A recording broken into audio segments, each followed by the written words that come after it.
This incredible story, set in the distant future, begins on a spaceship drifting through the vastness of space. At some point, Captain Sylvia realized that she could not recognize the place where they had arrived. To be absolutely sure, one of the crew members, Sally, even double-checked the coordinates. She confirmed that everything was absolutely correct. They had indeed reached their intended destination, Earth. And yet something was wrong. Before their eyes, the planet looked completely different from what it had looked before. Now it was a bright red ball. Then Sylvia called Robert, another member of the team, and he hurried to the window. The moment he saw Earth, he was also shocked. Despite the coincidence of coordinates, this planet looked completely different. Sylvia added that there was no oxygen at all, and the entire atmosphere was saturated with deadly radiation. She doubted that a dangerous criminal, let alone a high-ranking member of the infamous Black Blood Gang, was hiding here. Robert expressed his surprise at this opportunity, and insisted that this was the right place. He recalled that the intelligence came directly from Howman, who had successfully infiltrated the central system of the Beggar sect. Seeking a second opinion, the captain turned to her assistant, Sally. She reasoned that if their target had chosen this place, it could only mean one thing: he intended to commit suicide. Oxygen concentrations reached only 24%, while radiation contamination reached 87 units. These numbers practically guaranteed death. True, with the best radiation protection, a person could live for 6 hours. But this was only possible with the presence of an extremely powerful energy storage device, capable of withstanding several cycles. At that moment, Sylvia became afraid that by going down to the surface, they were taking a great risk, especially if they didn't find anything at all. However, despite the warnings, Sally added that there were faint signs of human presence. Warming this fragile hope in their chests, the crew and their shuttle began to descend towards the place that was once called Mount Tai. Having landed, they emerged into a deserted area, with the remains of a tall rectangular arch looming in front of them. The captain still doubted that this was really the legendary mountain. Sally explained that the place was considered sacred by the elders of the Martial Alliance, who gave the star system the name Mount Tai. But, looking around the ruins, Sylvia thought bitterly that it looked more like a dump than a sanctuary. She was surprised that the veterans had never brought order here, especially since no one knew where the Alliance's budget had ever gone. To Robert, the answer seemed obvious. They were good with words but cared little for deeds, especially when there was no profit to be made. Soon Sylvia said that they had come to the right place. But, having reached the exact coordinates, they did not see anything unusual at first. The captain, however, was convinced that this was the very place. Then she decided to install her scanning device on the ground. She explained that there was something alive underneath them. Pressing her palm to the ground, she said that she felt a pulse of energy. She activated the device, and it immediately informed the woman about the activation of her internal energy storage device. As the surrounding energy began to stir around Sylvia, she said that if she were buried that deep, she would have suffocated long ago. After this, the captain ordered the passage to be opened. Soon a column of dust mixed with energy rose from the ground into the air. Robert soon found himself buried up to his head in sand. Coughing and shaking himself, he grumbled that the captain could at least have warned him next time. However, Sylvia did not answer him, as she was completely absorbed in what she saw in front of her. When the dust cleared, a huge hole gaped in front of them. Sylvia contacted Sally on the ship, asking her to confirm the instrument readings about whether there were signs of life there. The girl replied that the creature below was still unconscious, but was undoubtedly alive. Moreover, she reported that there is a huge space underground. Then Robert suggested using the electronic ladder. However, the impatient captain immediately jumped down, not wanting to wait. Robert, horrified by her recklessness, shouted after her that she was behaving extremely carelessly. Then, unable to leave her, he jumped down too. The fall was not hard, and they landed without serious injuries, although Robert struggled to catch his breath. Before them stretched a cavern that led to a massive door, surprisingly intact despite the ruins surrounding it. On the door's surface, an ancient inscription warned that humanity once feared what lay within and locked it away. The text was written in hieroglyphs that neither Robert nor Sylvia could understand. Then Sylvia asked Sally to translate, and soon she said that the inscription was made in a language that was spoken more than 2,000 years ago. The warning was dire. The door was marked not to open unless you were seeking death. Robert immediately interpreted this as evidence that their prey must be hiding inside. The captain, however, noted that such an ancient language was hardly understood anymore, and therefore it was strange to write threats in it. Robert still remained tense. However, Sylvia noted that the very presence of warnings meant that something valuable was hidden behind the door. She walked over and pushed the door, which, to their surprise, opened easily. An astonished Robert followed his captain inside. The hall they entered was enormous, and at the far end of it, on a pedestal, sat a strange figure covered in thick fur. Robert whispered that the creature vaguely resembled a human, although there was certainly something wrong with it. Sylvia approached him, looking warily at the strange creature. The creature appeared to be meditating, sitting in a yogic pose. Then Robert remembered that it had been buried 2,000 years ago, and insisted that it could not be alive. And yet, the captain, noticing a patch of skin under the hair that looked like a nose, reached out to check it. At first, nothing happened. The creature remained sitting motionless. But then she felt something strange. Sylvia felt a pressure, as if energy were stirring beneath the surface. A purple light began to flicker around the figure, and small lights began to turn on where the figure's eyes were visible. Suddenly, the captain's palm began to glow, and she was even taken aback by such an unexpected turn of events. Suddenly, there was a bright flash, causing Sylvia to recoil in horror from the mysterious pedestal. The energy surged upward, traveling through the vertical shaft until it shot into the sky. From orbit, Sally saw a glowing beam that came dangerously close to hitting the ship. Confused, she asked what the hell was going on. The girl desperately tried to call the captain, but there was no answer. Neither Sylvia nor Robert answered her desperate calls. Lying on the ground, the captain slowly regained consciousness. The explosion threw her aside and she found herself surrounded by strange smoke and dust from the explosion. Looking around, she noticed Robert, lying motionless on the ground. But soon Sylvia began to back away in horror. A creature emerged from the fog towards her. Hairy, massive, with frighteningly human features. It demanded to know who she was. The mysterious creature then angrily accused her of daring to wake him up. Sylvia was too stunned to respond. She just blinked in shock and stared silently at the strange figure. She thought that perhaps this was some kind of confusing maze, and a martial artist had finally appeared to challenge her. The strange creature continued its interrogation, although its words were incomprehensible to the captain. It was only after activating the real-time broadcast mode that Sylvia was able to understand his intentions. To her shock, the creature waved its hand hidden under its tangled hair, openly declaring its desire to kill her. Panic gripped Sylvia as she wondered why it wanted her dead. But she knew there was no time to hesitate. Sylvia immediately prepared for battle. Calling upon her inner strength, she released the energy of her combat technique. Her blow clashed violently with the creature's aura. Flames erupted from her hands as she summoned fireball after fireball, hurling them at her opponent again and again. Soon, however, Sylvia found it difficult to breathe and stopped. She increased her energy reserves much more than usual, burning more cycles than she could afford. Now that her internal storage was almost empty, she was looking for a chance to recharge. Sylvia was consumed with confusion because she couldn't understand why her merciless attack had left no trace. The creature then calmly stated that it understood that she possessed the divine art of the golden peak of quantum and the red mist palm. It accused Sylvia of theft, claiming to sense countless impurities in her techniques. He dismissed her with disdain as a mere thief who had survived by plundering ancient tombs. Then the monster rose above her, ready to strike. At that moment, Sylvia froze in place, not knowing how to react to such a strange and previously unseen creature. Then the monster again demanded to know why such an insignificant, uninvited guest dared to disturb his eternal sleep. With a deafening roar, he announced that her end was near. But just when the attack seemed inevitable, something completely unexpected happened. The monster's overwhelming aura collapsed in an instant. Its body crumpled and fell to the floor, lying motionless. For a split second, Sylvia froze. Trying to understand the absurdity of what was happening, she asked herself what could have happened. Then Robert approached her, assuming that the creature might actually be dead. After all, there was no oxygen in this environment, and the creature had no protection from radiation. He muttered that it was strange that the creature had lasted so long at all. But Sally quickly interrupted him with the message that the creature's pulse and breathing were normal. He had not died, but simply collapsed from exhaustion. His body was intact, but the energy in his stomach was completely depleted.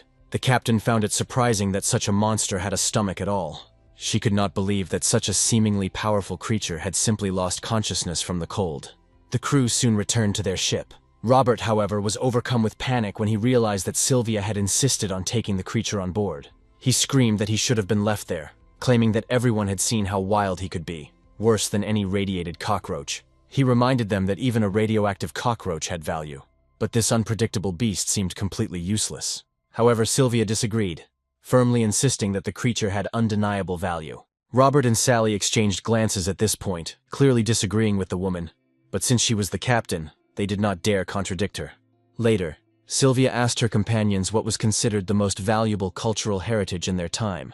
Sally replied that these were ancient martial arts, and the closer one could get to the original forms, the greater their value. Sylvia then suggested that this shaggy creature was probably an ancient master who lived more than 2,000 years ago. It was an era when martial arts reached their peak and fortunes could be made from them. She added that this was not just a skilled fighter, but potentially a grandmaster of unimaginable caliber, perhaps even S rank or higher. Robert couldn't argue. If this creature really was S rank, then they had made a fortune, and yet his fear outweighed his excitement. He was constantly worried that the monster would wake up and break free from its bonds, but Sylvia tried to reassure him. She said the bonds were made of heavenly silkworm thread, so strong that even the head of the Shaolin Order would struggle with them. But her confidence proved premature, for at that very moment she heard the sound of cracking threads.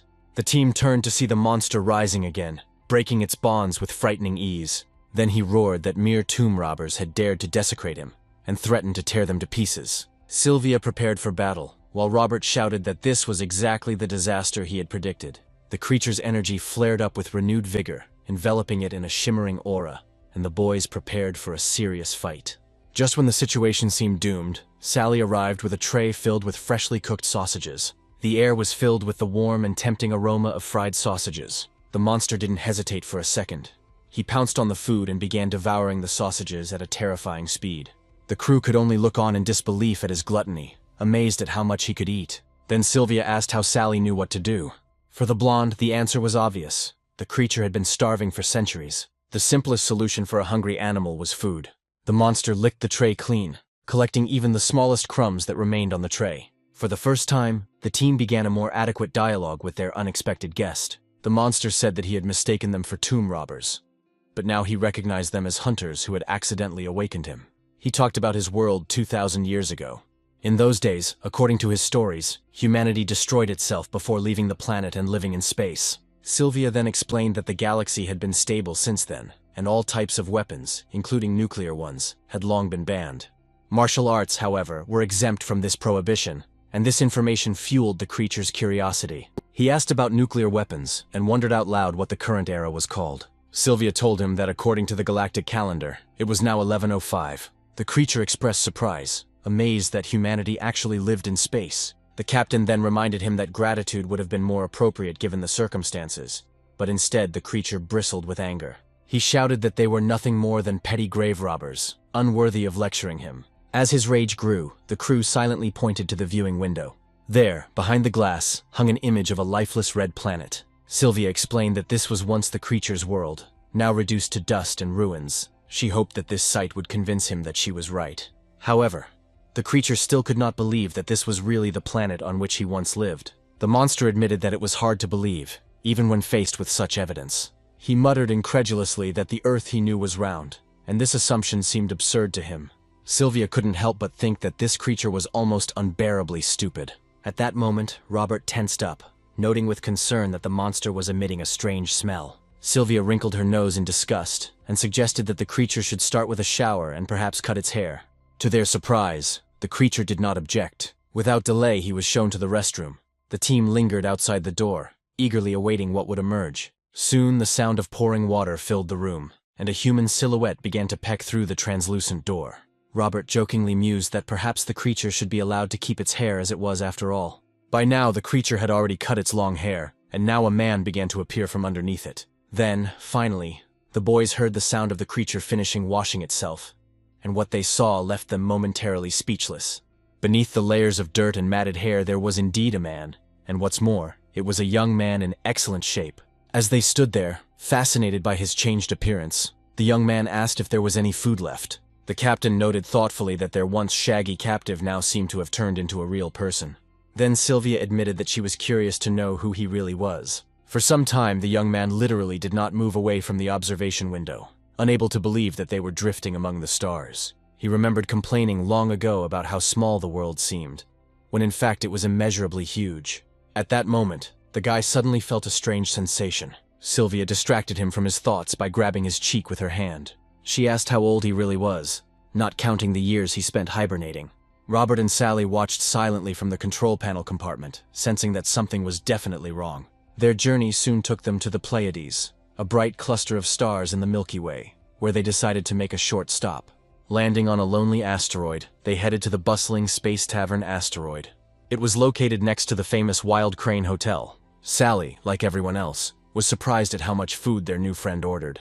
The boys watched in horror as he devoured plate after plate of sausages.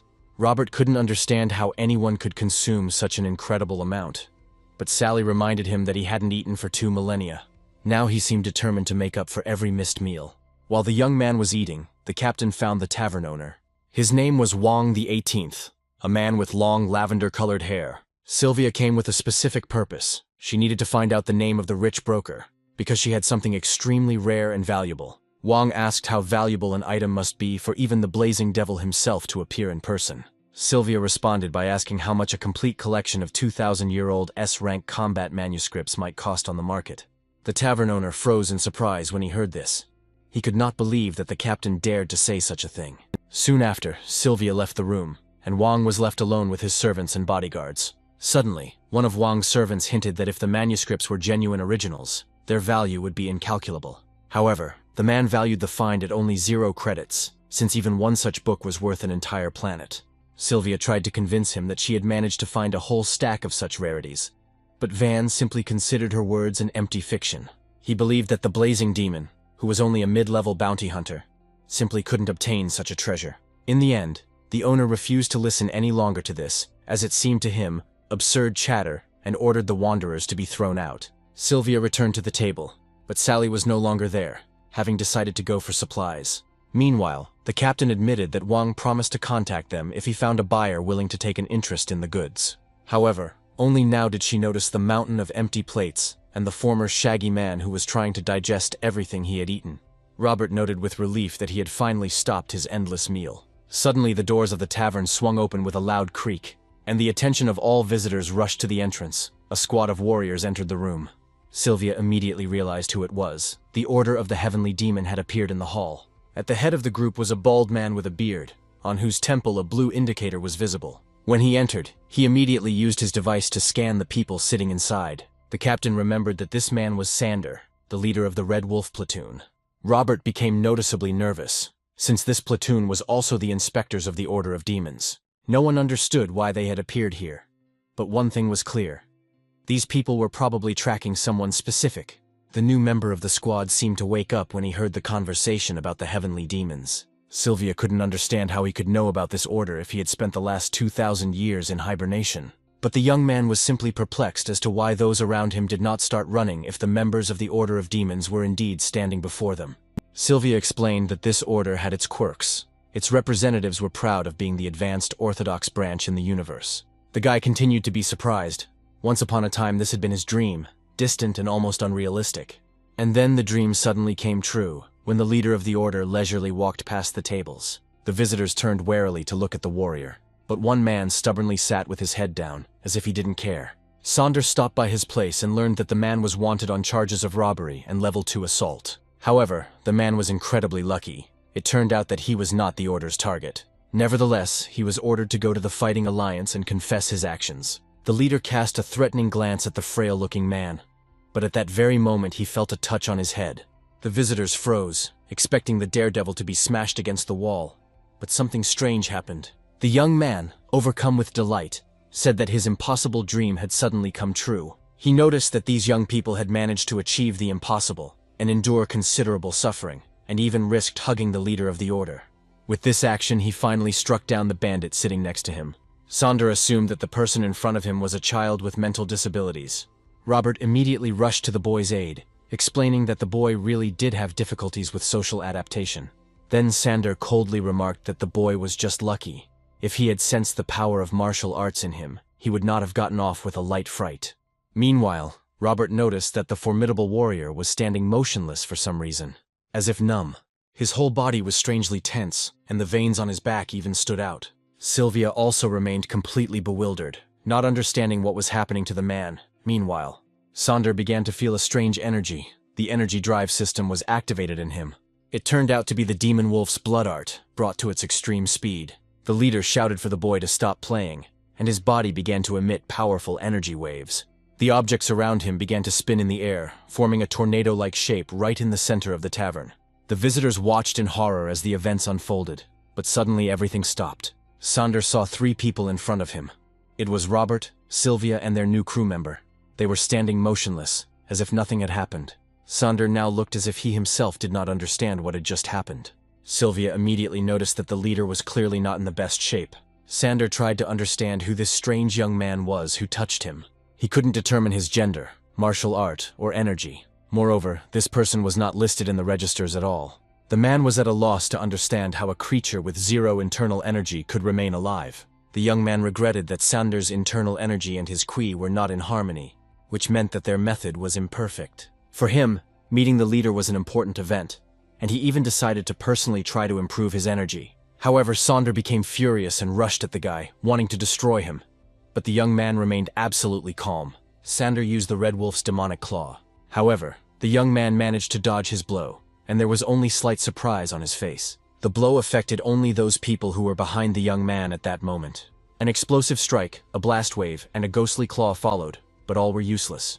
The man tried to hit his opponent at least once, but he easily dodged each of his blows. At this point, Sander was almost mad with anger, trying to figure out who this guy was. He noticed that the form of energy he had was quite precise, but he himself remained out of reach. It was as if he were some kind of higher being who had calculated his every next step in advance. Then the enraged Sander decided to ram directly, and already used the Red Wolf skill. However, at that moment the young man grabbed him by the head and ordered him to stop.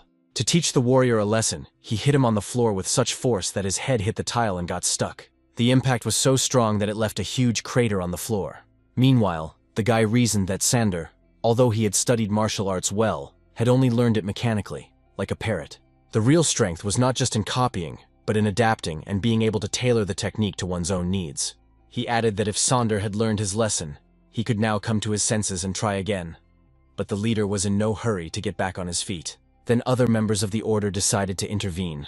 They felt it was necessary to punish the youth who dared to go against their leader. However, the young man did not even react to their aggression.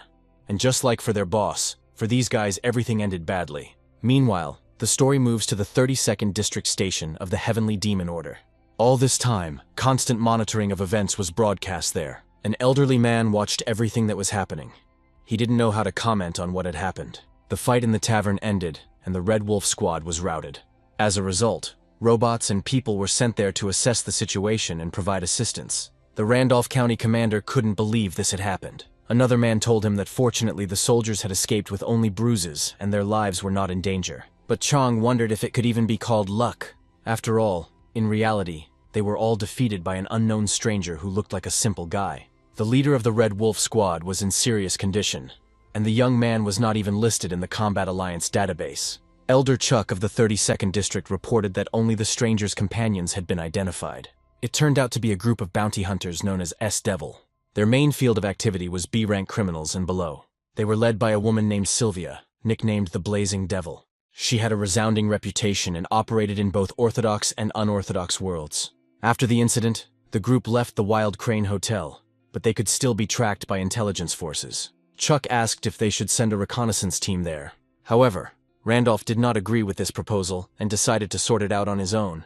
At first, Chuck did not understand such a strange decision and remained silent, looking at the man's back in surprise. However, he had no choice but to obey, so he bowed respectfully to Randolph. Later, Randolph went into another room where he pressed a large green button. There he activated a large screen that was used for video communication with other people. Randolph contacted the man who was supposed to help him. The man who appeared on the screen immediately greeted the commander, whom they had not contacted for a very long time. He immediately guessed that the commander intended to make a request of him. It was the representative of the Green Forest Group, and it was he who was supposed to deal with the Blazing Devil. Although Randolph did not want to resort to this method, he had no choice now. Meanwhile, the team set off again, but the atmosphere was now noticeably different. The boys kept stealing glances at their mysterious companion, who was sitting silently at the table with cutlery in his hands. Robert assumed that the captain had become as afraid of him as he was. However, Sylvia pretended not to understand the hint. Then he recalled Sander and the Red Wolf platoon, who possessed A-rank art. However, their companions scattered them with one movement of his hand, as if they were fluff. He long remembered the images of knocked-out teeth from the broken faces of these unfortunate people. Sylvia couldn't help but agree with the obvious, but added that if she herself had fought them at full strength, she would also have been able to achieve victory. According to her, although the fighters belonged to the A rank, they were at the lowest level. Robert jokingly added that perhaps he could have scratched them a little, even if he had put his own life on the line. He found it hard to believe that their fellow traveler had brushed aside such powerful enemies, as if they were annoying flies. But Sylvia didn't answer him. Instead, she resolutely walked up to the mysterious young man, slamming her fist hard on the table. Then she demanded a serious talk. However, the man looked at her angrily. First, he intended to eat. However, Sylvia persistently objected and insisted on her own. First of all, she demanded that he tell her his real name. Robert advised Sylvia to be more polite to her fellow traveler, but she responded even more insistently, and again demanded his name. At that moment, Sally brought out a tray of fried sausages, causing the man to become completely distracted and turn his attention to the food. But Sylvia made it sternly clear that he was not to touch the dish until the discussion was over. She needed to know his name. Then the stranger looked at her menacingly again. Robert, intervening again, reminded them of etiquette. Even a dog should not be disturbed during a meal, and he would not mind if the guest ate first. The boy then called himself Lenny, and hoped that he would now be allowed to eat in peace. Then Sylvia asked him about his past. At that moment, Lenny froze, in no hurry to answer. Sylvia continued to look at him reproachfully, making it clear that he could not avoid the answer. Then the guy replied that he used to be a heavenly demon. Sylvia's mouth dropped open in surprise, as what she heard seemed incredible to her. The girl decided that this was a fiction, and suggested that the sausages might have been rotten. At that moment, an alarm sounded in the room, and the team simultaneously turned their heads to the panel. The boys realized that there was a target next to them. Sally determined that someone was targeting them, and the enemies were already very close. Sylvia assumed that the attackers were the Order of Heavenly Demons, since their companion had dealt with a platoon of red wolves. The woman was sure that these creatures were unlikely to leave them alone, but Sally refuted this. Judging by the characteristics, the ships were not from the Heavenly Demons, but belonged to the Green Forest Order. Moreover, there was not just one of their ships, but a whole fleet. Soon, the leader of the order, Christopher, was informed that a ship carrying mercenaries with a bounty on their heads had been discovered. Christopher, or the Black Tiger of the Crescent Moon, was the leader of the galactic division of the 72nd Fortress of the Green Forest. The subordinate asked whether to launch an attack with an electromagnetic explosion. However, the man decided to first clarify whether they really were bounty hunters. He was informed that they mainly patrolled the outskirts of the galaxy. Their leader was Sylvia, called the Blazing Devil. Christopher couldn't understand why the Order of Heavenly Demons was so concerned about such a seemingly insignificant group. Nevertheless, he contacted Randolph and informed him that he accepted the offered reward. At the same time, he inquired about the conditions for completing the mission. Randolph replied bluntly that there was no need to capture them, since the target was to be destroyed. This answer seemed strange to Christopher, and he tensed up considerably. There is obviously some catch behind this task. He found it strange that he was delegated the task of destruction, since Randolph understood it better than they did. Now Christopher was wondering what to do with all this. Meanwhile, Sylvia suggested that the ships probably came with the intention of robbery, since they were bandits. But Robert expressed doubt. He did not understand why they were bringing an entire fleet for a small trophy. He tried to understand what benefit they could have been pursuing, since there was almost nothing to take from this ship. Sylvia did not argue and generally considered the Green Forest to be robbers. However, she decided that if they stood in their way, her people would quickly deal with them. Sally reminded that this was the 710th Second Fortress of the Green Forest, which meant that an entire division had been mobilized. This, in turn, meant that the leader himself, the Black Tiger Christopher, was probably among the attackers. At this time, Lenny was glued to the porthole and looked at the enemy ships with admiration. Everything seemed incredibly impressive to him. Sylvia was more worried about the prospect of encountering a Black Tiger. Robert suggested that Christopher would only need 3 blows to knock Sylvia out, but she was confident and claimed she could handle him. Robert, in turn, suggested that the captain surrender, since they had nothing to lose. But Sylvia rejected the idea of capitulation. She explained the plan of action. First, the enemies would attack with an electromagnetic charge, which would disable their systems. Then they would board. She intends to handle this part herself. The Green Forest can search the ship, and they can give them everything that is not needed for survival. Robert noted that this essentially meant giving up. However, Sylvia asked not to panic. The electromagnetic strike would cause the ship to shake slightly. The woman asked to refrain from destructive measures, since cosmic norms prevent a full-scale attack. She hoped that if the Green Forest took only what it needed, it would leave them alone. But she warned that if a fight broke out, she could not guarantee the outcome. It soon became apparent that the systems were indeed locked down, and it was time to prepare for attack. Sally, however, determined that the enemy weapon was a photon cannon. At that moment, Sylvia realized the full horror of this news. If Green Forest uses such weapons, it means they intend to destroy them. The captain froze in horror at that moment, calling these people crazy. Christopher was reminded that such an attack violated space rules and could have serious consequences in the future. It would be better to capture the ship now and dispose of the target later. Nevertheless, the man had a bad feeling, and he gave the order to smash the ship to smithereens, shifting the responsibility to the customer. With a serious expression, he ordered his men to prepare for the attack. The crew on board the ship panicked, unsure if they would survive the attack, and Sally reported that they were completely surrounded. Their shields were not functioning because the parts had been sold to cover living expenses. At this point, Sylvia was trying to figure out what to do now. The situation seemed hopeless. Meanwhile, the enemy had fully charged the photon cannon. Christopher gave the order to open fire immediately. A powerful beam rushed out of their ship straight towards the target. The team held their breath in dreadful anticipation of the end. At the same time, other ships of the enemy fleet began to fire at them. Meanwhile, the Black Tiger merely watched the events unfold. The ship they were chasing was instantly on fire. However, suddenly a larger ship appeared in front of him, flying straight out of the fireball. This ship was like a flying saucer that protected the S-Devils like a shield. On its upper deck stood a warrior, a girl in a white suit with a weapon in her hands. The clothes were so revealing that Sylvia even covered Sally's eyes with her hands. At that moment, Christopher realized that in front of them was a fighting ghost, whose height was approaching 8 feet. It turned out that this unusual girl's name was Elena. Christopher was unhappy. He didn't understand why she came here. He was soon informed that this defense contained a terraforming-grade shield, and was told how difficult it would be to penetrate. To achieve their goal, the enemy needed to increase the photon cannon's output to the maximum, but such a move could lead to the start of a war. Christopher hesitated. He didn't dare take such a dangerous risk just to kill a pesky cockroach.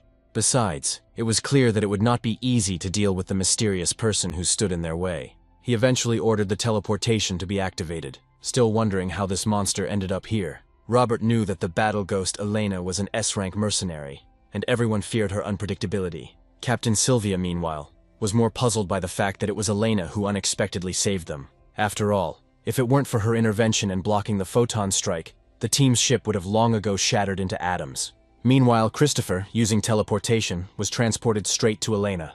He greeted his sister with a smile. However, Elena herself remained silent. Christopher remembered that they hadn't seen each other for several years, although they had met 2 years ago at his mother's birthday party. But their meeting turned out to be cold. Elena contemptuously demanded that he disappear, but Christopher decided otherwise. He introduced himself not as a relative, but as the leader of the 72nd Fortress of the Green Forest Galactic Division. To hear the order to get lost in such a situation was tantamount to insulting the entire order, and he could not accept that. A strange energy began to gather around Elena, causing the air to vibrate. Robert, observing this, assumed that things were heading towards a battle. Sylvia noted gloomily that even for the entire Green Forest, a fight with this woman would be extremely difficult, since Elena was considered untouchable. It is almost impossible to defeat her alone, and if you are unlucky, then her formidable mother, the lioness, could intervene to protect her daughter. Meanwhile, the situation between brother and sister was getting tense with every second. Christopher noted with bitterness that his sister, as before, preferred fists to any negotiations. He realized that it was not worth the risk, and, raising his hands, tried to soften the situation. He said he didn't want to fight her because there was no need, knowing he didn't want to do it for a lousy job. He begged for a peaceful resolution, and explained that he was only interested in the reason for her unexpected appearance. Christopher assumed that Elena was targeting this ship and stated that if their interests coincided, he was ready to give in. However, the woman again coldly told him to disappear and turned away, leaving her brother at a loss for words. He wondered what had driven her to rise up for such a petty thing. Soon Elena contacted Sylvia's ship itself. She demanded that the crew hand over the passenger to her, otherwise they would die. The captain couldn't understand what exactly had happened, and why the mercenary needed them. It seemed to her that Elena intended to rob them, although they had absolutely nothing of value. Robert cautiously suggested that Sylvia or someone from the team had hidden something important, although even he thought that they could not have found in their hands a treasure worthy of a huntress like her. However, the captain did not answer. She watched their new crew member closely. Sylvia noticed how Lenny looked at Elena with genuine interest. She decided that he knew this woman. Moreover, the thought flashed through her head that they could have had an affair in the past. But the young man, rejecting her assumptions, firmly stated that the problem was not with him. At that moment, Sylvia froze, not understanding what exactly Lenny was talking about. He added that all this fuss was probably happening because of the child, and turned back. The others' gazes turned in the same direction, but they saw nothing unusual. Sylvia looked at the young man, completely unable to understand his strange behavior, Then Lenny quietly asked her not to be afraid and to show herself. A strange sphere appeared in the air, inside which only a head could be seen for now. The stranger's face was completely hidden by a cap. Gradually, the sphere descended and a girl appeared before the team. Everyone froze in shock, especially the captain, who couldn't comprehend what exactly was happening. The stranger just silently looked at the boys. It seemed as if she herself was not happy with this whole situation. Lenny explained that the girl had been with them since their stay at the hotel. It's just that all this time she remained invisible and did not reveal her presence either by sound or by breathing. According to him, she used advanced stealth techniques. However, Sally objected that the problem was not with the technology at all, but with the pendant the girl was wearing.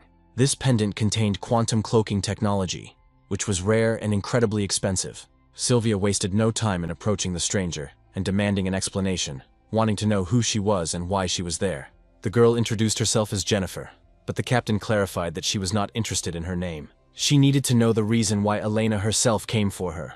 Then Jennifer did not deny the real reason for her arrival. She explained that she was Elena's target, and as long as she remained alive, the mercenary would not retreat. At that moment, Robert couldn't help but let out a surprised cry. It turned out he recognized her. Sylvia was surprised by such a reaction on his part. Then Robert explained that it was that same Jennifer, the lead vocalist of the group Pronosiana, the most popular pop group in the galaxy. But the captain still looked at her partner in silence with surprised eyes. He even started humming the tune of their latest hit, assuring Sylvia that she had probably heard it and even danced to it once. Robert was delighted, because in real life the girl seemed even cuter than on stage. Moreover, he proudly noted that they were fellow countrymen, both from Mount Huasan. Robert even knew her height, weight, blood type, and personality type. However, the joy was marred by a final warning. They had only 10 minutes left to hand over the girl. Elena threatened them once again that otherwise she would destroy them all. At this point, the guys couldn't figure out what to do next, and time was running out.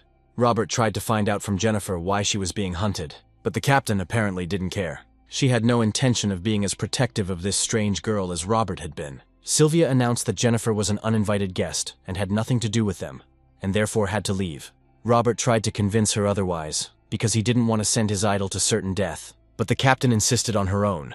The decision was final, and she was in charge here. Soon, Jennifer was led to the airlock where she was to go outside. And although Robert never ceased to consider this a betrayal, he did not dare to object. Sylvia emphasized that they would not be able to protect the girl. The enemy fleet of the Green Forest was threatening them, and Elena was generally beyond reason. Even if they had objected, Jennifer's fate would not have changed, but their own deaths would have become inevitable. With a heavy heart, the captain pressed the button to open the outer airlock. She admitted that it was painful for her to hand over this child to be torn apart, but she had no choice. The airlock was unlocked and the doors began to open slowly. Jennifer prepared to go outside and meet her destiny. However, at that moment I felt someone's hand on my shoulder. Lenny suddenly appeared behind her, looking stunned himself. However, he quietly reminded Jennifer that he had asked her not to be afraid. The girl was very surprised by the appearance of this strange guy. Sylvia and Robert couldn't understand how he had appeared so quickly, and even thought they were imagining it. Sylvia thought he was crazy, and tried to cancel the opening of the airlock by frantically pressing the button. Robert wanted to see what would happen next, because Lenny had such strength that he could probably even handle Elena. Then the captain screamed that the guy had gone crazy because it was open space. She begged Sally to lock the doors, but she, sighing sadly, admitted that it was too late and nothing could be changed. Then Sylvia stared at the empty airlock in despair. Behind him in the open space, countless stars sparkled. The woman thought Lenny was a crazy psychopath for deciding to go into outer space without any protective gear. Meanwhile, the young man and Jennifer were already flying through space. As they continued to levitate, Jennifer thanked Lenny for his determination. However, she understood that he should be more careful, because the enemies standing opposite him possessed colossal strength in martial arts. Suddenly, the young man felt an acute shortness of breath, as if his lungs were being burned from the inside. He suddenly began to choke, his eyes became bloodshot, and the young man could not even speak. Jennifer realized with amazement that he hadn't told her he didn't have an oxygen mask. Lenny, realizing that he couldn't hold out like this for long, decided to return to the ship, desperately kicking his legs as if he were swimming in water. Jennifer still watched him in surprise, clearly not expecting such carelessness from him. Meanwhile, Elena and Christopher watched this scene. Their faces expressed genuine amazement. Even they could not believe that someone had decided to go into outer space without a mask. After all, the temperature there reached -300 degrees, and a person's internal organs should have ruptured within 10 seconds. But Lenny, despite everything, continued to move. although his body had already begun to turn blue, and his eyes were filled with pressure and bulging outward. The boy was almost losing consciousness when suddenly his pupils returned to normal, although his face remained a sickly blue. At that moment, Sylvia appeared, flew up to him and grabbed his face. The woman touched her cheek in the place where the hidden mechanism was located, and the touch activated the nanoshield. The captain desperately begged him to wake up and not give up because he was still alive. At some point, Lenny's feelings returned and he asked the woman in surprise what she was doing. After a few seconds, his face began to return to its normal color. Sylvia breathed a sigh of relief, as she was sure that he was already dead. However, Lenny suddenly said that he was the supreme being of heaven and earth, and nothing could threaten his life. Soon they found themselves above the roof of Elena's ship. Robert, who was watching everything from the deck, noted with relief that the captain had managed to save him. Sally, analyzing the situation, added that even the greatest master is not capable of lasting in space for more than a minute. However, this guy lasted 6 minutes and 13 seconds, and what's more, all of his organs were completely fine. This meant one thing: Lenny Jean had far surpassed human limits. Meanwhile, Elena and Christopher were already waiting for people from the ship. When all 5 of them were in one place, a long silence fell between them. On board, all attention was now focused on Elena. Sylvia had heard herself called a battle maniac, and the aura that emanated from her confirmed the nickname. Sylvia realized that Christopher was standing next to Elena, so she asked Lenny not to interfere. She wanted to deal with the situation herself, and insisted that he should not interfere.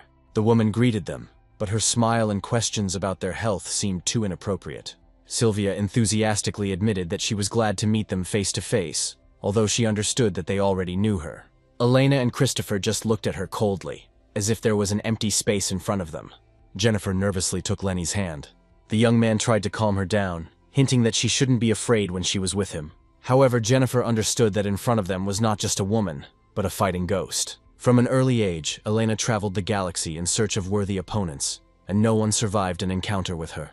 Even her ship was built in the shape of an arena so she could move and fight on the spot. Lenny noted that this wonderful child was extremely talented, and had dedicated her heart and soul to martial arts since her youth. Jennifer was taken aback, because this was not at all what she wanted to say. At this point, Sylvia expressed hope that they, as rational beings, would be able to resolve the conflict peacefully, but Elena calmly made it clear that she could only speak with her sword.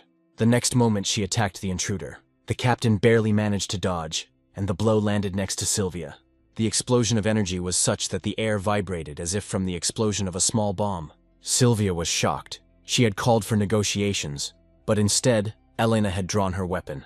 Christopher, on the contrary, approved of his sister's attack. He liked its power, although he understood that the blow was far from full force. But even in this state, few were able to evade the attack of the battle ghost. He noted that it is better for the enemy not to dodge at all. Elena, nicknamed the Mad Scorpio, only became more bloodthirsty when provoked. In such a case, death became inevitable and painful.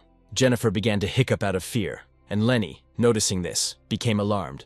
To defuse the situation, Lenny said that it was all just childish pranks. Christopher noted at this point that Lenny had stepped right in the path of Elena's attack. However, for some reason he remained safe and sound. At this moment, the battle ghost prepared to strike again. Meanwhile, Lenny calmed Jennifer down, advising her not to give in to fear. At that moment, Elena began to boil with rage. Her whole body was engulfed in a bright, frightening energy. She looked at the young man darkly, concentrating her energy for another blow. Sylvia was furious. She had ordered him not to interfere, but he ignored her words. Lenny turned to Elena, demanding to explain what brought her here. He said that if she had any business, then she should talk to him. Now this child was under his protection, and everything connected with her passed through him. Christopher tried to figure out who this person was, but he couldn't figure out anything. He assumed that in front of him was a nameless creature from the outskirts. Lenny, seeing that Elena was silent, only told her to clean up with her brother. Suddenly there was a powerful flash and energy spread throughout almost the entire ship. Sylvia, Christopher, and Jennifer were horrified and tried to comprehend what was happening. A bright flash of energy covered the entire surface of the arena, and a magical pillar rushed upward. It turned out that the battle ghost decided to attack the insolent man and threw a sword at him, but Lenny stopped the weapon with his bare palm, causing a surge of energy. The young man again asked Elena why she had come. He even suggested that her goal was to fight him. Christopher was shocked. He couldn't believe that someone was able to repel the attack of a battle ghost without using internal energy. Then Lenny told Elena that using the Dian Kang sect's radiant sword technique was one thing. However, she used the great divine art of Shaolin Brahma for internal energy drive. Elena was still very young, and her internal energy was reaching the third cycle. And Lenny assumed that she had had a lucky encounter in the past. Her power drive was now operating at almost 90%, which clearly indicated that she had decided to fight in earnest. Lenny noted with horror that she had now switched to the internal energy of the divine art of the Red Sun of Wudang. Christopher became more and more amazed. He couldn't even imagine that a battle ghost could be so strong. The level of utilization of its energy drive continued to increase and has already reached 96%. Lenny realized that Elena was really going to give it her all. She had already accumulated the required amount of energy and was ready to attack. However, she was stopped by a warning signal. The woman remembered the words of her mother, who allowed her to behave as she wanted. But at the same time, she warned that any fight that would contribute to her preparation was acceptable. But murder was unacceptable. After all, Elena was already considered one of the strongest in the world, and there were less than 10 masters capable of opposing her. Even the most powerful opponents were not able to destroy her completely. However, Elena should have remembered her mother's instructions. Her mother left her with one and only rule. If the ring gave a signal, she would be obliged to retreat, no matter the circumstances. Ignoring the sign meant inevitable death. And then came the very moment when the signal sounded. Elena hesitated, her pride and lust for battle holding her back. But her mind told her that she needed to gather herself and run if she wanted to survive. The image of her mother, who once sent her to the people, introducing them as her family, came to mind. All these children had different fathers, but the mother remained alone, and as long as her blood flowed in Elena, she was obliged to maintain contact with her brothers and sisters. For some reason, the girl remembered this just now. It was when her energy drive rapidly reached 120%. Soon after, there was a blinding flash, and when the glow faded, everyone saw that the battle ghost had changed. Now she looked more like an animal. All her movements were reminiscent of a furious predator, and not a human. Lenny suggested that this was a manifestation of transcendental awakening through transformation. Over time, martial arts took on other forms, but even he considered this excessive. Elena went further and attacked her opponent again. She decided to use the Ime Sex Chaotic Storm Sword technique. The woman then applied the Kunlun Sex Double Sun and Moon Rotation. Elena complemented her subsequent attacks with many other techniques. She used a variety of techniques, and Lenny was surprised by her lightning speed. At some point, the girl turned into a furious fireball that swept away everything in its path like a hurricane. But Lenny, who had incredible reflexes, dodged all the attacks. By this time, her energy drive had reached 170%. Lenny got tired of it and hit back. So he suddenly waved his hand and sent a wave of energy towards the woman. The explosion was so powerful that it resembled the fall of a nuclear bomb. The explosion soon died down, leaving behind only dust and fog. Lenny stood in the middle of it, completely unharmed, peering into the fog, looking for Elena. Everyone present froze, waiting for the smoke to clear. When the veil disappeared, they saw that Elena had not only survived, but had been transformed even more. Her body was now adorned with several extra arms, and she resembled a deity with glowing limbs. Her energy drive reached 190%. Elena suddenly rushed forward and, like a swarm of glowing arrows, rushed straight towards her opponent. She was preparing to attack Lenny, even though he persistently begged her to stop. Her talent was truly stunning, but at the same time she crossed the line. Awakening left her a creature consumed by her own wounds and desires. Lenny realized that he was now forced to kill her. This woman left him no choice, and he had sworn to protect the child. Sylvia noticed that the heart sword had appeared in his hand. This could only mean one thing: a fight to the death was coming. Lenny turned to Elena one last time, pleading with her to stop the madness, but she had no intention of stopping and attacked. After the clash of such powerful warriors, a new energy explosion was heard. It was so powerful that the battle ghost ship began to fall apart. The Green Forest ship witnessed this disaster. The leader's assistant became alarmed, deciding that Christopher had met a tragic fate, but he managed to teleport back in time. He was still hit by the shockwave, and the assistant hurried to him. Christopher reassured his subordinate, noting that since he was alive, everything must have worked out. If the teleport had been delayed even for a split second, it would have been torn to pieces as well. Meanwhile, on the wreckage of the battle ghost ship, Sylvia was outraged that they all almost died because of Lenny's carelessness. She said that even in the past, no one would set fire to their own ship in the middle of the ocean just out of anger. She felt that the young man clearly lacked restraint.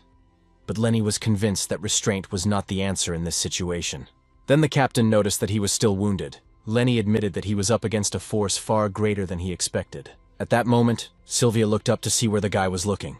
They looked at the remains of the destroyed ship and saw the lifeless body of the battle ghost hovering in space. Sylvia decided that Elena was dead. However, Lenny countered, explaining that she was protected by a greater force. As it turned out, it was her mother, who had now come to take her daughter away. The captain was amazed to recognize the woman as the celestial swordswoman of the West. Christopher recognized his mother, but Robert just stared at her incredulously. Lenny watched what was happening silently, without saying a word.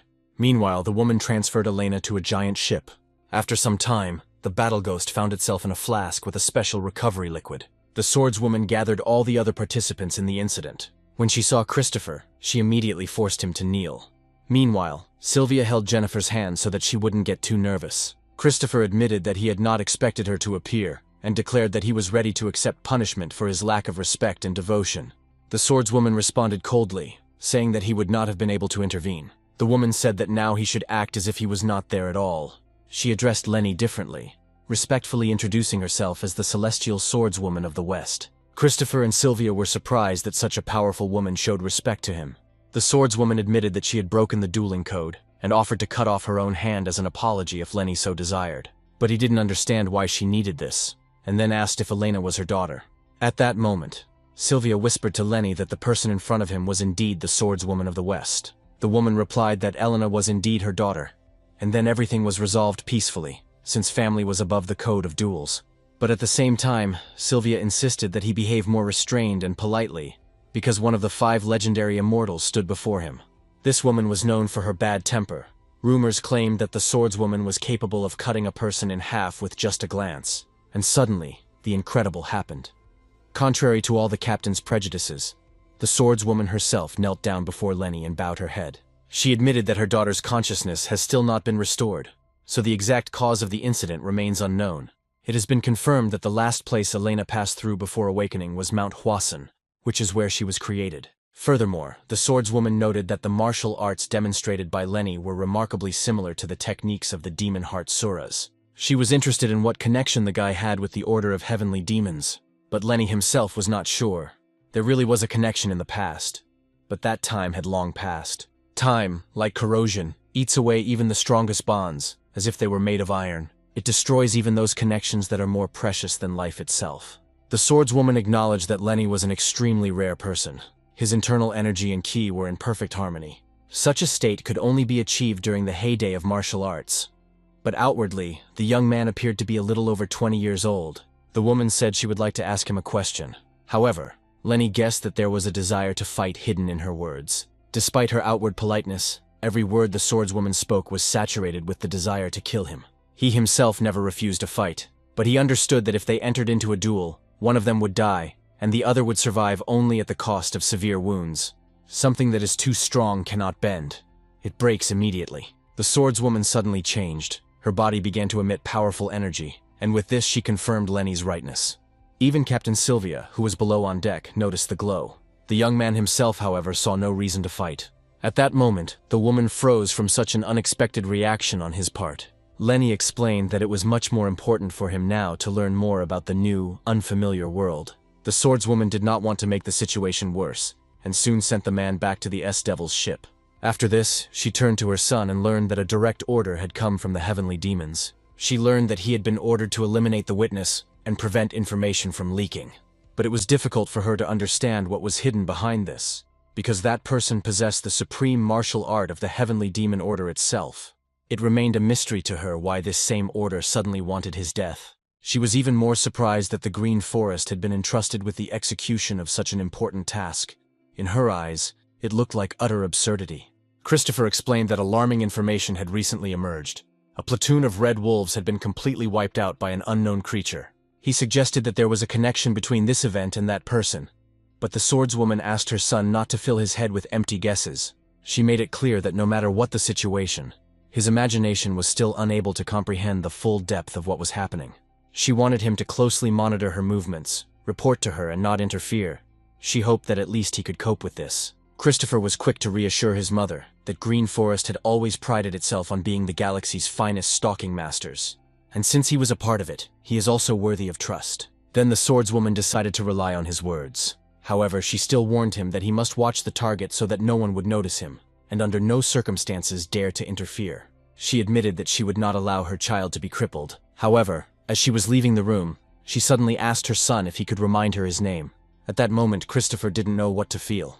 Meanwhile, Captain Sylvia demanded an explanation from Jennifer about what exactly they had gotten themselves into that had attracted the attention of the Green Forest. She thought the situation was too serious since an 8-foot battle ghost appeared. And then the legendary swordswoman of the West herself.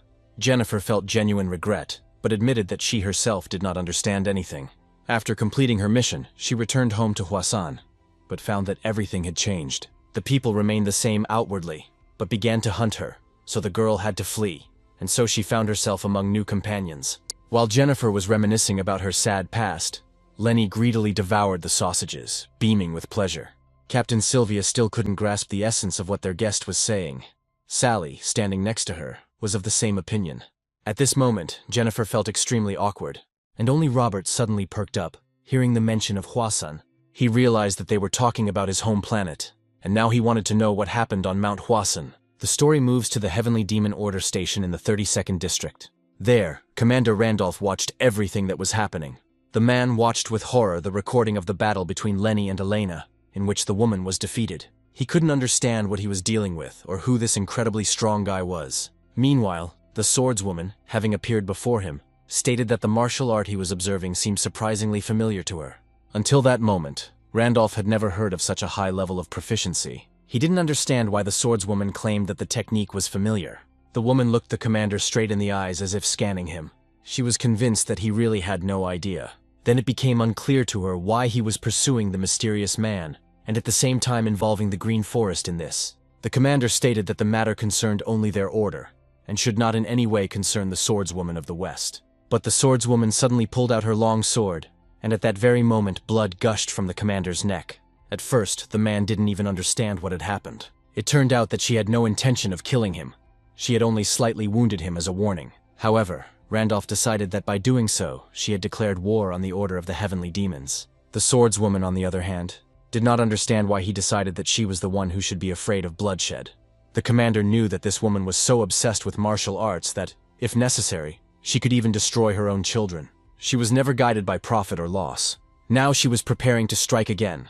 Her sword began to glow with bright red energy. But first, she wanted to know if Randolph was ready for his own death.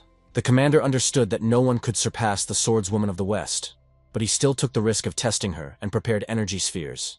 He stated that if she wanted to fight the power of 1,000 masters, then she should hurry with the attack. There were rumors that the Heavenly Demon Order was becoming stronger every day. The swordswoman noted that the technique she saw belonged to the demon heart Asura. Randolph didn't understand what she meant, so she clarified that she was talking about the heart sword fused with her daughter. It was a demonic Asura technique and the second most important art in the martial hierarchy. The commander couldn't believe it, because this technology was considered lost thousands of years ago. Only legends remained about it, and it was not practiced in their order. The swordswoman believed that his ignorance was his own problem. She shared with him what she knew, and again demanded to know why he had been stalking that man. Then Randolph sighed heavily and admitted that they had not been pursuing him at all. He explained that they were hunting for that girl, Jennifer. Meanwhile, the ship with our heroes was in the Talavitra orbital system, in orbit of the planet Hwasan. Finally, the devil ship stopped at Hwahum Prefecture. The guys were scanning and were amazed at the strange emptiness on this planet. Sylvia suggested that perhaps it was just a holiday in town.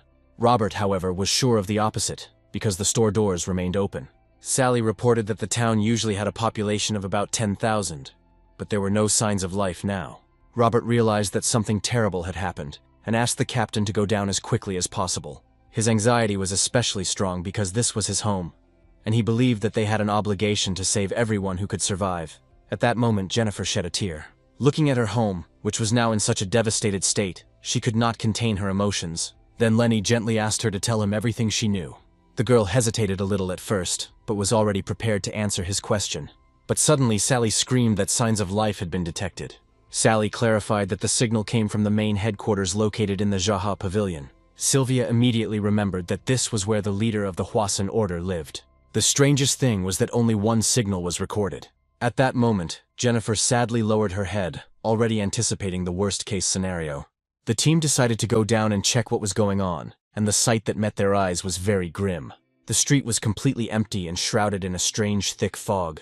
But the boys still moved forward, deciding to examine everything carefully. However, Sylvia noticed that Robert had donned a special combat suit and now looked more like a robot than a human.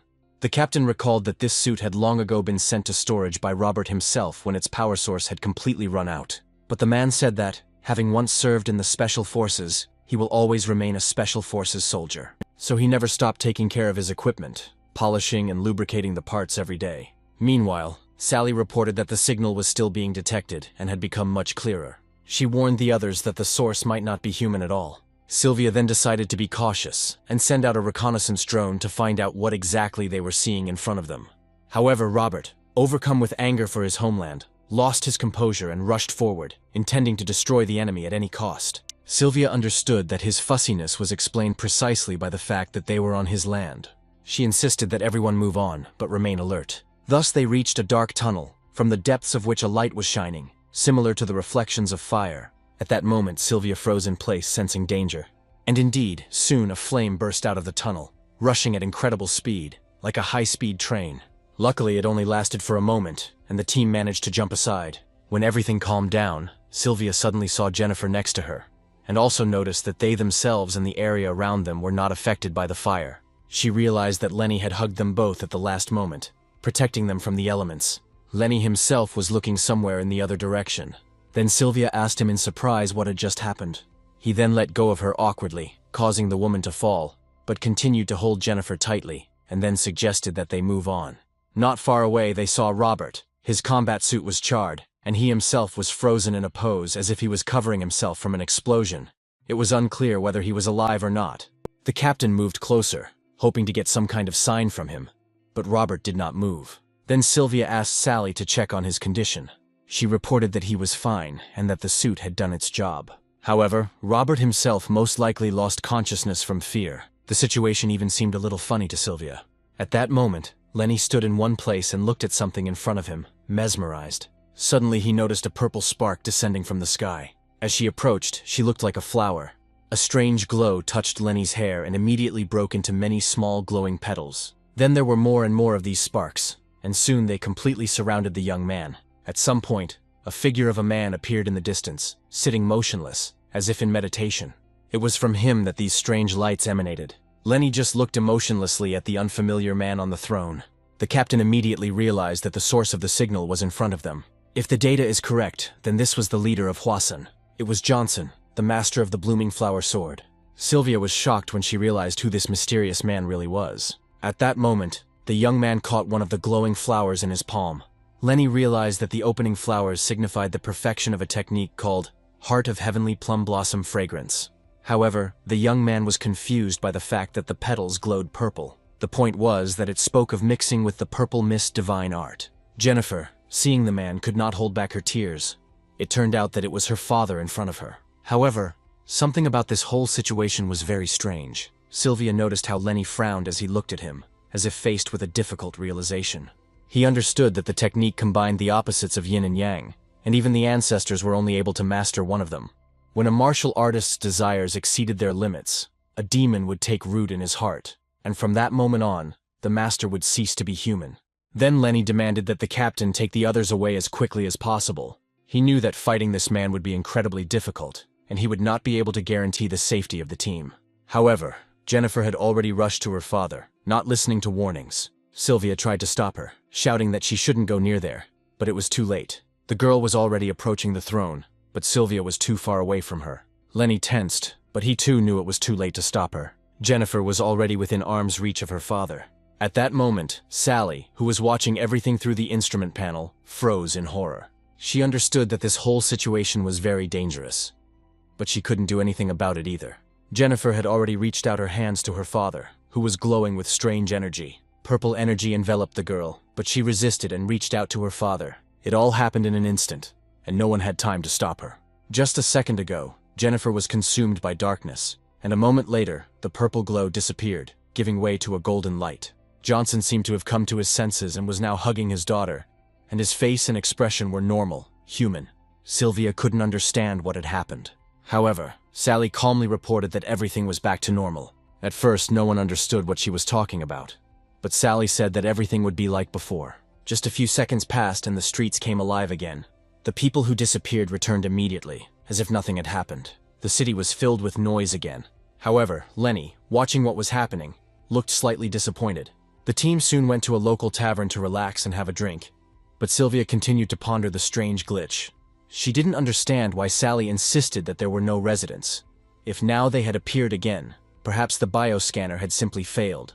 But Sally assured me that she had checked everything twice and the device was working properly. Yet everyone felt that there was something wrong with the situation. Sally decided to scan the townspeople themselves, assessing their level of internal energy. The results were alarming. All residents had a score of 0. Robert didn't understand why this should be important, since on the outside, the people looked completely normal. The main thing for him was that they were alive, and besides, he felt hungry and decided to order food. He raised his hand and beckoned to the waitress, and Sylvia noticed that he was fidgeting more than usual, clearly trying to recover from the shock. A girl with a tray headed towards them. Robert then immediately announced his intention to order a double portion of noodles and pork. However, the waitress walked past without reacting, as if she had not heard him. Robert didn't understand what was going on. He decided that perhaps the girl was just too busy working and didn't pay attention. When she returned, he tried to order again. But this time too, he seemed invisible and unheard. The waitress again ignored him. At that moment, the boys suddenly began to understand what was happening here. Sally concluded that the people around them not only did not hear them, but did not see them at all. Not a single visitor even glanced at the team. At the same time, they sat right in front of them, but passers-by still walked past, as if the heroes were just part of the background. Sylvia admitted that she did not want to get involved in this strangeness, because she had a bad feeling. At this time, Johnson was sitting at a separate table. The man poured himself some tea and drank it calmly, as if no one was around. Jennifer noted that this was completely unlike him. Her father would never behave like that. He would never have drunk tea so carelessly, rudely leaving his guest alone. She tried to reach him again, but realized that he still hadn't seen them. The girl knew that this is exactly how he became after her return from the tour. The scariest thing was that he continued to do all his usual things as if nothing had happened. He ate, drank tea, went to work. All this happened in strict order, as if he were a wind-up doll. Lenny came closer and even waved his hand in front of his eyes, but Jennifer repeated that it was useless. He did not perceive them. She also warned that one should be extremely careful, because if his routine action is interrupted, something terrible could happen.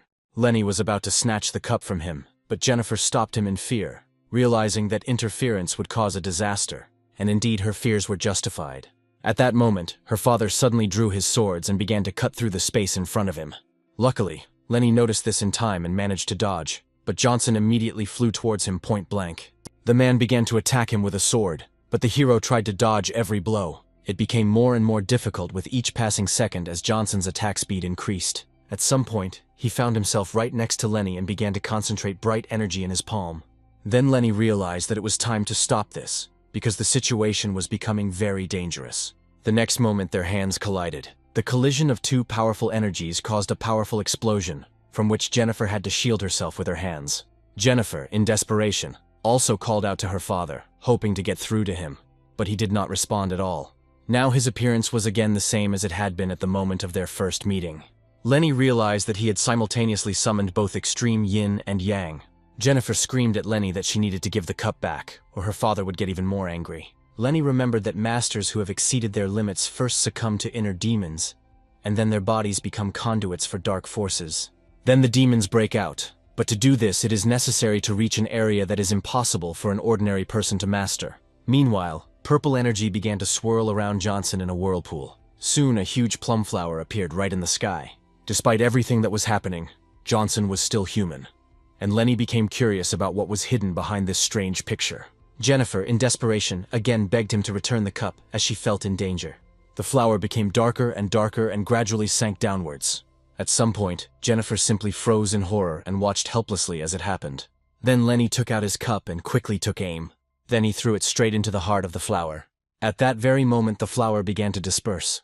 Jennifer froze in horror, not believing her eyes. Johnson himself caught the cup, but purple energy continued to emanate from his body. A few moments later, he returned to his human form and sat down at the table as if nothing had happened.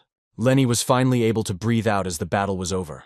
Jennifer, although she didn't believe that everything was finally over, also calmed down, looking at her father in his usual appearance. Jennifer later told Lenny that she had returned home from the tour 15 days earlier. However, everything turned out to be changed. People began to look like wind-up dolls. Everyone performed the same action at the same time. Sylvia, Robert, and Sally, walking around the city, also began to notice strange behavior in the residents. Robert decided to test the situation in practice and grabbed one man by the shoulder. He decided to stop him and find out what he was doing.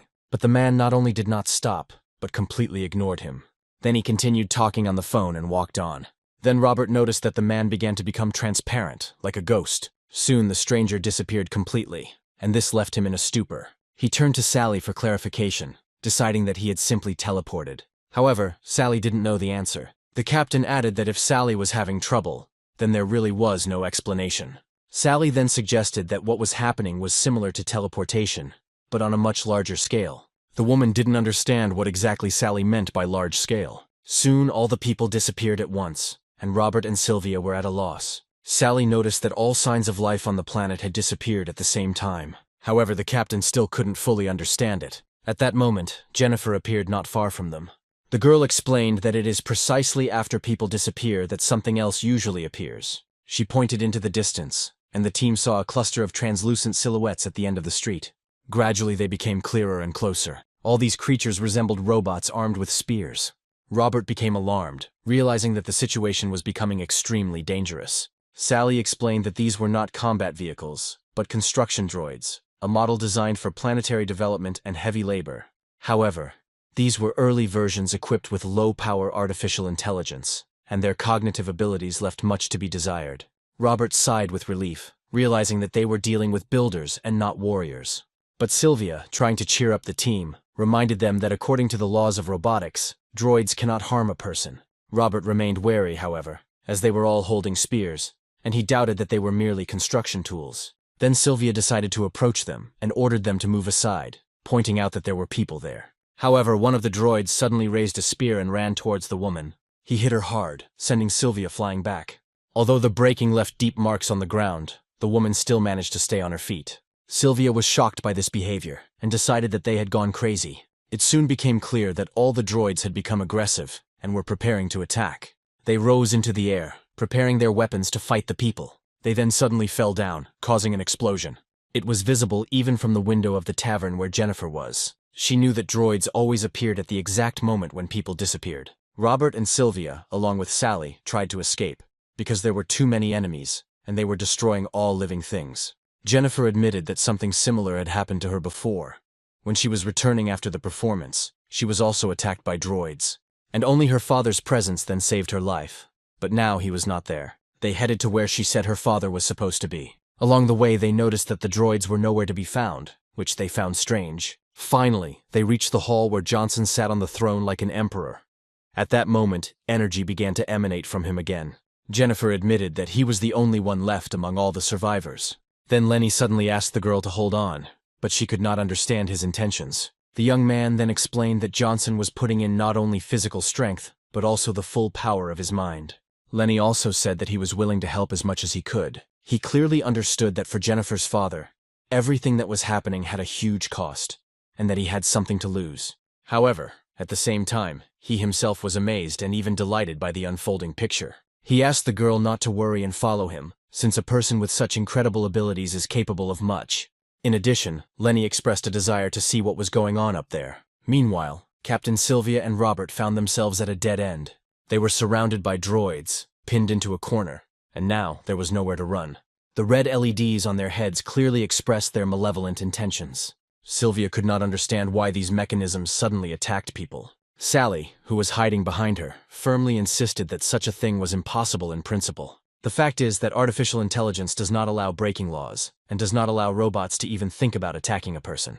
These words only increased the captain's bewilderment, as she completely lost track of what was going on around her. Robert remembered that there used to be combat androids that were allowed to attack people, and he assumed that this was what they were dealing with. However, there were more and more robots. Sylvia prepared to defend herself, drew her weapon and ordered Sally to hide and hold on tight. Meanwhile, the robots were already preparing to attack the girls from above. But suddenly there was a powerful explosion. Sylvia didn't even have time to realize what had happened, but fear was instantly reflected on her face. Robert, who had managed to discreetly put on his battlesuit, noticed that these were not droids at all. He realized that these were steel soldiers. Meanwhile, the robot master watched what was happening via a live feed screen. They determined that the person in front of them was Sylvia from Yamhuanachal, with an intelligent robot named Sally next to her. Also, there was a man named Robert Caravel, a former first sergeant of the Northern Galaxy Special Forces. He was informed that they were dealing with the Rakshadans, a group of bounty hunters who most often operated on the outskirts of the galaxy. The chief was informed that this group did not pose a threat and, if necessary, could be destroyed in just 10 seconds. The leader, who turned out to be Count Richel, was surprised that in front of him were representatives of the Northern Galaxy combat team. Moreover, they were from a special unit. His robot servant cautiously inquired whether these people should be destroyed immediately. However, the Count remained silent for now. He looked closely at Lenny, who had already approached his friends, but still did not understand what exactly had happened here. Judging by the broken robots lying everywhere, he assumed the battle was already over. At this time, Robert, on the contrary, was happy, because he had been waiting for this day for so long, and suddenly his suit began to burst at the seams. Robert noted with amazement that he had lubricated it daily, but the armor had disintegrated into individual pieces. Nevertheless, he felt relieved and even happy that he had once not listened to advice and had not sold the expensive equipment. Sylvia only quietly chuckled at his failure, while Robert was indignant, claiming that he was being forced to get rid of his equipment.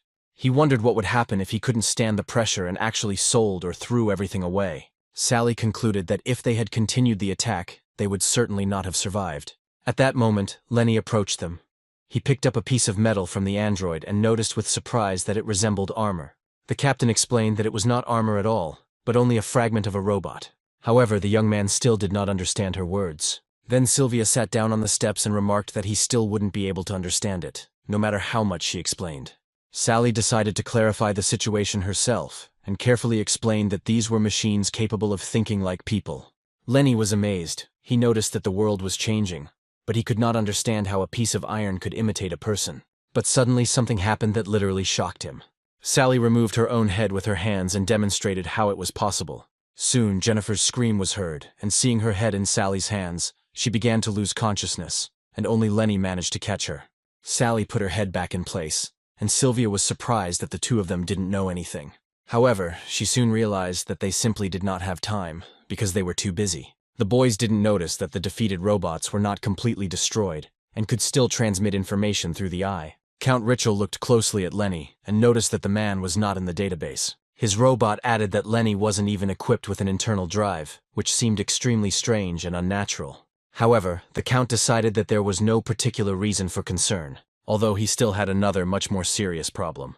In front of him on the screen was a soldier from a special tactical unit of a combat group with the highest level of clearance. Richel was sure that such a person could not have ended up here by chance, and therefore intended to study him in more detail. Meanwhile, a spherical ship arrived at the station of the Order of Heavenly Demons. He belonged to the Diocese of the Heavenly Demonic Church. Commander Randolph and his assistant Chuck went out to greet the honored gentleman. Soon, a spherical spaceship landed right in front of them. As soon as the shuttle opened, a man in a robe and slippers came out. After greeting Randolph, he acknowledged that the day had been extremely difficult, but that everything that had been experienced had been worth it. The gentleman turned out to be a man of short stature, resembling a bald child. His name was Jorge, and he held the position of first-class secretary at the headquarters of the Disaster Prevention Association. A wheelchair soon arrived with Sander sitting in it, a huge handprint on his head. Randolph asked Jorge if he had been able to see anything. Now they were in the laboratory, where they could examine Sander under a special light. Jorge carefully touched the mark on his head and asked if it hurt. Sander admitted that the pain gradually subsided, although he still felt a heaviness in his head. Jorge noticed that the heat in his body was still there. Sander confirmed this, but suddenly felt a strong pain that almost made his eyes pop out of their sockets. Jorge pressed hard on the mark on his head, and now there were already 2 marks on Sander's head, one big one and a small one inside it. The little gentleman merely scratched his chin thoughtfully, while Commander Randolph cautiously asked what had changed now. He saw that the first scar was very swollen and the second was wrinkled, which clearly indicated a different type of martial art. Jorge concluded that it was a trace of the 9 hands of yin technique. Randolph was astonished by what he heard, because this style was considered the lowest level of martial arts. He himself had studied it at the age of 7, but the scars he saw were strikingly different from the usual ones. Jorge confirmed that the basis of the 9 hands yin art is related to cold, because with heat, the sensations change completely. Apparently, the victim had reached the point where he had completely eliminated the cold, the heart of this art, and in its place only the heat of the blow remained in the body. This was the main feature, not to cause irreparable harm to the enemy. However, it was with this blow that the man struck Sander. Commander Randolph still couldn't believe what he was hearing. because changing the very basis of the art of non-existence was like creating fire from ice. Until now, something like this was considered possible only in theory. Jorge agreed with his interlocutor, but first asked to be given the opportunity to eat in peace, since this was one of his favorite dishes. Randolph had no choice but to obey. At this time, the crew of devils had already returned to the ship and were dining on sausages. While eating, Robert told everyone about the steel robots. He claimed that he had heard about them while still in the service. Such creatures were being secretly developed somewhere, and they had the ability to kill people. Sylvia still doubted his words, because the android's basic intelligence was based on the laws of robotics, and they strictly forbade harming humans.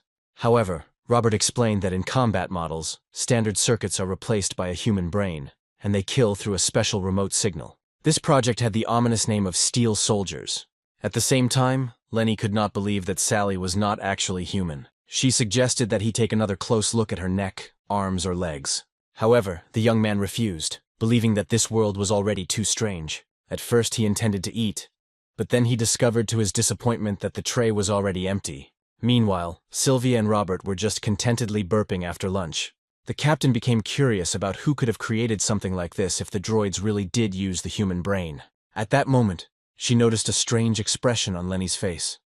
It looked as if he had been starved for a whole week. At first, she didn't understand what was happening to him. However, the girl then looked away and saw that his precious tray of food was empty. Nevertheless, Sylvia suggested returning. The woman longed to understand what was really happening on this planet. Lenny couldn't understand why. Even after he revealed his identity as the Supreme Lord of the Heavenly Demon, he was left without food. This caused him to become uncontrollable in anger. However, the captain only urged the others on, urging them to move on if they had already finished their meal. Robert and Sally hurried to follow Sylvia. Meanwhile, Lenny sat over the empty tray for some time. Hunger tormented him, and he began to collect the remaining crumbs from the edges, dipping them in oil to at least fill his stomach with something. Although it was nothing compared to the divine sausages, it was at least something. Soon the boys landed again at the very place where the battle had recently broken out. There were no new droids in sight yet, and the remains of the destroyed robots still lay on the ground. Robert began to examine them more closely, and was surprised that the build quality was poor, and the alloy used was too cheap and fragile. Sally assumed that these were just experimental samples, not finished products. Then she noticed a barely perceptible flickering of a light bulb in the head of one of the robots. This seemed very suspicious to her. Noticing her interest, Sylvia inquired about the state of the system. Sally explained that the robot was equipped with only a basic intelligent circuit on a chip. She clarified that such mechanisms are capable of executing only basic input commands and are completely devoid of their own will. Sally admitted that she was even embarrassed to call it artificial intelligence. Then Sylvia asked her about the remote control. Sally replied that each such mechanism had a remote control. Sally calculated that the total number of droids involved in the attack was 9,817 units. One might assume that they all belonged to the Steel Soldiers project. This would mean that there would be at least 9,817 of them there. The same number of human lives would have been spent on this project. All these people were converted into part of the biological chain of these machines. The captain couldn't believe it was true. Sally suddenly noticed that there was one person less than there should have been. She concluded that one element was clearly missing. At the same time, Jorge told the commander about the order he had received. It included a general mobilization and a strict blockade in all 32 parishes. He clarified that no one could be allowed in or moved now, and that all dispatched personnel had to be immediately returned.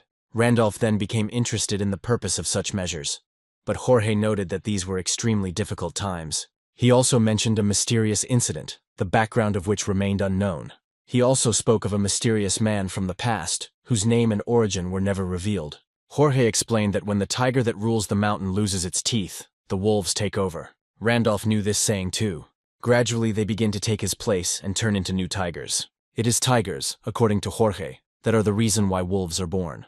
When tigers disappear, for those who lived under their rule, wolves seem much calmer and safer, because they are noticeably weaker.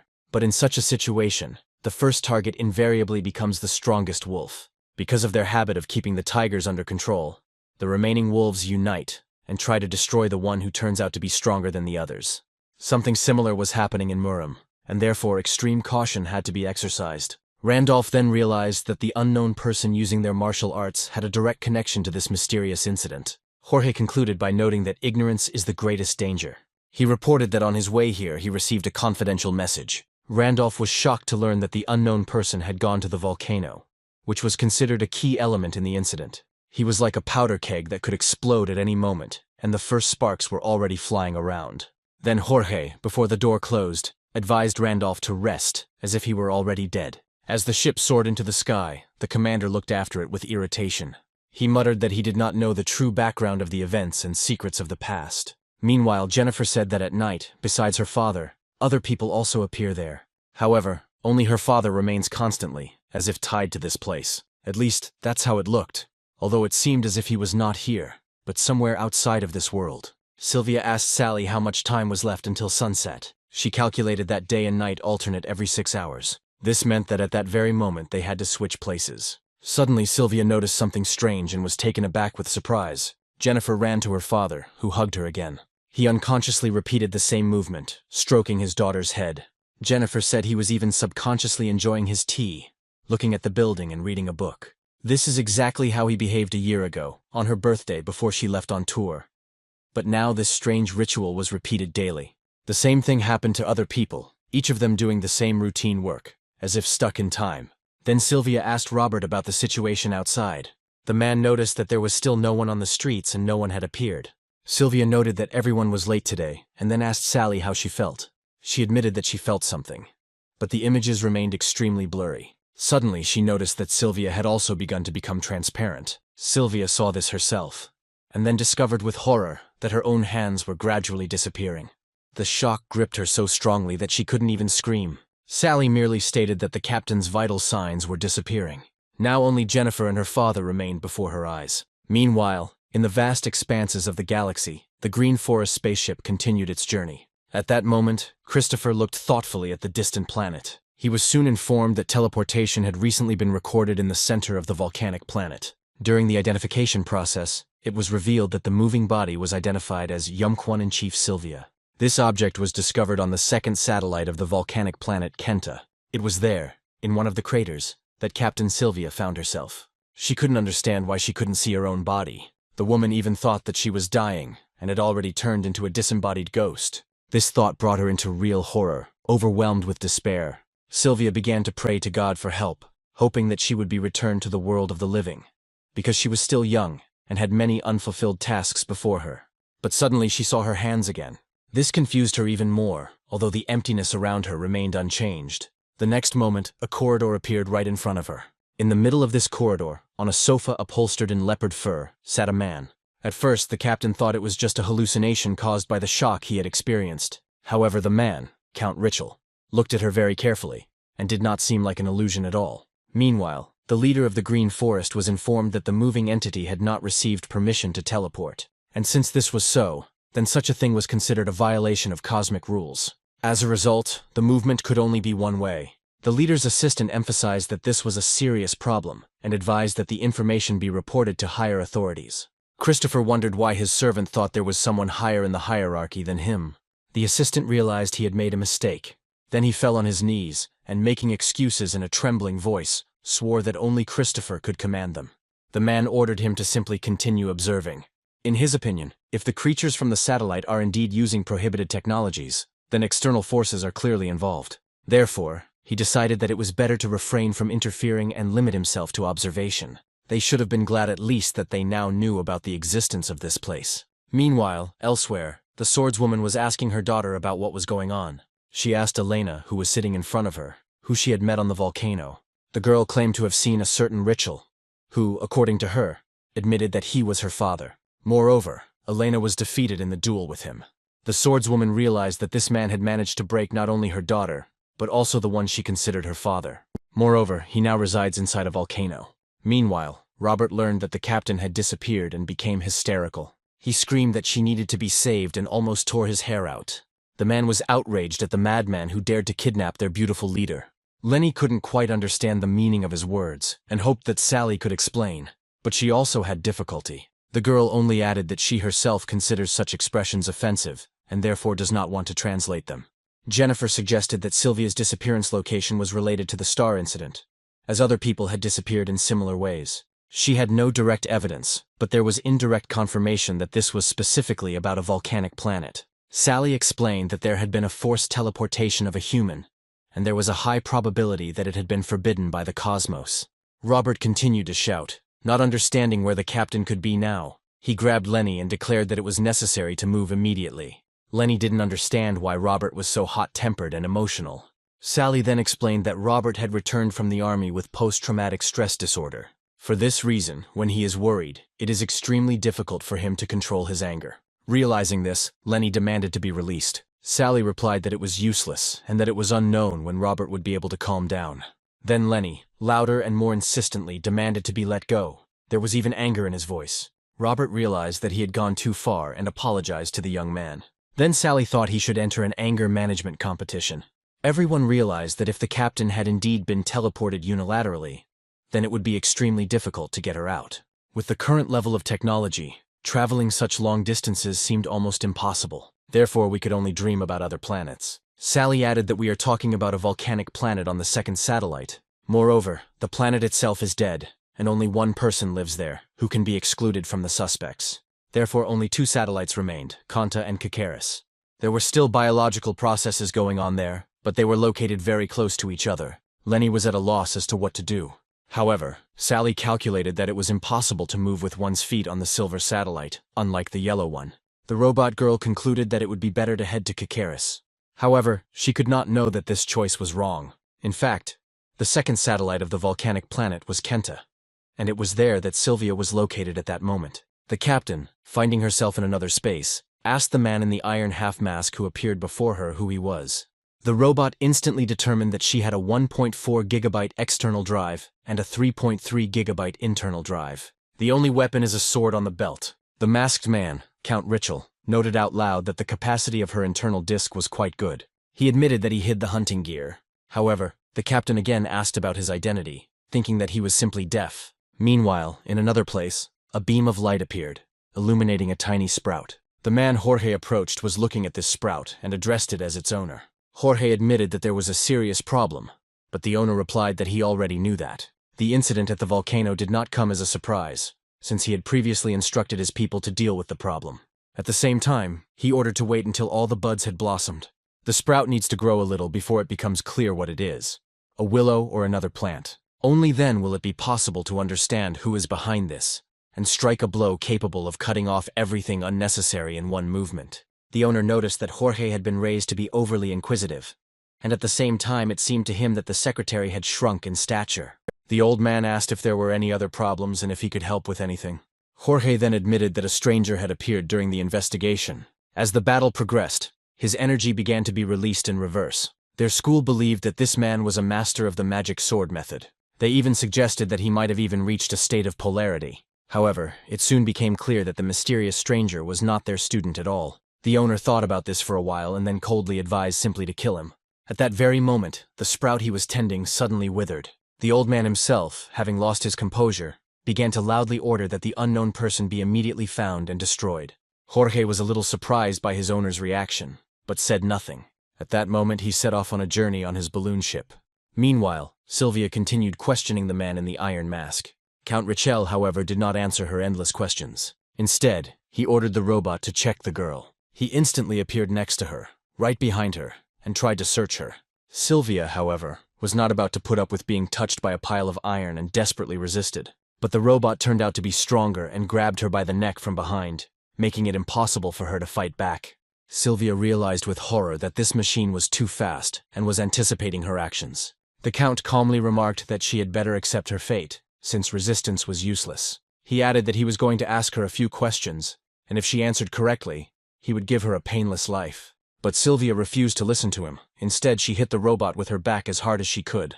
However, Richel didn't understand why these words caused such a reaction in her. Then she managed to snatch the sword hanging from her belt and throw the robot away from her. She spun around with her sword in her hand like a hurricane, not allowing the enemy to even get close to her. But he did not retreat, and again stretched his mechanical hands towards her. Now Sylvia was ready for this and sharply dodged the mechanical paws. She retreated further and further, not allowing the robot to grab her. However, Richel reiterated that resistance was futile, as his machines stored data on all known martial arts in their memory. The captain noticed that the robot was indeed reading her every move. This made it much more difficult for her to dodge attacks. However, the girl had no intention of giving up. so she immediately rushed forward, holding a sword in her hands. But this time the robot was faster and easily dodged her attack, ending up right behind Sylvia. At some point the car hit her in the back. The impact was so strong that she was thrown back several meters, sprawled on the floor. But, to everyone's amazement, even after such a blow to the spine, Sylvia managed to get up and continue the fight. Meanwhile, Count Richel watched the unfolding battle with interest. He repeated again that it was all pointless. Meanwhile, the robot, which was in the distance, suddenly began to flicker in space. Then he found himself behind the captain. The robot reached out to her neck again, ready to grab her again. But the machine miscalculated, and the girl managed to jump so high that she avoided capture. When the robot looked up, he realized that Sylvia was right above him. The machine decided not to give in to her, and immediately pushed off the floor, jumping into the air towards its opponent. Then she decided to use one of her signature moves, and threw the sword at the robot in mid-flight, aiming for its only eye. However, she failed to hit the target as the weapon was knocked away. The robot was literally a few centimeters away from Sylvia. He stretched his hand forward and directed it towards the girl's stomach. At that moment, he began to concentrate bright energy directly into his palm, preparing to strike. However, at that moment, Sylvia's sword wrapped around the robot's other arm and began to rise rapidly upward, like a spring. Before the robot could even comprehend anything, the tip of the sword pierced his iron head. After this, the car began to fall down, never managing to touch Sylvia's stomach. The Count, seeing this, experienced a fit of rage and crushed the cup he was holding in his hand. He realized that his rain dragon from the 4000 Brigade had been defeated. The next moment, his robot collapsed into a useless heap of metal. Sylvia landed softly on the floor and gave him an angry look. She was still wounded and holding her stomach, but still alive. She was still trying to figure out who this strange white-haired man in a mask was. Richel clearly realized that he was faced with a problem. He spent a whole decade assembling a team, and now an unknown woman has destroyed his work by using a strange and unknown martial art. At that moment, bright green energy began to emanate from Sylvia's body. Richel realized pretty quickly that this was a death sentence. It was Hun Musingon's QIQS integrated air quality system, and what's more, it was at its maximum speed. It was a secret technique that was taught only in German. Soon Richel realized that Sylvia had managed to take over the entire sky. A stream of green light emanated from her and rushed into the sky, scattering there in thousands of sparks, like fireworks. Meanwhile, on the ship of the Western swordswoman Elena, the conversation about her acquaintance with her father continued. She said the process was strange and contradictory. After all, it was obvious that she had not arrived at the volcano by accident. But suddenly, having lost consciousness, she woke up next to the man whom everyone now knew as Count Richel. At that moment, the swordswoman imagined their meeting. Richel was still sitting on his leopard sofa. The woman realized that Elena was dealing with one-way teleportation. He stated that there was nothing surprising about this. She was here so that he could fulfill her wish. He knew that she dreamed of becoming stronger and seeing the whole world. Richel insisted that he had ears everywhere, even on her own ship. He said that the closer she gets to her goal, the further the road slips away. He knew very well that she cried in despair every day, and therefore he called her to give her strength. His knowledge of her turned out to be frighteningly accurate. Elena didn't understand what he was leading to. All of this was very unpleasant for her. And then the Count explained that everything would only become clear when she came face to face with it. This is how, according to Elena, their fight began. But whatever she did, it was all in vain. Now Sylvia found herself in the same situation, not having enough strength to defeat Richel. The Count grabbed her by the neck and promised to make her as strong as he was. After all, she was his daughter, so this is exactly what she deserved. Elena was still before his eyes. However, now he was squeezing not her neck, but Sylvia's neck. He said that all she had to do was answer one question, and then he would certainly grant her power. The swordswoman turned her gaze to her daughter, guessing how it all ended. A blue glow began to emanate from Elena, which only confirmed the woman's guess. She put on her armor and said that in exchange for answering the question, she was given such power. The swordswoman of the West realized with horror that Elena now had the power of a steel soldier. Meanwhile, the S-Devil's ship continued on its way. However, Robert was impatient for them to get there faster.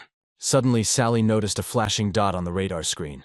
It turned out to be the balloon ship on which Secretary Jorge was traveling. Robert became furious and demanded that he be eliminated immediately, threatening to do it himself. However, Sally could not carry out the order. The thing was, it was a Voyager-class destroyer, and she didn't know who it belonged to. It soon became clear that the ship belonged to the Church of the Heavenly Demon. When Robert heard this, he became a little quiet from the tension. At that very moment, a bald secretary teleported onto their ship. The first thing Jorge saw was Lenny, who was sitting at the table. He, not paying attention to anything, calmly ate fried sausages. While Lenny was finishing his meal, Robert approached Jorge and asked what he was doing on their ship. Jorge introduced himself as a high-ranking official in the church's disaster prevention and security headquarters. Then he sat down at the table, wishing Lenny bon appetit. But Lenny didn't even pay attention to him.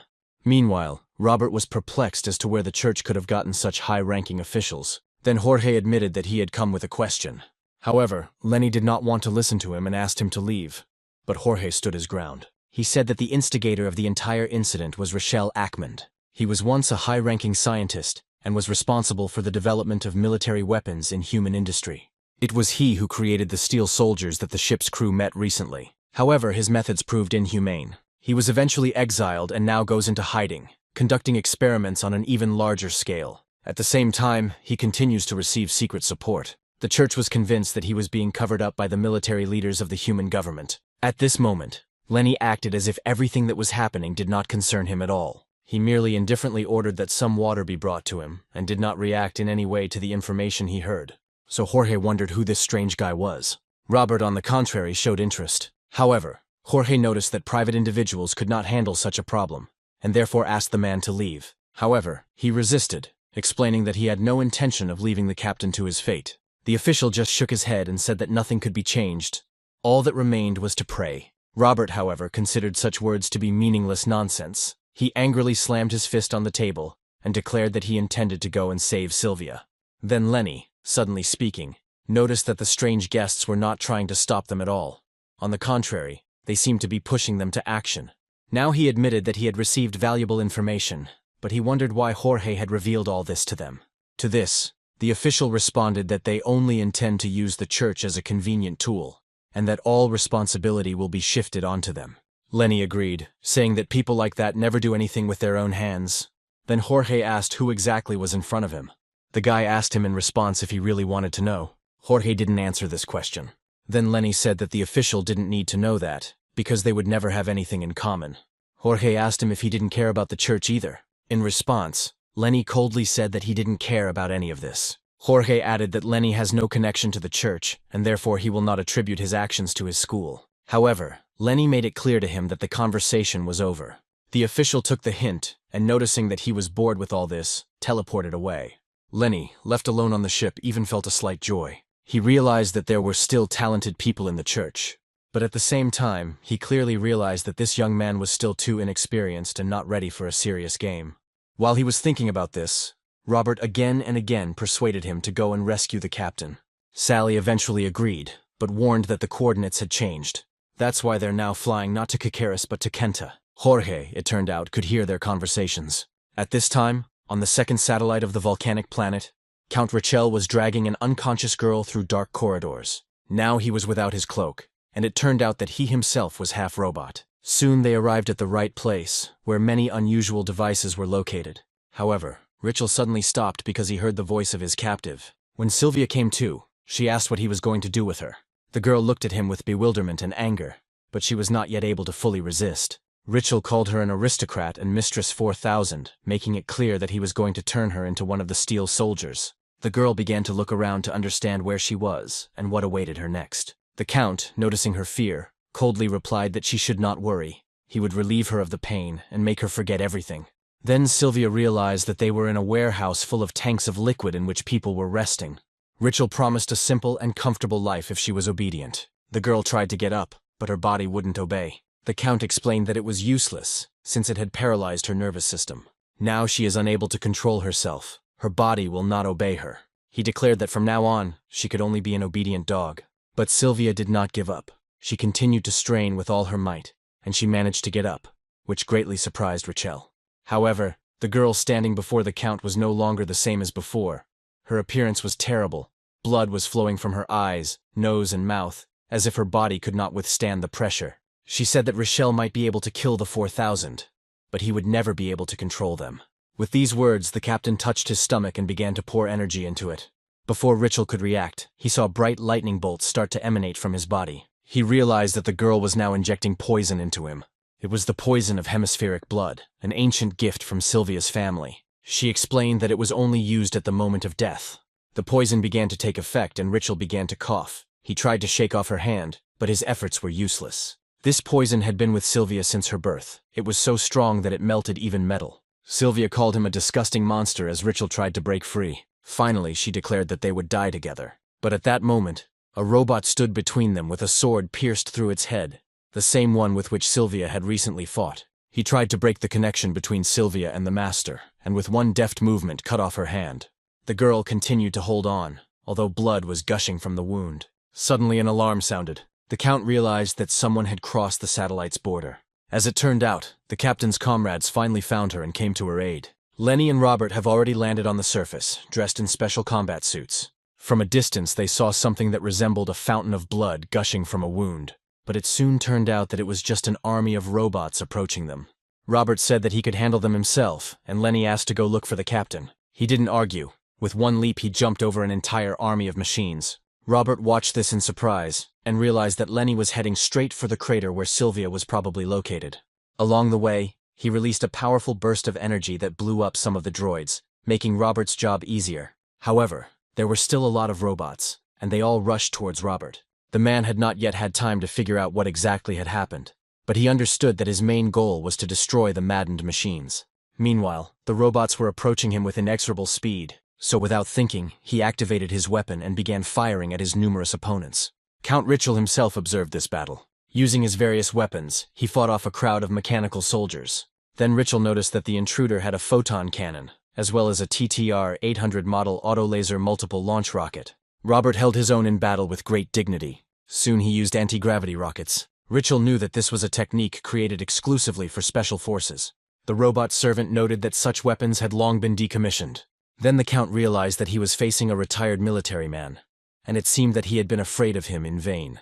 However, he still ordered that this guy be erased along with everyone else. Suddenly Richel heard a strange sound coming from the tanks. The man quickly realized that an intruder had entered his property. The robot immediately diagnosed the movement and reported that the intruder had already entered the 8th zone. Soon, he had already passed zones 8 and 7. In just a few seconds, he ran through all the zones, and apparently was heading to the 1st zone. The sound grew louder and the tanks began to shake. The attacker soon reached the 1st zone, but the signal was suddenly interrupted, and the robot admitted that the location was unknown. At this point, Richel panicked, not understanding what to do in this situation. Then the machine started stuttering, as if it was malfunctioning. The next moment, it completely exploded. The Count immediately turned his attention to the containers, realizing that the system was under threat. The liquid inside them began to boil with terrible force. However, at some point everything suddenly became quiet and calm. But suddenly, a second later, another explosion was heard, this time in the wall. Count Richel just looked helplessly at the huge hole that was right in front of him. A young man emerged through the hole. It was Lenny. For a few seconds they just looked at each other, and Richel couldn't understand what it meant or who was in front of him. He wanted to pounce on the stranger, but in an instant he was behind him. On the table in the middle of the room, Lenny saw Captain Sylvia chained to the surface. She was unconscious, and to his horror, he noticed that her arm was missing. But she was still alive. Count Richel at this time did not leave questions towards the young stranger, again and again interrogating him about who he was. Lenny was silent for a long time, looking at Sylvia's bloody and mutilated body. He then replied that the Count was like a child who had just begun to reach puberty. Looking at the tanks with people, he added that there was not a drop of humanity in him. He also clarified that he himself was not human at all, and this admission confused the Count. He noticed the characteristic gleam in the young man's eyes, but still did not understand his essence and continued to interrogate him. Then Lenny silently extended his hand forward. He pulled Sylvia's sword towards him with a movement of his hand, which was located directly behind Richel. He told him once again that he was not going to talk to non-humans. The next moment, Sylvia's sword flew right past the stunned Count's face. A moment later, he was in Lenny's arms. Richel realized at that moment that the person in front of him was a user of telekinesis. At the same time, his mechanical sensors did not detect anything special about the guy. Therefore, it remained unclear how he did it. The Count assumed that the young man was proficient in ancient martial arts. But be that as it may, his appearance was extremely inappropriate. Moreover, at that moment the terrible trauma inflicted by Sylvia's poison again reminded itself. Suddenly Lenny was right in front of him. To the Count's surprise, he put a sword to his neck. The boy said that the Count was neither a man nor a warrior. Lenny also noticed that countless thoughts were swarming in his head. However, Richel had no intention of waiting for that blade to take his life. He sharply dodged the blow and went on the attack, but it turned out to be a mistake. In an instant, Lenny cut off his hand and declared that the debt had been repaid. After that, He approached the table where the captain lay, still unconscious. Lenny understood that he had managed to avenge her and repay the debt to the scoundrel, but the price for this was enormous. His body began to emit black energy, and Lenny stated that the Count needed to be prepared, because his anger was off the charts. Soon his ominous aura spread throughout the laboratory. The Count, watching this, clearly realized how unlucky he was. Due to the injury, his performance was reduced to no more than 40%, and there was no chance of winning. In desperation, he decided to activate the internal drive to maximum, hoping that this would save him. However, an alarm immediately went off, and it turned out that the limit had been exceeded, and the body temperature had gotten out of control. Despite the danger and the sparks flying from his eyes, the Count continued to increase his power. Meanwhile, Lenny was thinking about how ugly the world had changed. However, his thoughts were interrupted by Sylvia's voice, which was lying behind him. Lenny turned around in surprise, wondering if he had imagined it. It was at this moment that the guy noticed that Sylvia had opened her eyes. However, to his surprise, she began to mutter words about self-destruction and death. Lenny instantly knew that something terrible was about to happen. When he turned his head, he saw the Count's body begin to glow with energy. The next moment, a huge explosion thundered. It was so powerful that its blast wave even touched a warehouse with containers. Meanwhile, Robert was in a tough fight. He ran out of missiles, the photon cannon needed reloading, and the laser was faulty. All of his weapons required inspection and repair, and his fire-resistant clothing needed to be replaced. Too much had come together at once, and the equipment needed to be at least cleaned.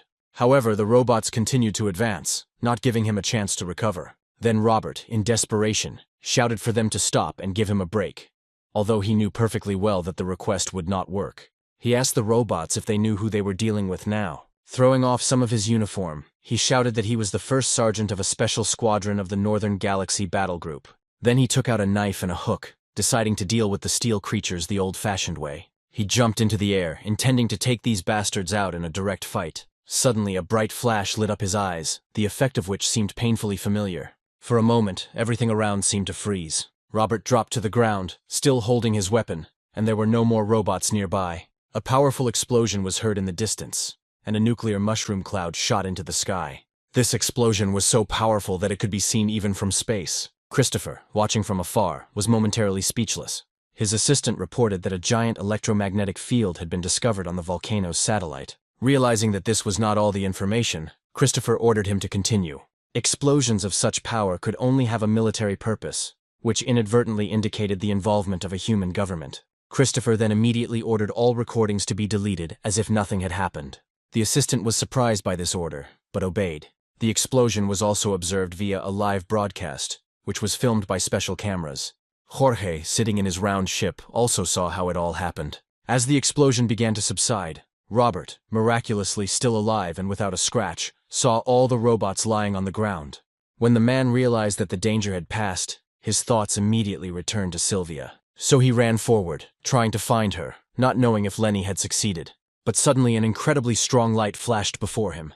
In the midst of this light, Robert saw Lenny sitting on the test table, holding the captain in his arms. She was alive but badly wounded. The ancient youth's face was darkened with sadness, and at that moment a terrible thought crept into Robert's heart. Now there was a gap between them, created by the explosion, and that table was on a tiny island of rock. At this time, the old owner was glad that the volcano had finally returned to its normal state. Now the place where only recently there had been a withered sprout was covered with fields of flowers. All the people who were used as test subjects also returned to their daily lives. They didn't remember anything, as if nothing had happened. But the old man was simply amazed that such a thing was even possible. Jorge, who flew to him, expressed the opinion that the entropy version had been commercialized. The old man asked for a simpler explanation, since not everyone was as brilliant. And Jorge explained that it was a technology that allowed one to manipulate time. Experiments with it were strictly prohibited, as they could lead to the creation of multiple universes. But Richel not only improved this technology, he managed to convert all the people in the experiment. He even created unknown and forbidden technologies such as one-way teleportation. He should be recognized as an outstanding genius. However, the old man still feared that the military leaders of the human government could be his allies, because their greed knew no bounds. He noted with bitterness that if they wanted, they could even turn bamboo into a bomb to blow up the whole world. But now it remained unknown whether Richel had died. So the old man ordered Jorge to find out, and after that he will definitely need to destroy it. He will also have to eliminate the person who uses their martial arts. The official promised to carry out the order without hesitation. A little later, Lenny met with Johnson. He admitted that his daughter told him everything that happened and expressed gratitude to the heroes for saving his daughter and wife. But Lenny added that Rachel was just a puppet, and that there was someone dark behind the scenes, and that all of this was ordered by a certain child. Johnson agreed with this idea. He admitted that no man would dare to do such a thing. However, he already had his suspicions. Lenny then stated that Johnson probably intended to simply turn a blind eye to what was happening and move on. He was dumbfounded, not understanding how the young man could see right through him. He was amazed that such a young guy had such calmness.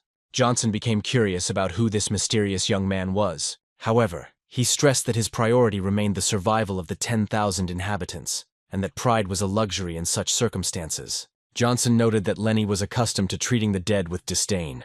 He didn't hear any comments from him, but maybe it really was something normal, but he felt awkward. Then Lenny replied that he was simply doing his duty, following his own destiny. Johnson understood that he was looking down on the world, and in his heart he was even outraged by the fact that the young man seemed to consider himself omnipotent. Then he finally decided to ask the question about what Lenny's true appearance was. But the young man only said that he would like to continue living with his eyes closed, because now everyone around him only irritates him. As he left the room, he noticed that he knew too much about this world. Lenny then admitted that he became curious about whether it was possible to reattach a severed limb. Although his mind told him it was nonsense, there was a glimmer of hope in his heart, because over the past few days he had experienced many things that made no sense. Meanwhile, Captain Sylvia was placed in a special healing capsule. There she entered hypersleep, hoping that her comrades and their technology would be able to heal her. Sally watched her the most, as she was the one who knew the specifics of the technology being used better than anyone else. Robert asked her about the captain's condition almost every 5 minutes. However, the indicators remained the same and did not inspire optimism. The man was puzzled why Sylvia's condition was not improving, and believed that it was all connected with the severed hand, so he insisted that it be reattached. However, Sylvia's blood was contaminated with a poison for which there was no antidote. Sally, of course, tried to neutralize it, but the poison continued to slowly spread throughout her body. Robert, in desperation, demanded that the captain be taken to a real hospital, and even, in a fit of emotion, began to shake Sally. But she only repeated that there was no antidote, and that such hospitals were only in K or Nebula. These words made the guy lose heart, and he admitted to himself that he simply didn't know what to do now. Sally replied that it was better to prepare for the farewell. The captain had asked in advance that after her death, her body be attached to the shield and sent into space. She wanted to be able to travel among the stars forever, and the robot girl was ready to spend all her money on it. Then Sally, exhausted by what was happening, headed to the coffee machine. She was also very worried, and in order to calm down a little, she splashed the drink on herself. Pausing for a moment to consider what was happening, she suddenly noticed the silhouette of a ship overboard, belonging to the swordswoman from the west. Her amazement knew no bounds when she saw this huge ship very close. Meanwhile, the swordswoman herself stood on the deck. The woman looked closely at their vessel. Some time later, Johnson saw a huge ship hovering over the city. He knew perfectly well who owned this transport. It was Lady Camilla, nicknamed the Swordmaster from the Western Sky. Now she came here in person, which was extremely surprising. The guard of Mount Hwasan, Mansanshin, reported to Johnson that they had tried to contact her many times but had received no response. Then his owner assumed that she was not going to meet at all. However, Mansanshin even considered such behavior as a sign of disrespect to the leader of Mount Hwasan. But Johnson asked him not to get excited. He reminded him that the territory was only just beginning to recover, and the time for conflict had not yet come. The most powerful force now was patience. It was this that was supposed to help them hold out until Hwasan regained its former power. Hearing this, the guard fell silent, and Johnson retired to his chambers. Camilla soon met Lenny on the ship to ask him a few questions. The woman also admitted that she could be useful in other ways. She reminded him of the girl on their team, Sylvia, and stated that she could help her if she was allowed. Lenny realized that perhaps this woman could return the captain's hand, and he was once again convinced that the world had changed. However, for a swordswoman, such an operation was considered elementary medicine. It was much more difficult to cleanse her body of the poison of her blood. Then Lenny realized that Sylvia belonged to the Sachin family, and that explained why she seemed so proud and willful. Camilla explained that the blood poison was an ancient secret known only to the head of the Sachion clan. Lenny was surprised that Camilla knew about it too. Then, after thinking for a bit, he agreed and asked him to cure the captain. But judging by Camilla's look, this request was not so simple. Lenny understood this too, so when Sylvia's treatment was already on her, he asked what she wanted in return. The swordswoman admitted that she needed to meet someone, and Lenny probably knew where he was. The guy noted to himself that her voice was trembling with rage, and he realized that she felt deep hatred for this man. He remembered that he had recently met a man who made him want to beat him half to death. If he was her target, then she was too late, because the bastard was already dead. But Camilla objected, saying that the man was alive. She explained that the problem was that he had gone into the shadows, into the Vista Galactic Nebula, onto one of the satellites. That's why she needed Lenny's help. Meanwhile, the story continues on this very satellite, in the depot of the Army of the Southern Union of Humanity. A girl in a black dress approached the metal capsule. She held a large burgundy towel in her hands. When she got close enough, a bluish light began to come from the capsule's window. Soon the liquid began to flow out of her. Then the girl prepared for the meeting. When the door opened, a man was found inside. It was Count Rochelle, who had regained his human form. The girl greeted him and threw a towel over her shoulders. But it was hard for me to come to my senses, feeling as if I were after a severe hangover. So, only after a few seconds he looked at the girl and asked who she was. The woman said she was Rachel Ackerman and said she was his other half. She explained that in a minute all his memories would return to him. At this point, Rochelle didn't seem to understand what was happening. But Rachel was sure that once he got his memories back, he would love her again. Camilla soon revealed his location at the drone depot, specifying that Rochelle was hiding there. However, she warned that the place was under strict control of the human government. The planetary guard, subordinate to government forces, was on duty there. Lenny realized that it was some kind of office. He also remembered that one boy, that same bald official Jorge, had once mentioned this. Camilla admitted that she hadn't heard such a word for a long time. But in any case, she agreed with his conclusion.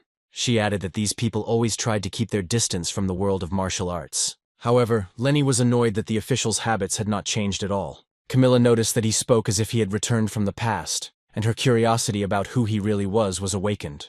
But the guy preferred to postpone this conversation. Now he had to distract the attention of the planetary guard.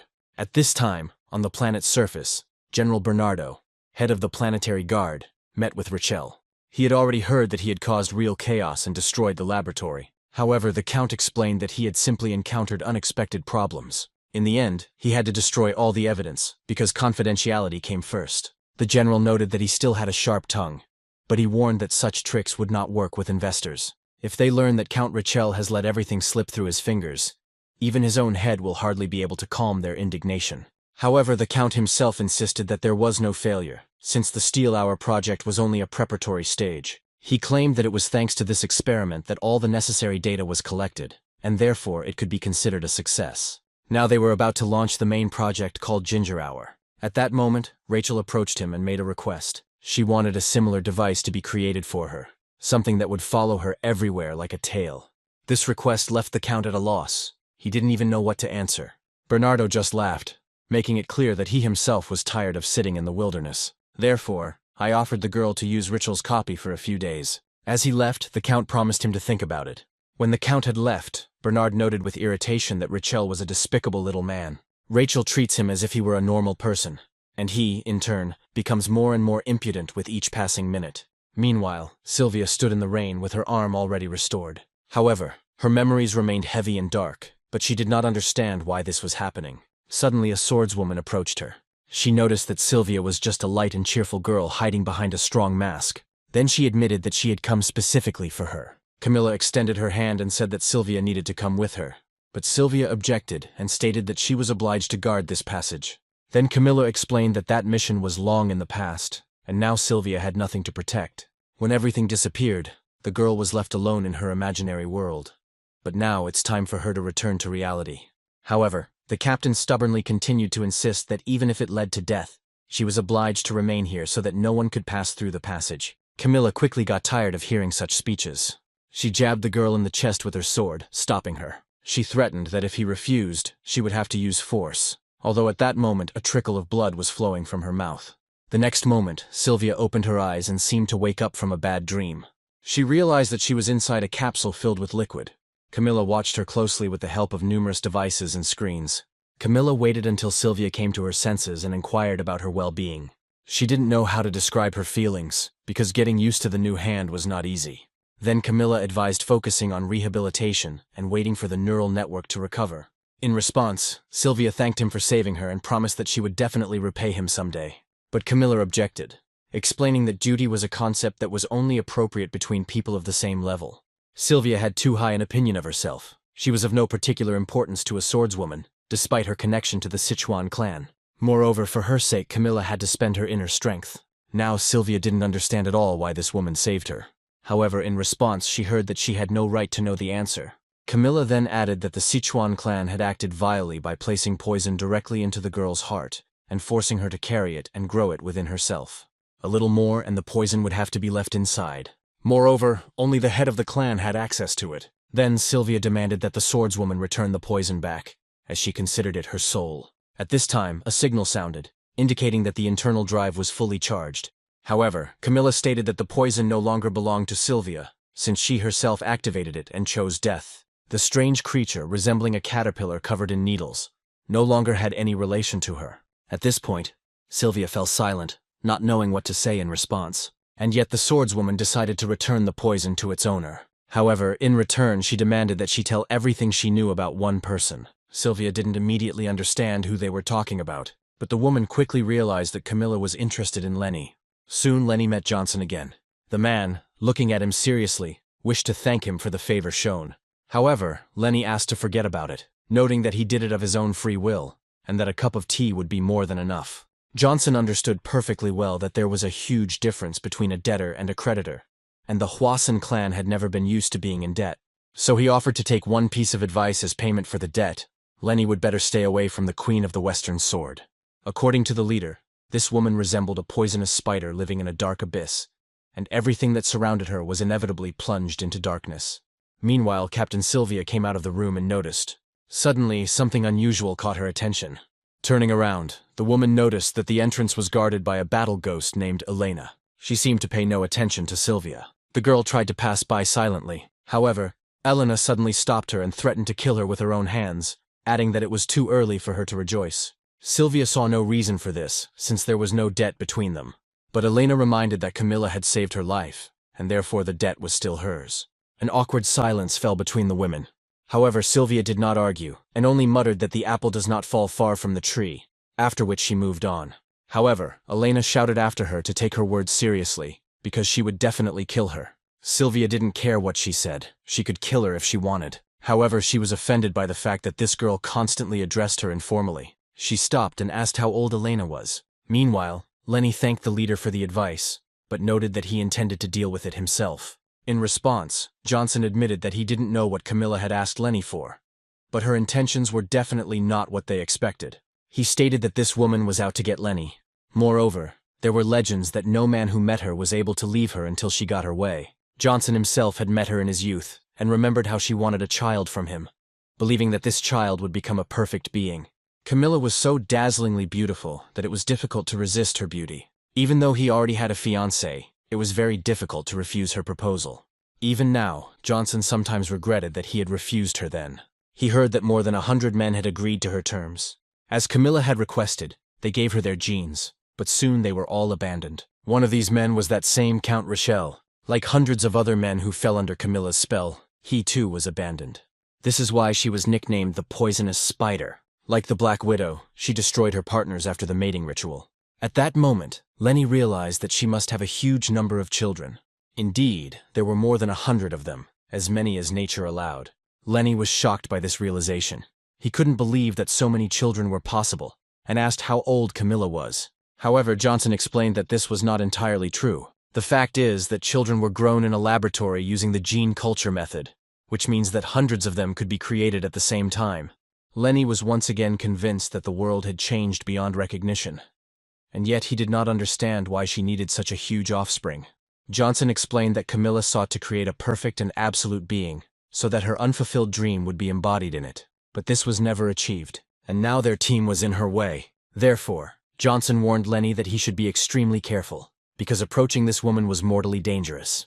The guy stood up and uttered only words of regret. With these words, he even surprised the leader Hwasun. Lenny decided to explain that he would like that woman to be to his taste, because sometimes he himself thought about having a child. After this, the man left the room, leaving Johnson alone. A little later, Sylvia returned to the ship, and Robert noticed her. He ran up and hugged her very tightly. Robert never doubted her survival, and was sure that she would return. However, Sylvia asked him not to be so intrusive, as his excessive affection embarrassed her. Robert noted that she was too tense, but reminded her that they were one team, and that is why he was very worried about her. Robert didn't want to let her go, while Lenny was much more engrossed in eating sausages. The captain admitted that she had heard that it was he who saved her. However, now she wanted to know the answer to one question. It was important for her to understand whether he was older than her. Lenny remained silent, probably continuing to chew his food. Sylvia decided that his silence meant consent, and came to the conclusion that she could call him uncle, or even grandfather. However, the guy continued to calmly finish his sausages. Then the woman snatched the plate from him, and said that he shouldn't eat unhealthy food. After that, she asked Sally to make sure that Lenny was fed only organic, healthy food. But her intervention only provoked anger. The guy became so angry that aggressive energy began to emanate from him.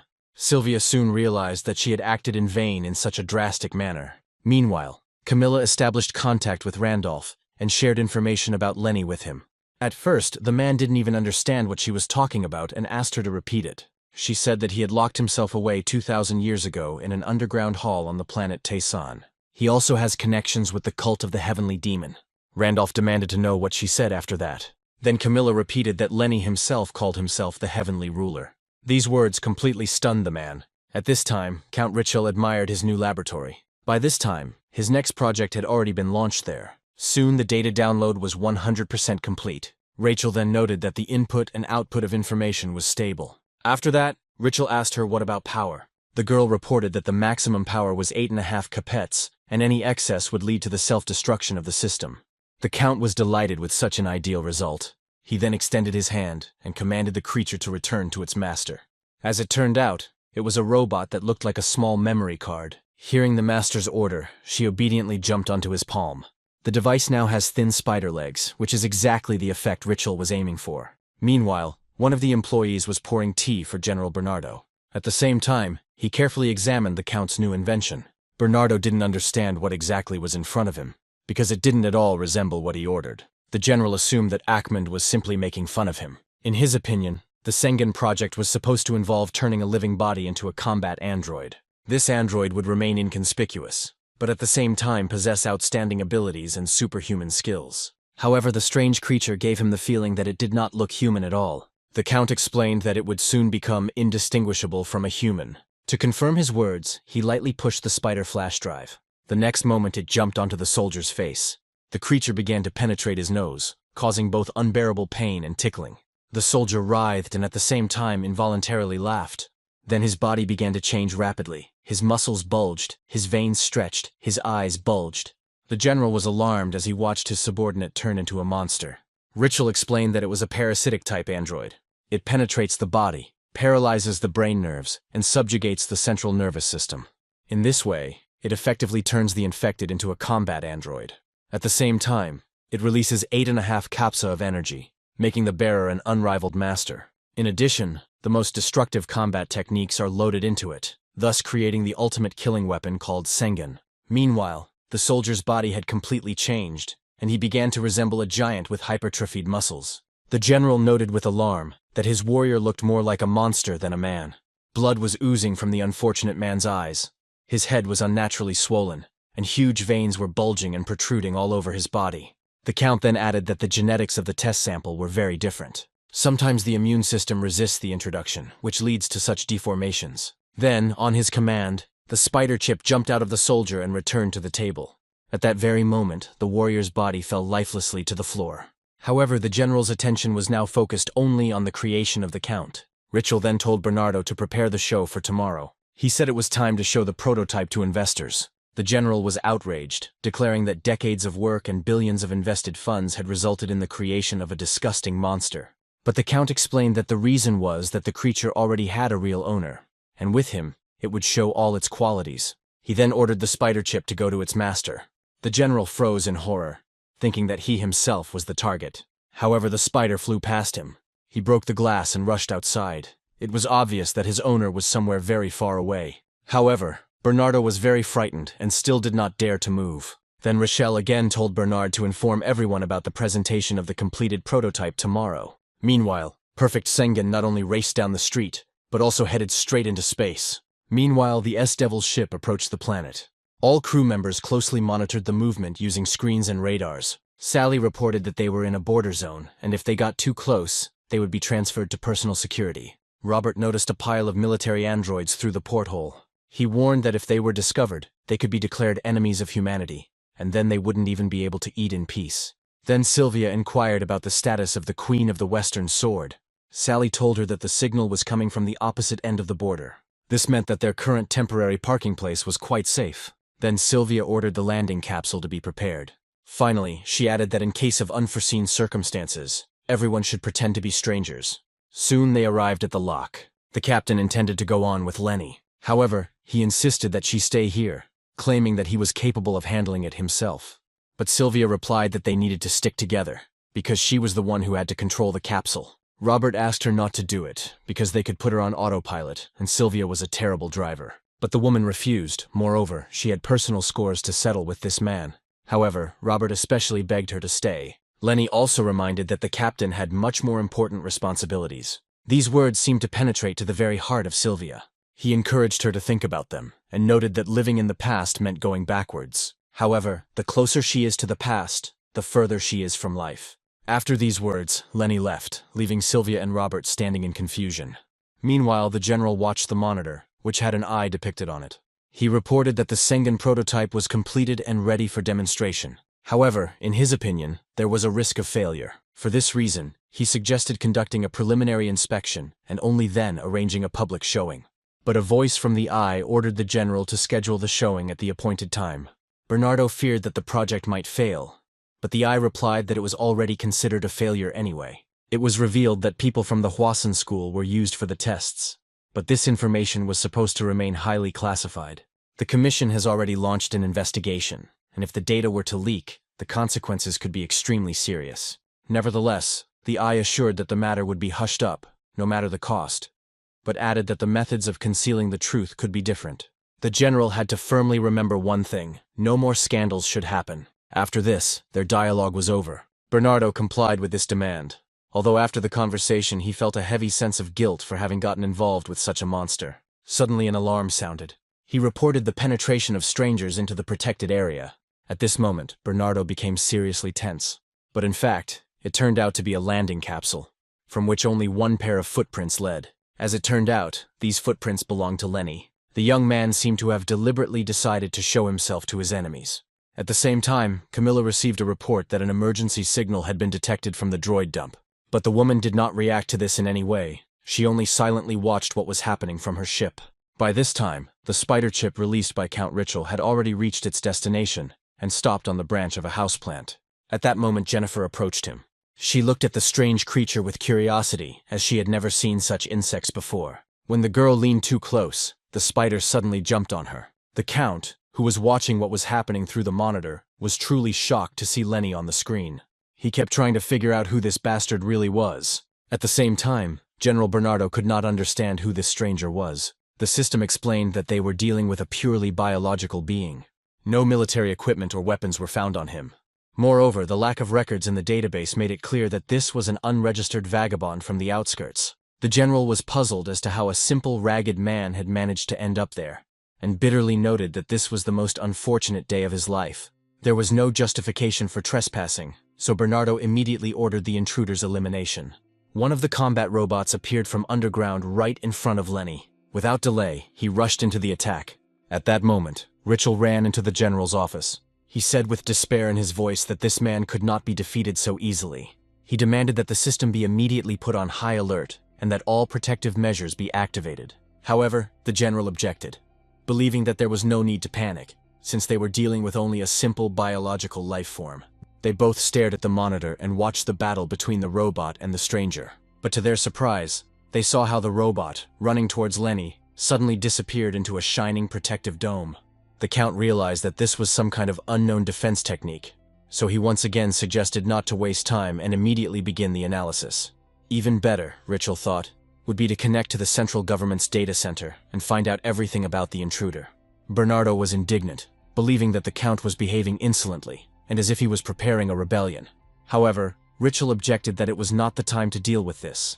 If the project failed, the consequences would be catastrophic for the general as well. This man must be stopped at all costs, and if Bernardo intends to remain in power, he must act decisively. The general became angry and exclaimed in irritation that Richel had gone too far. At this point, the system reported that the intruder was moving towards the second line of defense. The laser cannons and the android battalion were already ready for battle, but Bernardo gave the order to activate the Buddha statue. He hoped that the power of this weapon would allow him to destroy the stranger with one blow. Meanwhile, the Count gave orders over the radio that the required person should be brought to him immediately. Meanwhile, Rachel and the robot arrived at a clearing outside the city. There she was to meet their new specimen. Soon the person she needed appeared on the horizon, Jennifer. Rachel used her earpiece to announce that they had arrived and were ready to pick him up. By this point, Jennifer was already under the influence of Sengen, and therefore behaved like a programmed zombie. Meanwhile, a sand whirlwind appeared next to Lenny, small at first, then growing larger and larger. It soon turned into a giant tornado. However, the guy showed neither fear nor surprise and continued on his way. Inside the vortex, he noticed something huge, but nothing in this world surprised Lenny anymore. Soon the boy saw a huge statue of Buddha in front of him and looked at it with interest. With some surprise, he asked her what it was, but the hand of the stone giant was already reaching out to him to crush him with one blow. Soon the palm fell straight to the ground with an incredible roar. Meanwhile, the tornado circling around the statue grew stronger and stronger. The vortex was so huge that it was even noticed from space. The general, watching what was happening through the monitor, saw a stone palm cover the stranger. Bernardo remained calm, not understanding what was going on. However, he did not understand why it was necessary to make such a fuss over such a trifle. He ordered the body of the invader to be brought in for identification. However, the system unexpectedly reported that the object's condition remained normal. Bernardo decided that the system had failed, because there was no way a man crushed into a bloody mess by a statue could survive. But the moment Buddha's hand crushed Lenny, a powerful energy flow flared up inside the palm. He rushed through the whirlwind to the sky, and the young man found himself already at the top, unharmed. Lenny floated in the air as if he were standing on transparent glass. From this incredible height, he calmly surveyed what was happening. The enraged general ordered its immediate destruction. However, he suddenly saw how the center of the whirlwind took on a bloody hue. Soon the whirlwind rushed upward, passing the tornado and rushing into space itself. Lenny, who knew well that the true power of the Buddha statue lay in its emptiness, did not understand why it was distorted by brutal cruelty. Quite quickly he realized that in front of him was only a fake, a pitiful imitation of the original. Meanwhile, the statue's hand reached out to him again, and a void formed in its center, resembling a black hole. Then Lenny decided to strike first. He rushed down rapidly, almost at the speed of light.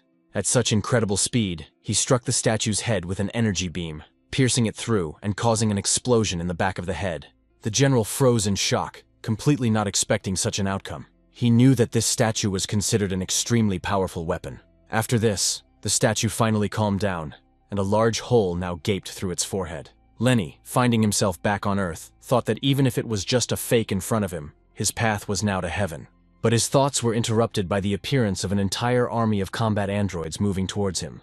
There seemed to be countless numbers of them, and they were all furious to the limit. The general hoped that this time they would definitely be able to stop him. The system has already identified Lenny's martial arts as the demonic Asura sword technique. It was created based on the mental practices of the heavenly demon, and was considered to be of the highest level. Count Richel could not believe it, and demanded to be connected immediately with General Bernardo. However, for some reason, they were in no hurry to fulfill his request, which irritated him more and more.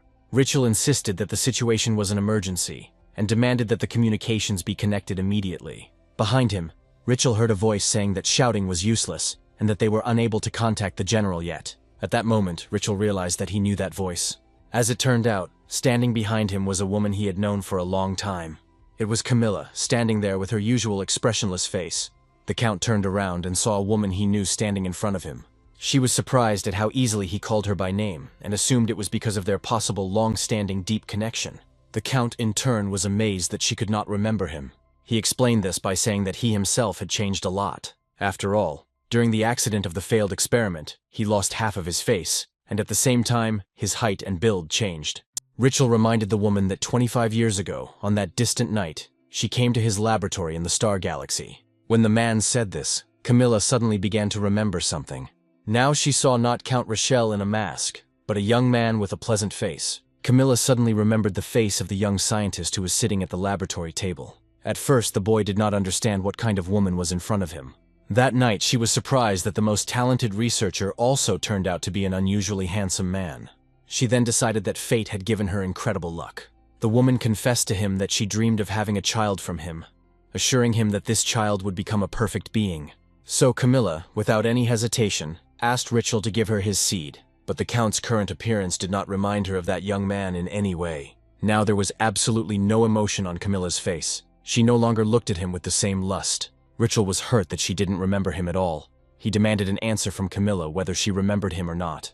In response, the swordswoman coldly remarked that she never kept memories of failures, and drew her sword. However, Rachel didn't even understand what failure she was talking about. The woman replied that the memories that Rachel had forced her to return to had caused her great pain. Meanwhile, the system reported to the general that the border troops had already lost 73% of their personnel. Continuing self-defense was impossible, and immediate support from headquarters was required. Bernardo was angry and confused. He didn't know what to do. Suddenly, at that moment, a powerful explosion was heard outside the windows of his office. Glass fell inward, and the room was filled with thick smoke. Through the smoke, the general noticed that same guy walking past. Bernardo felt panic, not understanding what he was. The stranger only said that everything could be written down in a report, and added that if any questions arose, they should contact him directly. At the same time, Lenny became interested in where the unfinished monster was. Meanwhile, Rachel continued talking to Camilla, and was angry that she called him a failure, unworthy of being remembered. He insisted that he had never failed, but on the contrary, had created something great. The Count was sure that Camilla had always longed for power and great creation, and therefore her words were unfair. She left him herself, that was her mistake. Now he had completed his project, having sacrificed literally everything for it, and it deeply hurt him that Camilla did not even retain memories of him. But before he could continue his speech, Rachel felt a severe pain in his chest. While he was speaking his fiery speeches, the swordswoman pierced him with her blade. At the same time, she admitted that she remembered him perfectly well, but the more these memories surfaced in her mind, the more unpleasant they became. Even then, 25 years ago, she thought he talked too much. A little time passed, and Lenny entered one of the warehouses. He immediately noticed Rachel sitting motionless near the column. A huge red spot had spread across his stomach, with a gaping wound in the center. When Lenny looked at her, all the details of what had happened immediately became clear to him. The boy realized that the swordswoman had struck without hesitating for a moment. It seemed that she didn't care at all about her own fate, even if it was just a useless acquaintance. The Count suddenly spoke without raising his head. He demanded that Lenny not interfere where he was not wanted. Rachel claimed that Camilla simply did not understand his true value, but very soon she would see everything for herself and would never be able to forget him again. Lenny, however, advised him to leave the past behind, since the Count was already effectively dead. According to him, oblivion is the greatest gift, and the path to another world will be a deliverance for Rachel. But the Count objected sharply and looked straight at his interlocutor. He was confident that he would not die, since his perfection would live in the creation he had made and would forever prove its value. Their conversation was interrupted when two more girls entered the warehouse. It turned out it was Rachel and Jennifer. However, what was strange was that Jennifer walked completely calmly, with her head down. Lenny realized that this mad scientist had done something to the child. However, he didn't yet understand what exactly. Then Lenny rushed to Jennifer and started shaking her and asking what happened. The moment he touched her, there was a bright flash, comparable to the explosion of a nuclear bomb. Rachel was no longer able to react to her, but Rachel saw everything. But her face remained calm. The system reported that danger had arisen. Losses in protective structures had reached 91%, and the power unit could not be restored. However, the ships were ready, and the system demanded immediate evacuation. But Bernardo considered this madness, because he had not given such an order. The system wanted to portray him as a fool who was unable to protect even a landfill. He demanded that the base be repaired immediately, but the system replied that it had itself given the order for the evacuation, and explained this by mutual respect. Bernard then noted that the system's voice sounded suspiciously familiar. As it turned out, a girl was talking to him. She added that he could stay here if he wanted to meet his fate with dignity, like a soldier. This girl was on a huge ship, in front of which the Devil's vessel seemed like an insignificant speck of dust. The whole team was amazed when they saw this giant outside the windows. Sylvia couldn't understand where this monster came from. Sally analyzed the situation and explained that a warp jump had occurred, although it was amazing in itself that such a huge ship was able to make such a leap. However, Robert believed that this was not the most important thing now, and suggested that the captain pay attention to the symbol. It was located at the bottom of the ship, resembling a whirlpool. Sylvia realized with horror that this sign symbolized the government of humanity. Meanwhile, events in the warehouse were developing rapidly. Lenny miraculously managed to jump away during the explosion. When he landed, he saw that Jennifer had already changed. Now she was glowing brightly, like some kind of deity, and the fire seemed to have no effect on her. The Count's voice was heard from behind, joyfully declaring that this was indeed his creation. Turning around with horror on his face, Lenny asked him what he had done. Richel claimed to have created an extension of himself that would prove his true worth. This was only the initial stage of his plan. The man explained that the child was an empty cup that could be filled with anything until it reached perfection. Then Rachel turned to him with concern, advising him to at least rest a little, since his wounds needed to be attended to. But the Count announced that everything was already finished. He asked if Rachel knew that she herself was his creation. Now he gives her free will, now she can live as she wishes. After these words, he jabbed his hand straight into his own wound, piercing his chest. The girl was scared, not understanding what was happening. Then Richel took out something from some device that looked like a heart, but it was blue. This heart was attached with wires to his body. The Count said he was going to give it to Rachel. He tore it away and said that she could enjoy the power, live as she wished, trample this world, and that no one would look her in the eyes. Then, throwing his heart at her feet, he fell silent. These were the last words Richel managed to say before his death. His heart was lying on the floor. A strange, transparent liquid was dripping from it. After a few seconds of thought, the girl began to reach for the blue heart. But Lenny intervened, asking her to stop. He warned her that despite everything, the madman's life had already been too long. He suggested that Rachel ignore whatever was behind that heart, and return the child to its original state. Lenny noted that he would not repeat his request twice, because this madman always lived with fierce passion and determination. However, Rachel, not wanting to upset her Count, reassured him by saying that her own life was also over. Rochelle had given her free will, and she didn't want to give that up. Now she has decided to live the life she has always dreamed of. Meanwhile, Jennifer was still standing in the fire with a blank expression on her face. At that moment, Rachel approached her, and Jennifer was emitting bright, fiery energy.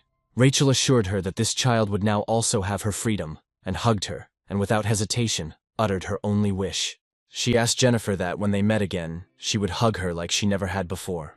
Meanwhile, Camilla returned to her cabin and immediately gave the order to leave this place. Meanwhile, in the warehouse, Rachel continued to insistently ask Jennifer to hug her as hard as she could. After that, there was a bright flash of light, and now the girl was left alone. Rachel was no longer around. However, Jennifer still couldn't come to her senses and understand what was happening.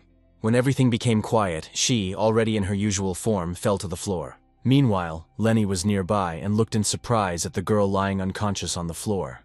Meanwhile, the system informed Bernardo that a Leviathan-class battlecruiser had been detected in orbit, within the atmosphere. This ship belonged to the Human Government's Oversight Commission. At that moment, Bernard realized that they were about to be bombarded by orbital fire. Robert, who was watching what was happening, assumed that, judging by its size, this ship clearly belonged to the regular army. However, the next second he became hysterical, screaming that they were all now doomed to die. Sylvia, in turn, noticed that for some reason this huge ship was not moving.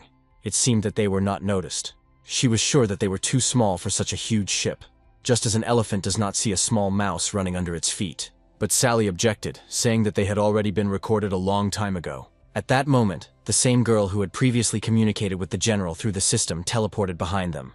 There was no emotion on her face. She just looked towards the ship's crew. The team was stunned by her appearance. The woman then turned to Sylvia and asked if she was the last representative of the Seishun clan.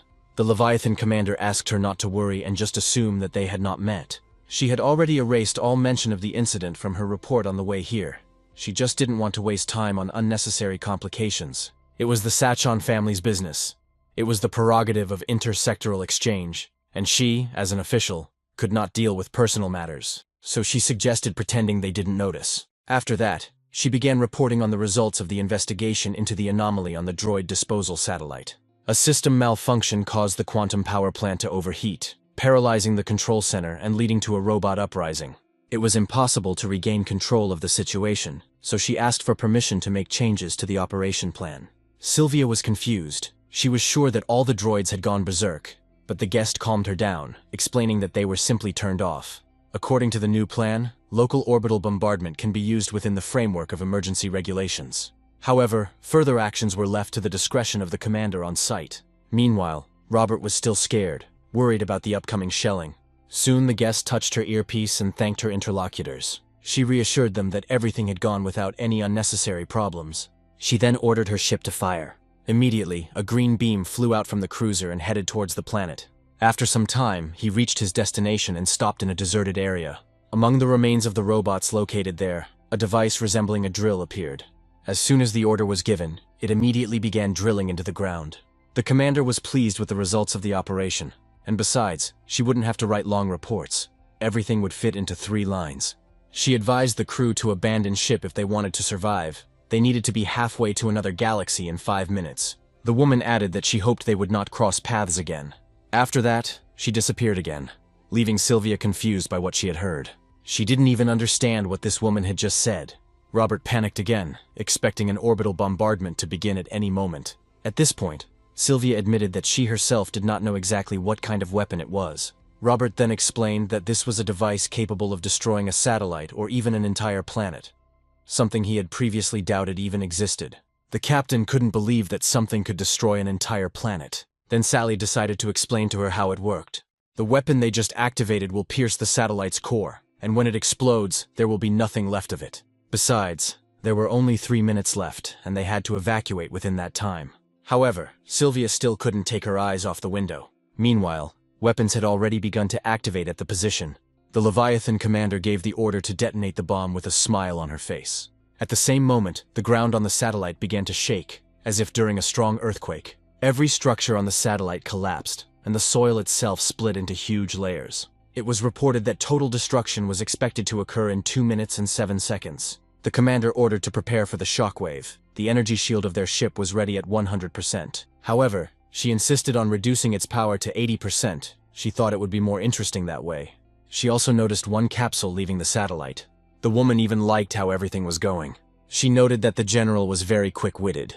However, she could only wonder why the small ship remained in orbit. If they remain, there will be nothing left of them but dust. Suddenly, she noticed that the ship had activated its super engines and was heading towards the satellite. Meanwhile, on the ship itself, there was complete chaos, and Sylvia and Robert were in a panic. Robert, as usual, panicked, shouting to the captain that if they stayed, they would die. However, the girl was sure that they would not die, since her lifeline was very long, at least until she was 80 years old. Sally said that she did not have such fate lines. However, if nothing happened to her, she would live up to 5,000 years. But be that as it may, they had almost landed, and everything around them was starting to explode. They soon realized that it was an explosion caused by the planet's core, and the temperature of the atmosphere was rapidly increasing. Outside the ship, the temperature had already reached almost 300 degrees. Robert was in a panic. He couldn't calm down and screamed that they were all dead. But Sally suddenly noticed a life signal. But the temperature in the atmosphere was about 700 degrees. A moment later, they saw Lenny holding Jennifer in his arms under the protective dome. The dome had already begun to crack, and the fire was almost touching his hands. What was happening seemed incredible. It all looked like a real hell. Hot, destructive, and merciless. Suddenly, a huge creature, a devil, appeared in front of them, and Lenny felt that this was the end. Suddenly, the monster opened its mouth, in which the jaws were located vertically. Lenny wished the monster had come yesterday, when he would have gladly stepped forward to meet it. But today he couldn't do that. He had to keep his promise and protect this child, so the devil had to retreat. However, Lenny promised him that as soon as the child was safe, he would find him himself. At that moment, he heard his friends urging him to quickly get on board the ship and not delay. The temperature in the atmosphere had already reached 1,500 degrees. The explosion was inevitable. There were only 10 seconds left.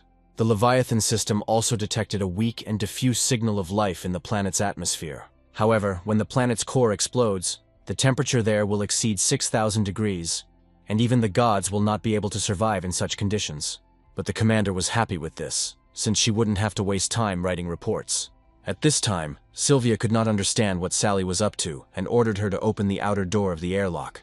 A moment later, Lenny appeared inside the ship with Jennifer in his arms, but the girl's body was already ablaze. Their ship's energy shields began to lose effectiveness, dropping to 93% strength and reaching temperatures of 2,000 degrees.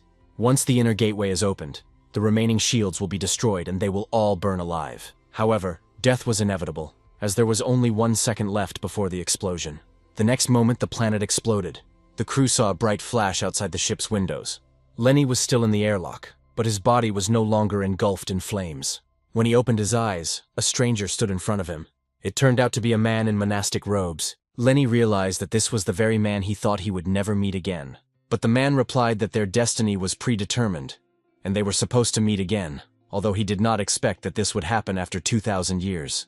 Then Lenny remembered one night when, in a thick fog, they met to talk. The place of their meeting was a gloomy cave. lit only by a single candle. Lenny then wanted to know why the man was so sure he had questions. The monk replied that if they were not there, then he would have no reason to come to the very edge of this world. The teacher, noticing Lenny's fatigue, suggested that he take a rest. He noticed that his knees and calves were shaking from the cold as he stepped on countless corpses. Lenny was surprised that this man knew him so well. However, the monk insisted that he did not actually know him. However, even without knowing his fate, the man saw much more. He remembered how, even before Lenny could walk, he had already faced a choice. Little Lenny had a choice, an apple or a knife. At this moment, he was surrounded by many grown men who were closely watching his choice. In the end, he chose the apple. However, some man came up and stepped on it, crushing the fruit into a flat cake. When the boy looked up, he realized that it was not a man at all. It was darkness. After that, Lenny reached for the knife. Now he wanted to take the weapon. The man standing above him chuckled, realizing that he no longer had the right to choose his own path. Lenny had no choice but to become a warrior.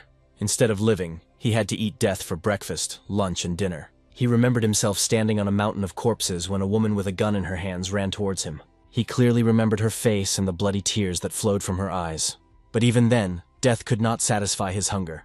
The woman's blood splattered as if it had splashed the bright moon that was above them. But that was not enough. As a result, Lenny lost the meaning of life. But Lenny objected, saying that he was strong. The monk knew that he had become stronger than ever. He could destroy 100,000 of those who dared to raise their heads in his presence. But the more he killed, the greater his hunger became, for blood could not quench the thirst of the noble child. Then the teacher said that he was now ready to answer his question. He said that despite all of Lenny's power, there was no one in this world who could stop his meaningless life. This could only be done by his own choice. Lenny knew he had to end his own life, but he couldn't because his life wasn't his own. If his life was not his own, then his death was not his own. Apparently, there was no correct answer to this question. The teacher said that in that case he would let him fall asleep. If he can neither live nor die, then he will send him to a place where there is neither life nor death. It was an eternal sleep, but if he was lucky, one day he might wake up and find a new path. After this, the warrior was enveloped in fire, plunging him into a long, peaceful sleep. Now that same fire enveloped him on a spaceship 2,000 years later. The monk noticed that Lenny had changed over the past 2,000 years. The darkness that had always surrounded him became lighter, and a spark appeared in his eyes. It seemed like he had found a new path. But Lenny objected, declaring that he had lost that path, that the Order of the Dark Horse had thrown off its shackles and come into the light, and with that, its only goal had disappeared. Then the teacher asked him why he was still alive if his life had lost all meaning. Meanwhile, the temperature reached 4,000 degrees, and the shields began to melt. Lenny's body was again engulfed in intense fire. The man said that if he accepted this heat, he would burn to ashes and disappear as if he had never existed. The teacher didn't understand why Lenny was clinging to life so desperately. Lenny replied that he was holding on to life because he had promised to protect this child. However, the monk considered this pointless, because death erases everything, including the strongest promises. They had to understand that when faced with the universe, they were nothing. Specks of dust with no value. The promises of these specks of dust also mean nothing. But for some reason he desperately protects someone whose name he doesn't even know. The man again suggested that Lenny let go and admit that, despite all his efforts, he could not protect her. However, Lenny was not susceptible to these persuasions.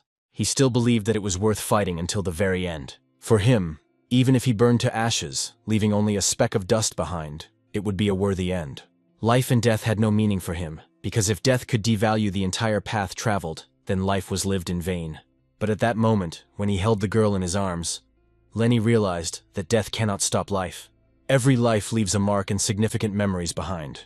They will have meaning even if they are small and fragile, like a speck of dust. He was sure that life surpassed death, and he himself had long ago crossed the line between them, approaching eternity. The man in the robe said nothing more, but merely bowed respectfully and disappeared into space. At that very moment, time returned to its usual flow, and the hero's ship continued its journey into the depths of space. From the Leviathan's ship, a flash could be seen ahead, like the birth of a new star. The ship's captain could not take her eyes off the incredible sight. What was happening was completely unexpected for her.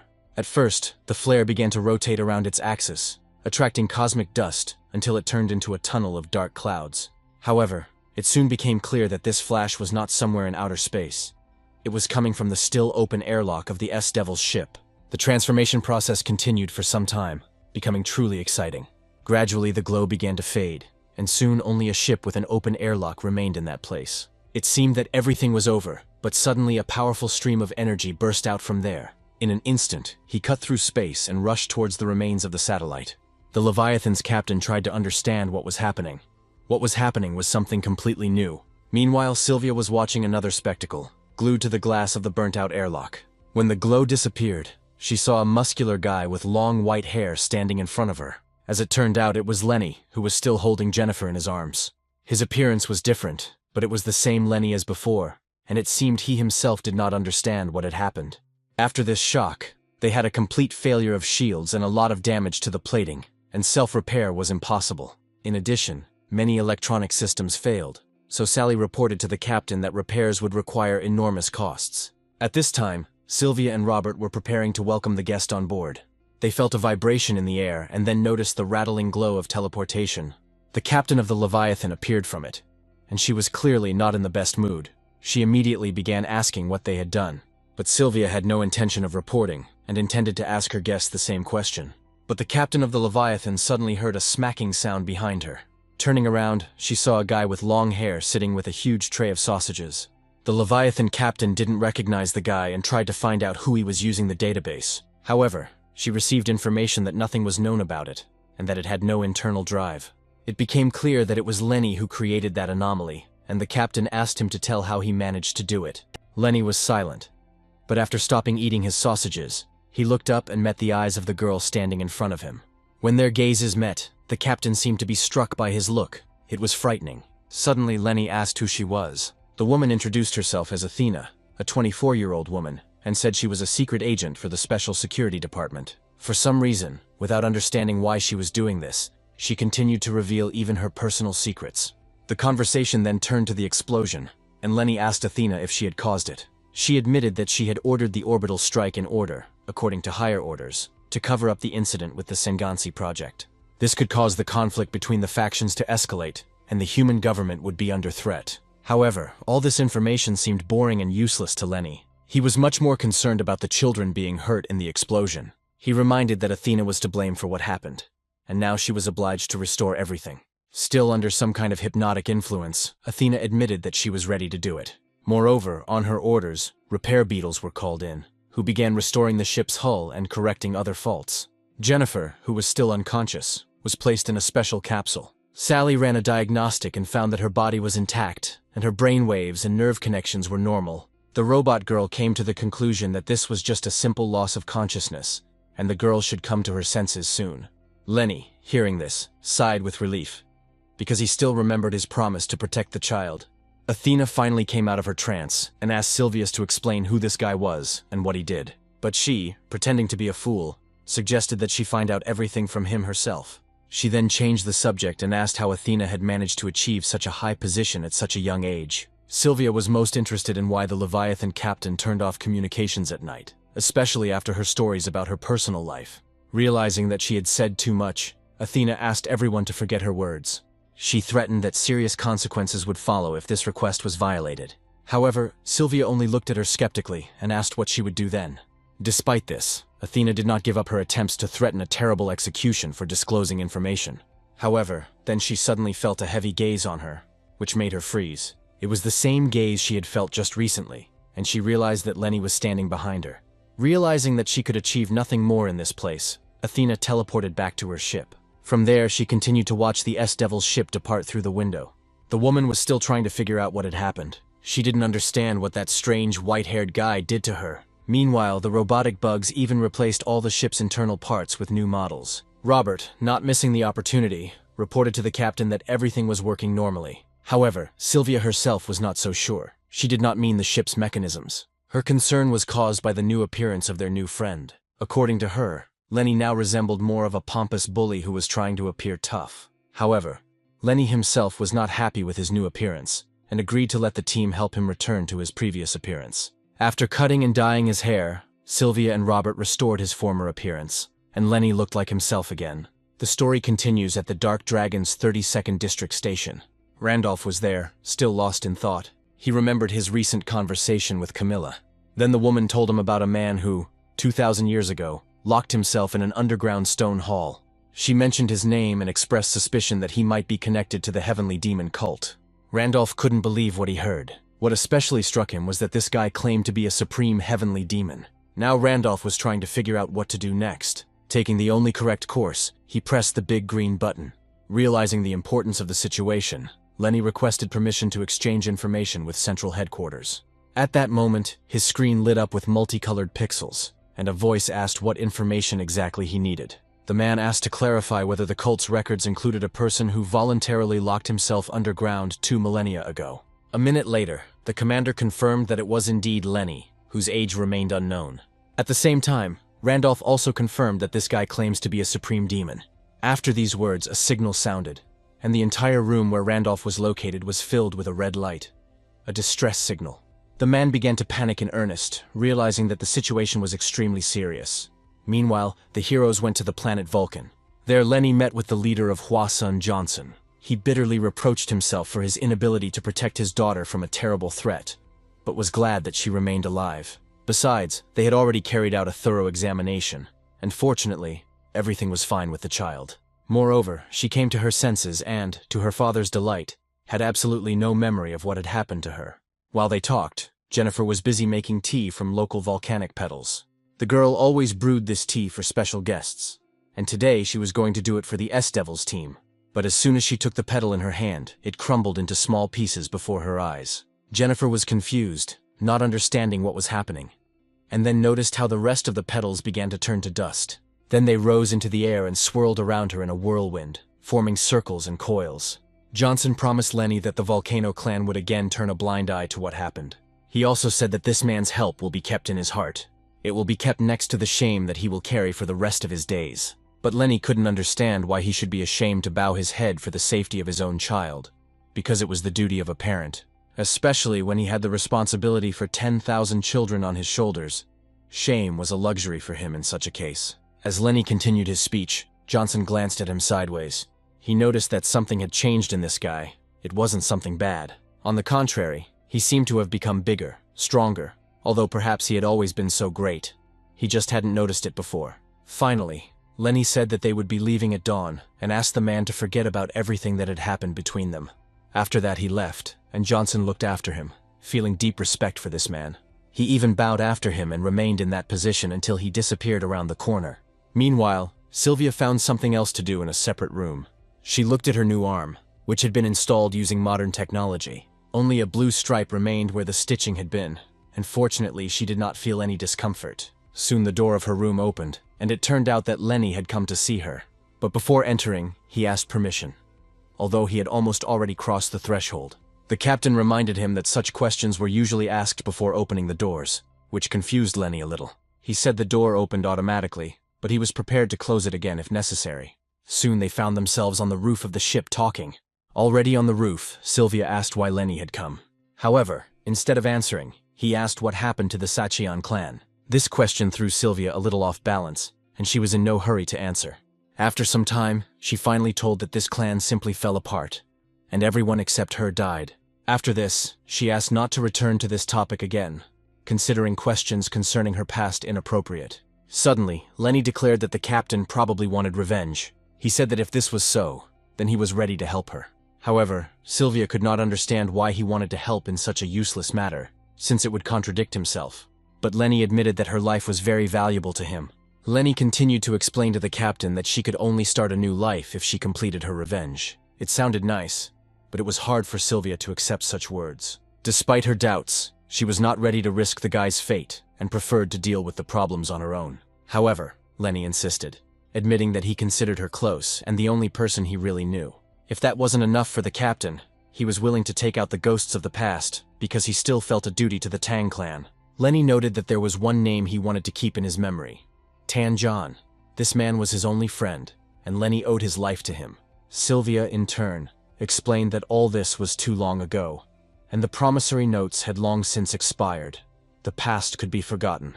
However, Lenny still wanted to help Sylvia. For revenge, one cannot choose the weapon. Everything can be used to achieve the goal. And if he can't dissuade her from this stupidity, then at least he will become her blade. Lenny did not insist on an immediate decision, only asking to think about his proposal. Deciding to leave the captain alone with his thoughts, Lenny got ready to leave.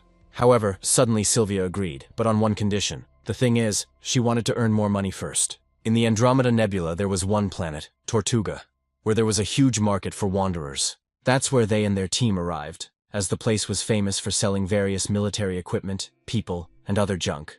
But despite this, when Sylvia and Lenny descended to the planet, they noticed that the streets were empty. This was explained by the fact that wanderers do not go outside during the day, preferring to hide in the shadows, although theoretically there was a chance of meeting someone.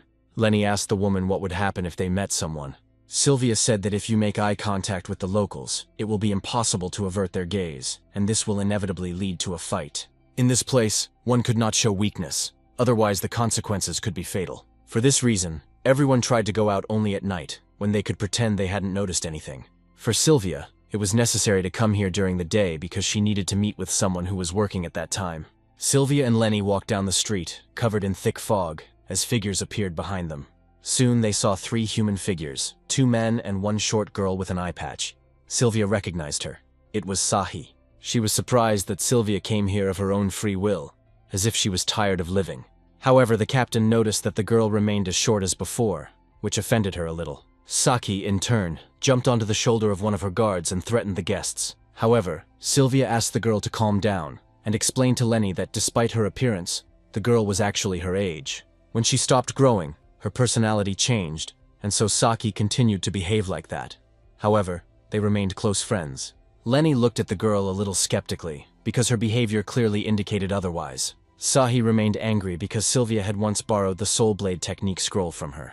Then Lenny asked what happened to that scroll. Sylvia explained that she had to sell it because the ship needed repairs, and spare parts were not given away for free. Confused, Saki asked if the scroll had really been sold, which made her very angry. However, Sylvia hastened to reassure her, explaining that in return she had brought something much more valuable. The girl continued to grumble, considering the scroll to be one of the greatest artifacts of ancient martial art, which had no equal. However, her curiosity was aroused, and she asked what the captain had brought in return.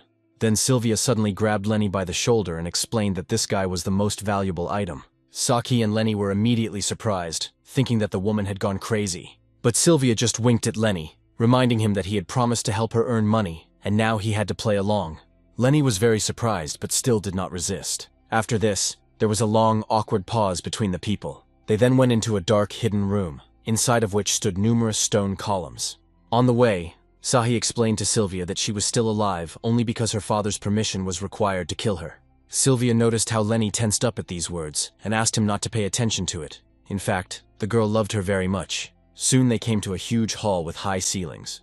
This was the location of the headquarters of the 3 poles, one of the 4 factions. It was Sokka's father who was its head. Now they were heading towards a deal with this man, and Lenny needed to put himself forward as the highest bidder. In the main hall, against the far wall, stood a high throne on which a man sat, although his face was not visible due to the semi-darkness. He immediately recognized the guest whom he no longer wanted to see. He respected the woman, but believed that Sylvia had betrayed them by stealing the sacred artifact, and for this, she deserved to be executed. Saki immediately began to mock her, promising that her wish to kill the captain would still come true.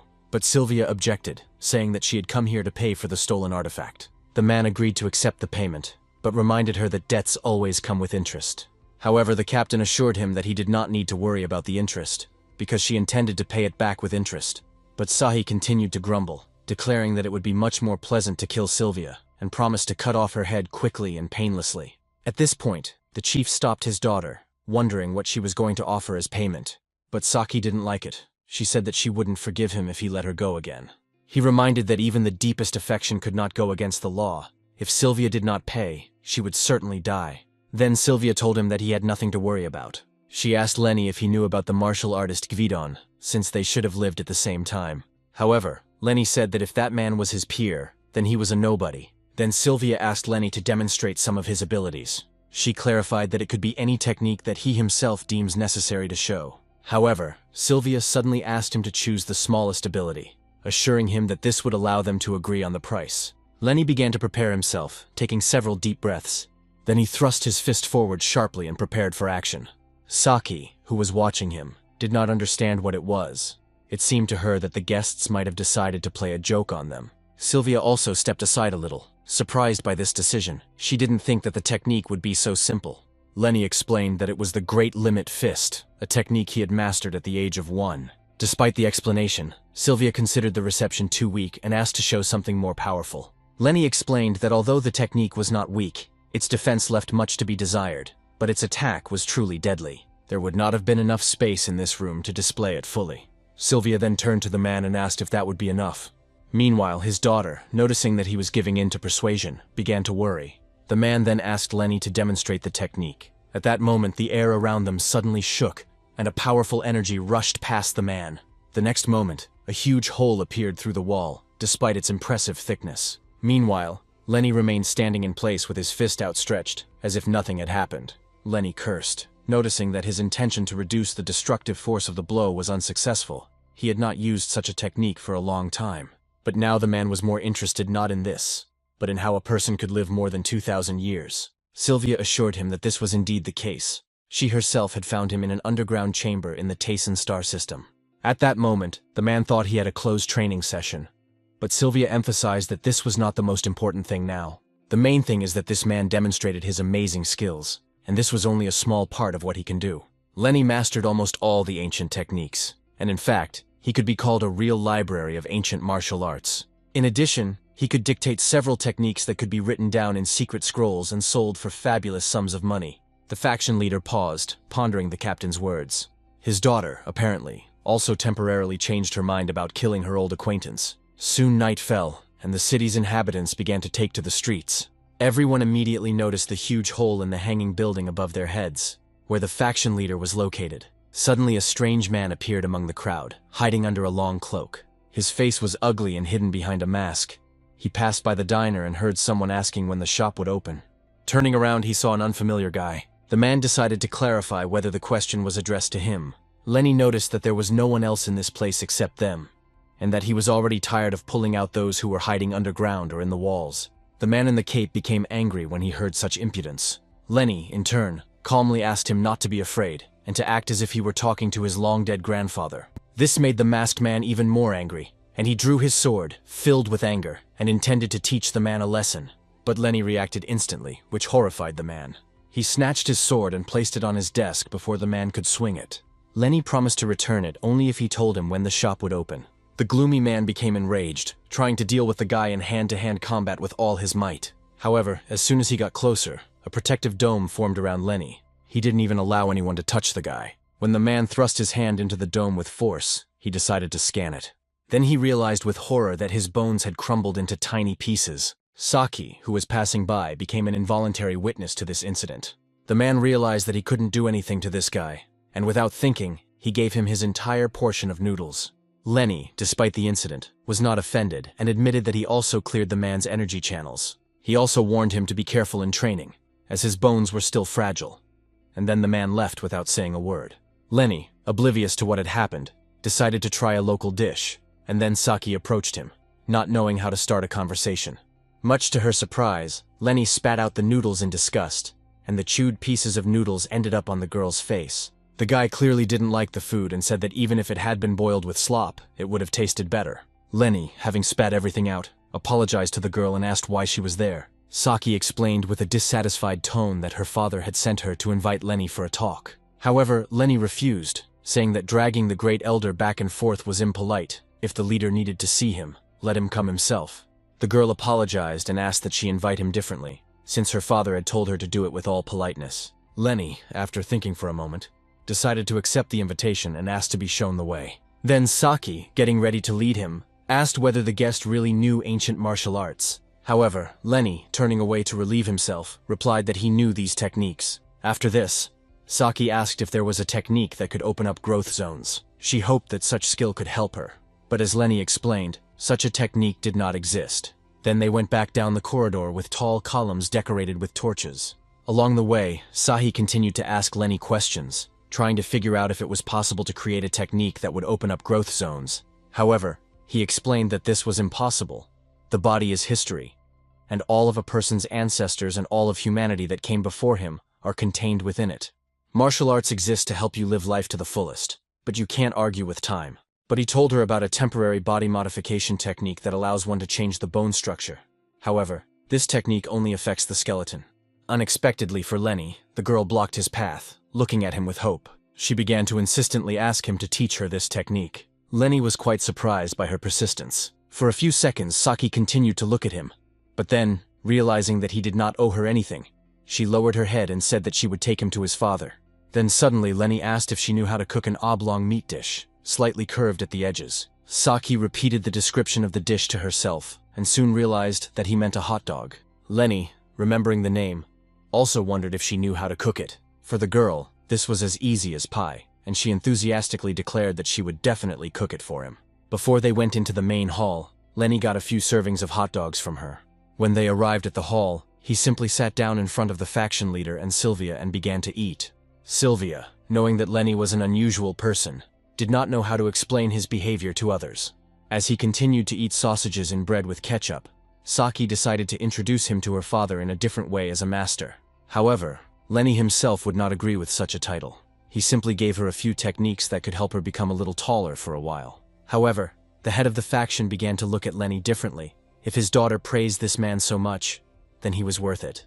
While Lenny finished eating, the faction leader, Mortimer, tried to understand how such a small man could live in solitude for 2,000 years. He still found it hard to believe, even though he had witnessed Lenny's strength himself.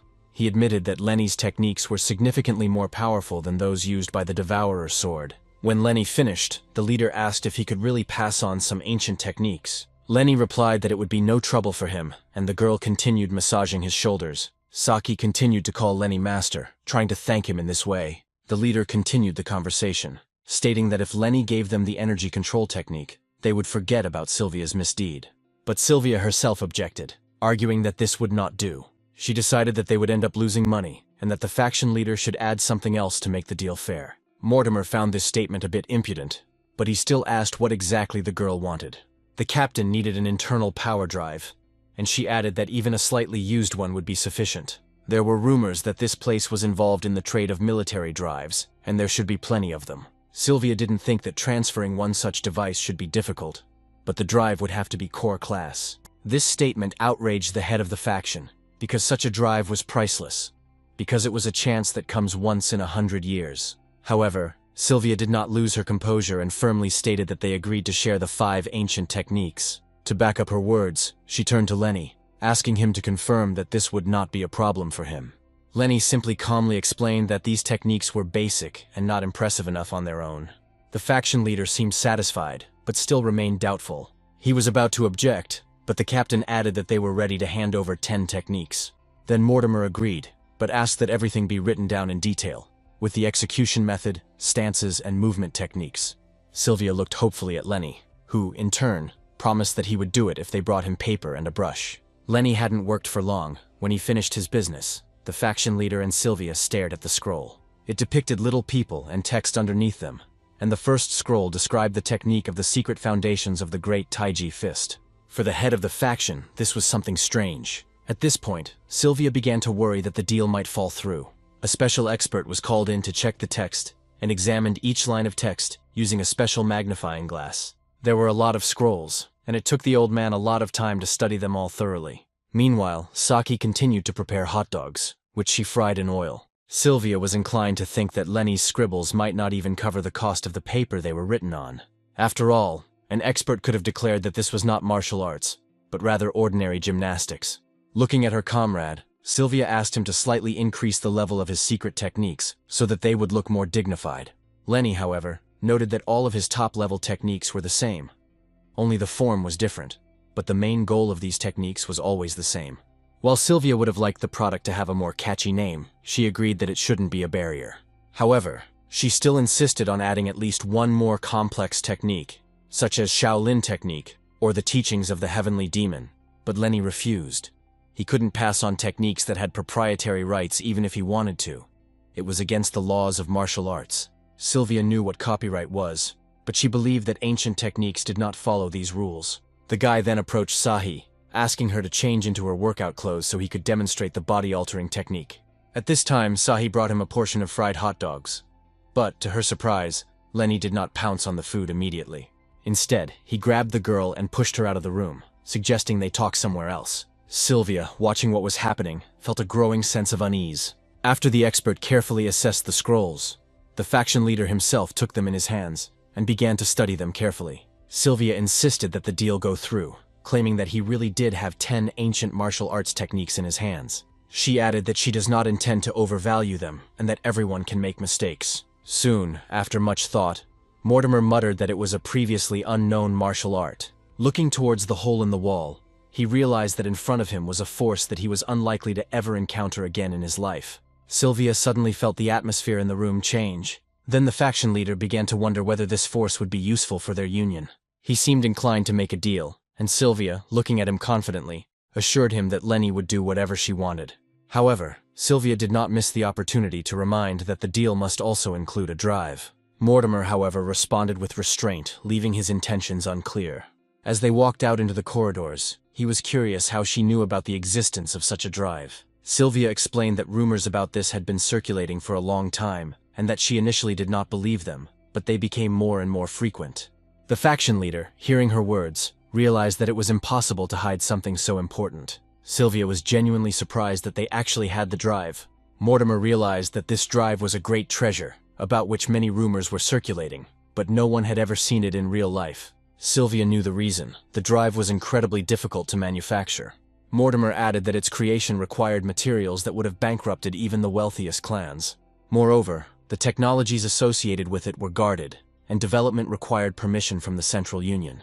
The secrets of such a device were supposed to remain closed, as was once the case with nuclear weapons in the past. Its power was astounding, and if anyone were to create such a drive in secret, they would become an enemy to everyone. Then Mortimer admitted that they did not create this drive. It came to them completely by accident. Then he took the captain into another room, where in the center there was a deep round shaft, which, according to him, was where this mysterious object was located. Sylvia, looking at the dark abyss, was enchanted, her gaze riveted on what was hidden at the bottom. Taking a few steps forward, she saw a green glow at the very bottom. The source of this glow was a man in a knight's costume. He was sitting at the bottom of the mine, radiating incredible power. Then the head of the faction explained that this happened last winter, when a green beam suddenly appeared in the sky. As it turned out, one of the modular ships, which had escaped from interstellar space, made an emergency landing in their area in Tortuga. A huge crater was formed at the landing site. Later, a strange monster in human armor appeared there, possessing extremely powerful energy. Everyone who encountered him that day ended up dying. No one managed to survive his attack. His fall occurred in the neutral zone, and all forces, including their faction, suffered heavy losses. Only after hundreds of deaths did it become clear that this monster was so strong that they could not cope with it. They later learned that his superpower came from a special internal reactor. This was the very drive that Sylvia had been so eager to get. However, she couldn't understand why he was here. Mortimer admitted that he himself did not know the answer to this question. It was just that this monster appeared and stayed with them all this time. One thing was clear: it was a dangerous object, something like a time bomb, and everyone was trying to get their hands on it. Meanwhile, somewhere else, the battle ghost Elena received information about the location of this drive.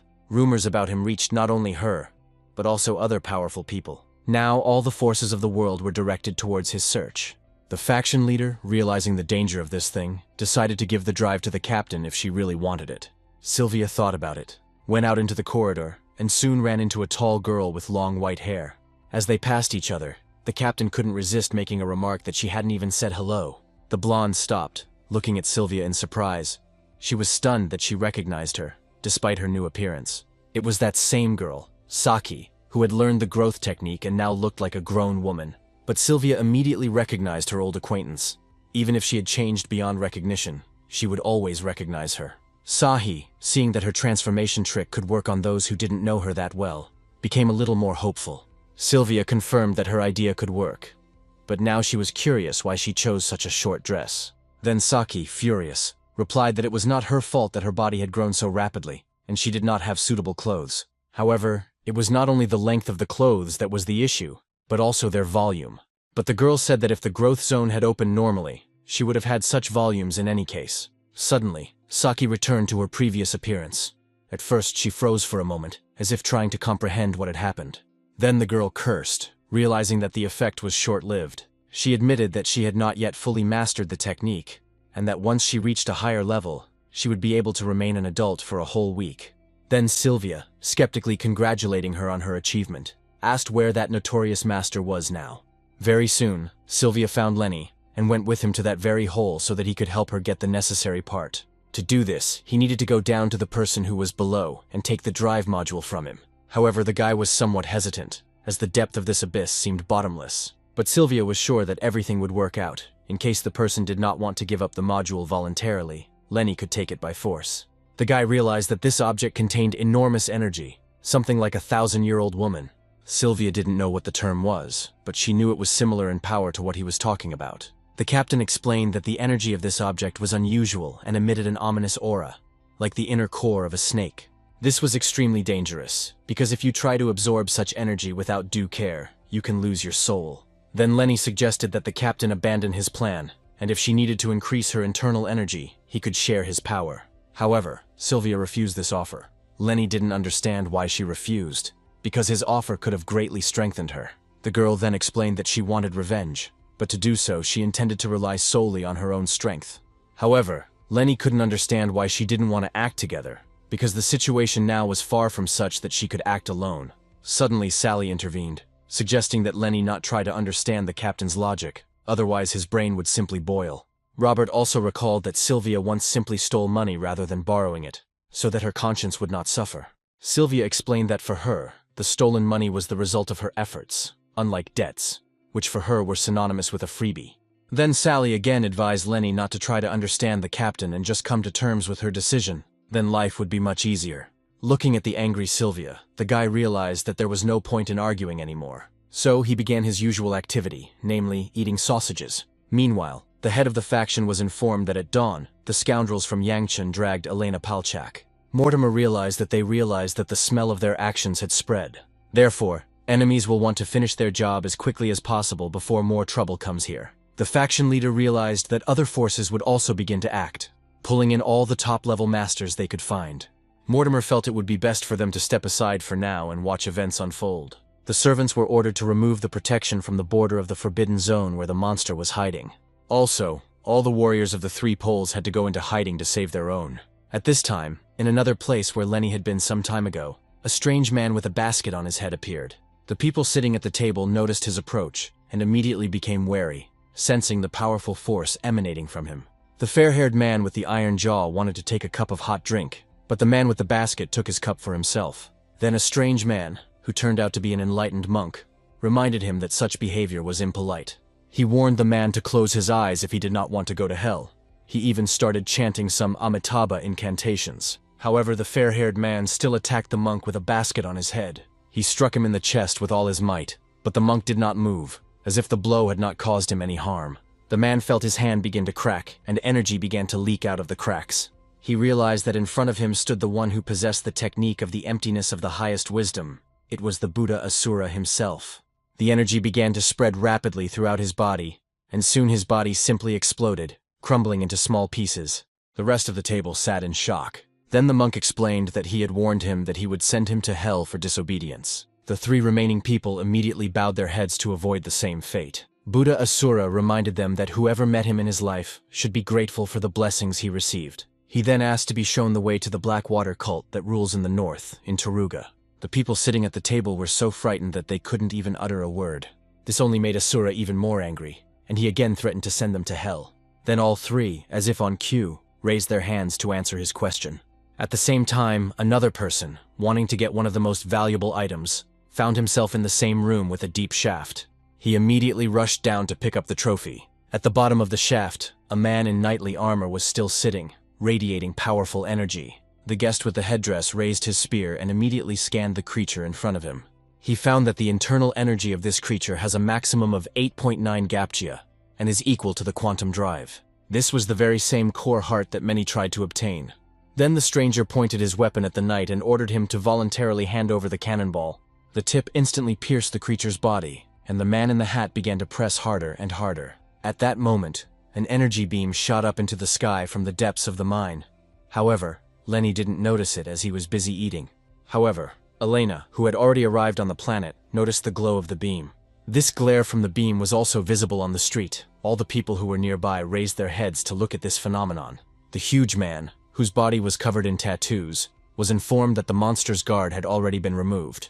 In addition, a curfew was declared, but the thug decided that this was not the best time for such actions. These people decided not to interfere when the world began to fall into chaos and the main forces clashed with each other. The man realized that the head of the Mortimer clan had resorted to his cunning plans. This greatly irritated the ruler of the southern region of Totu, Mansumutal, better known as Milo. His servant cautiously noted that one of the clans might have decided to withdraw from the fight for the mysterious artifact.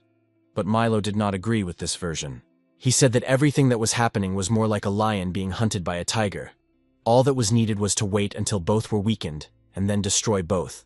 And in order to prevent such an outcome, it was necessary to intervene and add another participant to this chaos: a bear. This trio of lion, tiger, and bear would, in his opinion, form a superior force. However, the servant still feared that in such a situation the fourth clan would remain the winner. But Milo assured that if even more chaos were stirred up around them, no one would be able to control it anymore.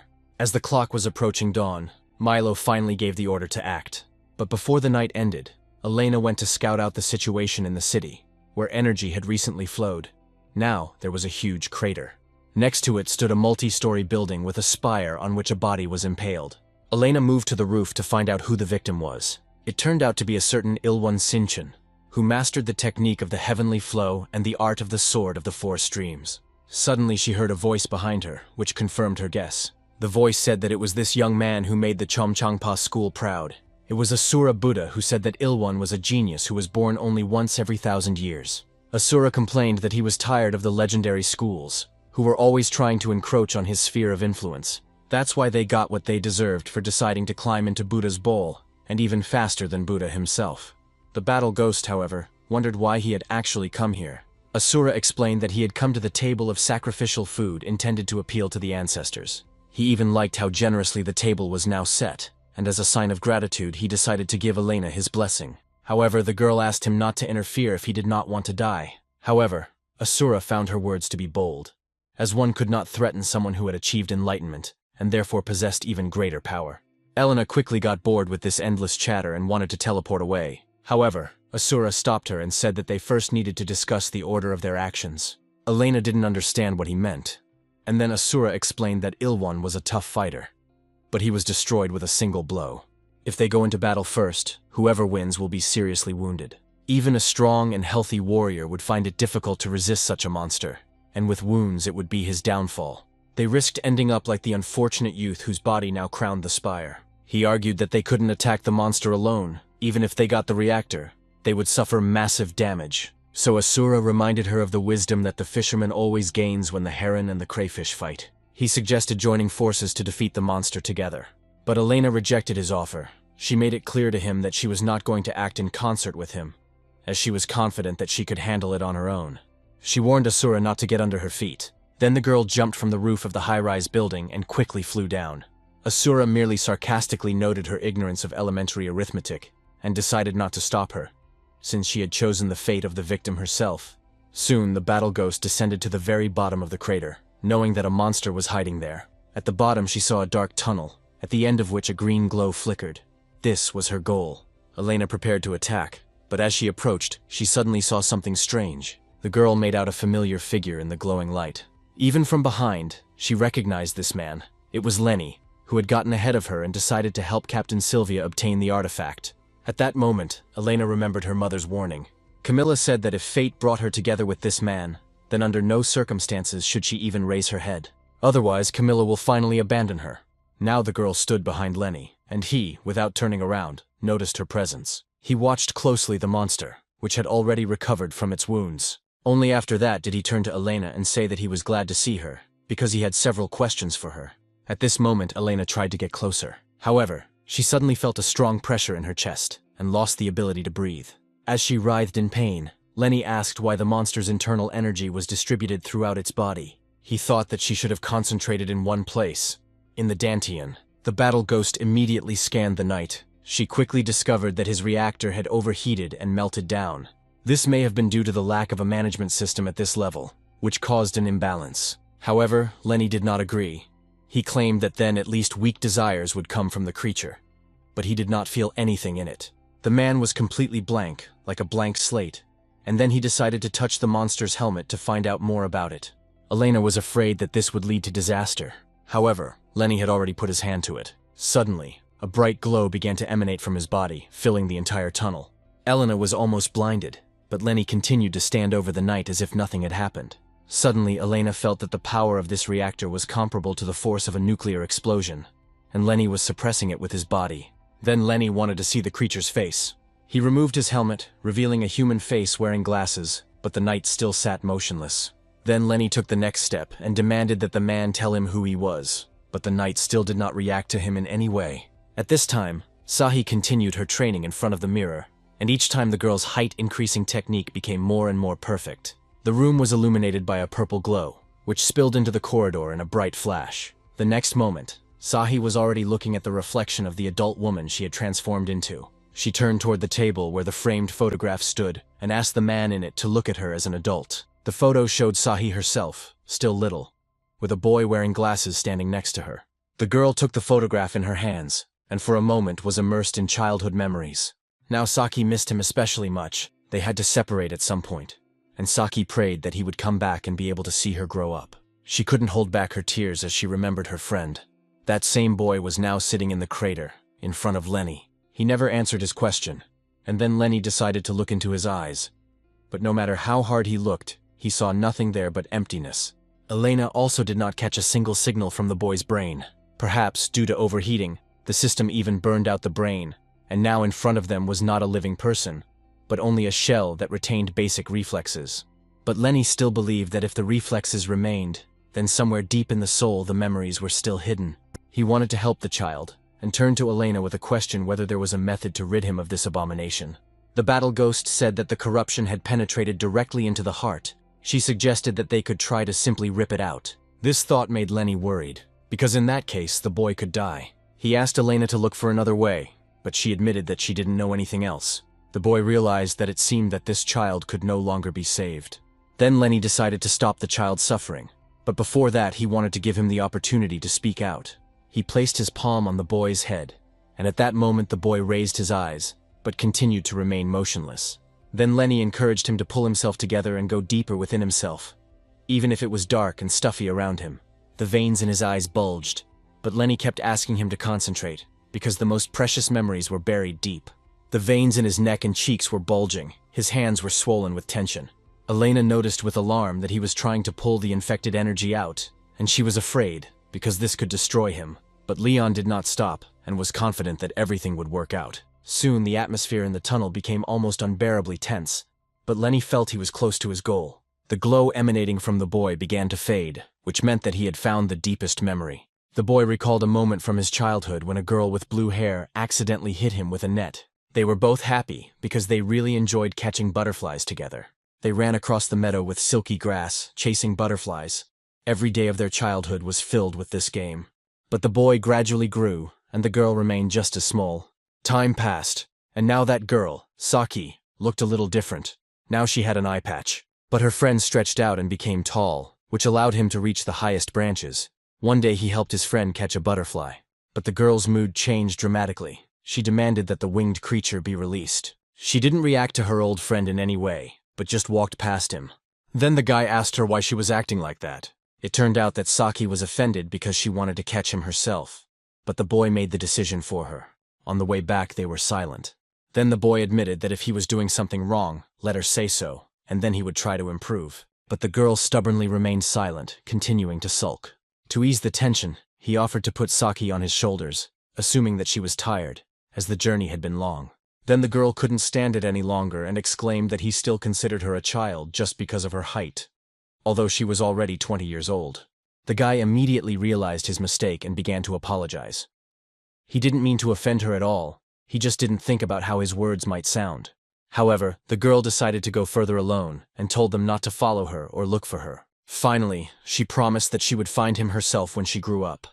But until then, she did not want to see him. All these memories now flashed before the boy's eyes as Lenny continued to hold his head. Then an image of a helmet appeared before his mind's eye. The boy remembered meeting with the commander of the knights. At that time, this knight was seriously wounded and sat, leaning against a rock, bleeding. At that moment, the boy stood over him, looking at his commander with regret. As it turned out, they belonged to the same squad. That day they were given a mission, but in a fierce battle almost the entire order fell. Only the boy remained alive, while all their allies and enemies were destroyed. The Lord Commander, on his last legs, bitterly rejoiced at this victory, if it could be called that. He was the head of the order, but after such a massacre he no longer considered himself worthy of the title. If the entire order perished, then its leader could not have survived. However, he was surprised that this young man survived without receiving a single wound. The boy couldn't explain this, and then the commander assumed that he was simply hiding like a coward. This guess turned out to be correct, and the man was amazed, because in 6 years of battle the guy never wavered, always moving forward, as if he had 10 lives. They were silent for a while, and then the Lord decided that the young man's strange behavior was connected with their mission. His hand held a small box containing a valuable artifact. It turned out that the young man himself was eager to get it, but not for himself, but in order to help one person. Hearing the young man's confession, the commander became furious. He believed that the core of the drive was beyond the capabilities of this boy. Only absolute masters who had reached the pinnacle of martial arts could use it. The Lord himself would not dare to use such power. However, the guy was convinced that he was right. He believed that the Lord did not need the core at all, since he already had a colossal level. However, this neutron drive was vital for him. The artifact rebuilt all genes, including growth centers. The commander realized that the boy had no intention of stopping, so he threatened to stop him at any cost. He reminded that he himself was Andrei Skult, the 126th commander of the Order of the Star Knights. This artifact was given to him on behalf of the authorities, and any attempt to interfere was punishable by death on the spot, but the young man had no intention of backing down. The Lord raised his sword over him, preparing to strike. It seemed as if his weapon was about to cut the youth in half. At that moment, the boy in the tunnel groaned. The veins on his body bulged, turning into dark ropes, and then he began to lose consciousness. Lenny realized what exactly had caused this child's mental breakdown. Then he used more and more power, feeling the boy's soul being consumed by darkness. However, his condition became increasingly unstable, and it seemed as if he was about to explode. The next moment, the tunnel was illuminated by a bluish-green glow that spread throughout the entire crater. From its very depths, a bright beam rose up, reaching far into the sky. Buddha Asura was again puzzled by this incomprehensible phenomenon. Just beneath the heavenly dome, the beam curved and rushed on further. But soon another glow flared up at the bottom of the crater, this time scarlet. It also turned into a beam and rushed after the first. But these were not ordinary stars. The red beam turned out to be Lenny, and he chased after the boy, trying to bring him to his senses. Asura watched this, and began to guess the meaning of what was happening. Meanwhile, on the S-Devil's ship, for the first time in a long time, real home-cooked food appeared on the table, and Robert almost burst into tears of happiness. But Sally told them to enjoy the moment, adding that they had to sell 2 ventilation filters for this meal. Sylvia pointed out that there was no point in grumbling, since this was the only luxury Robert could afford on his birthday. But it was clear that the woman herself was enjoying herself, although she stubbornly tried to deny it. At that moment, 2 shining beams suddenly flashed past the ship. The boys were so distracted by the conversations that they didn't notice them at first. But the shaking of the ship brought them to their senses. The vessel vibrated so violently that the bowls overturned, and all the food spilled onto the floor. Lenny chased the boy with the cannonball all the way to the desert. The knight was the first to land on the ground, and immediately prepared for battle, guided by a dark force. Lenny tried to stop this by turning to the boy and begging him to fight his demon to the end. He said that even if he was destined to die, he must die as a man, not a soulless vessel for darkness. But the boy was not himself. He did not listen to Lenny, but only rushed to attack him. Lenny easily dodged his blow, but his sword literally cut the ground in 2. Now he was again overwhelmed by an oppressive dark force. A vortex formed around them, a funnel that sucked in all living things. At that moment, the boy remembered the moment when he first opened the box with the artifact to master its power. He remembered the commander he had pierced with his own sword, and how he had asked him to stop. Andrei did not blame the young knight, understanding that he had given his soul to the demon for some special reason. For him, the boy was like a son, and therefore, until the very end, he begged him to give up the dangerous thing. He warned that if the young man decided to use the artifact, it would absorb his soul, and if he simply tried to take it with him, then the whole world would become his enemy. Any choice would lead to death. But the boy didn't listen. He was obliged to give the artifact to his loved one. Even if he had to sell his own soul to do this, he was ready to go all the way. And it was at that moment that an unimaginable force pierced him. The artifact merged into his body, connecting with him. Now this power controlled him, trying to destroy Lenny, who tried to stop it. When the knight with the sword pounced on him, ready to cut him in half, Lenny had no other choice. He used a fist technique, hitting the boy straight in the stomach. The next moment, A blinding flash erupted at the place of their collision. Saki, who was watching from afar, also saw her. The explosion sent a mushroom cloud into the sky, like a nuclear bomb. At that moment, Elena descended towards the two opponents, still pursuing her goal. When she landed, she saw a deep furrow left by the collision between the two men. At the other end, by the cliff, sat a boy knight, his body no longer radiating light. Lenny stood above him. He felt Elena's presence and, without turning around, recalled her words about the core being stuck in the young man's heart. To get rid of this scourge, you will have to rip out his heart. It was a chance, but Lenny hesitated.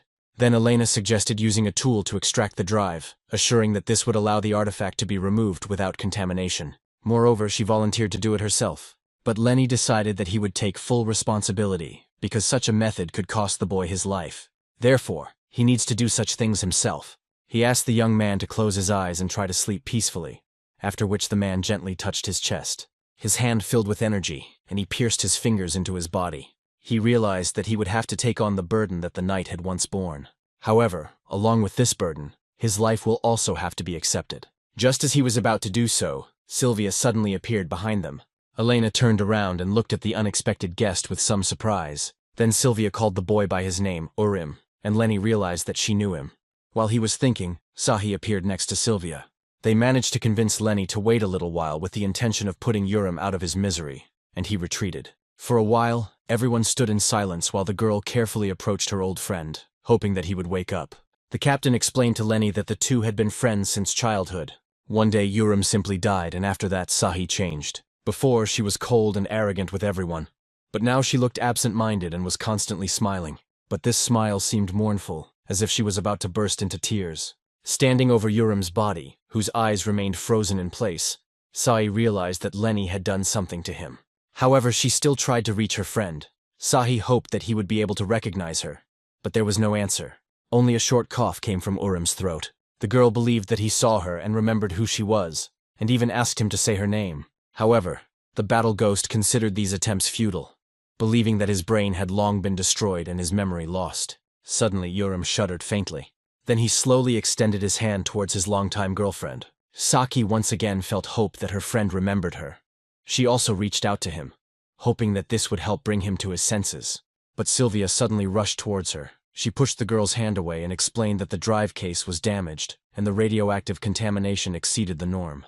She warned that if Sahi touched Urim, she too could become infected. But despite this, the girl believed that her friend was still somewhere inside. However, Sylvia held her hand firmly and asked her with her eyes not to touch him.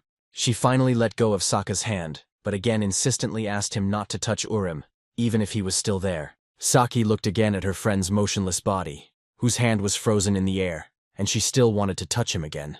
Elena asked Lenny to help stop the girl. However, he believed that this was impossible, because there were connections created by fate itself. Meanwhile, Sahi reached out to Urim again, and at that moment the knight clenched his fist, as if not wanting his friend to suffer because of him.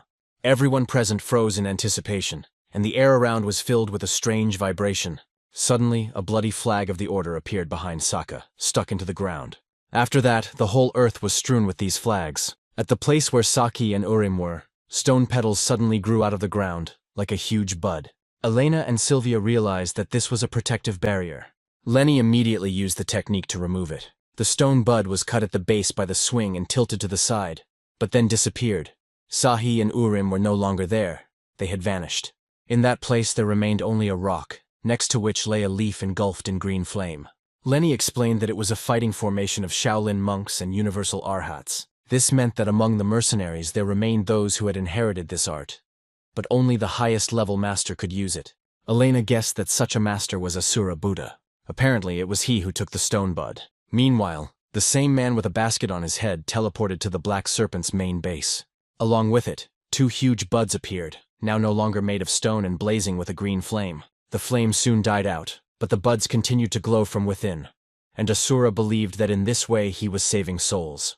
At the other end of the room, a broad-shouldered man sat on a small pedestal, with corpses scattered around him. His name was Mulayan Subal, and Asura wanted to find out who to bill for the work done. The monk scanned it with his eye, but did not receive any special information.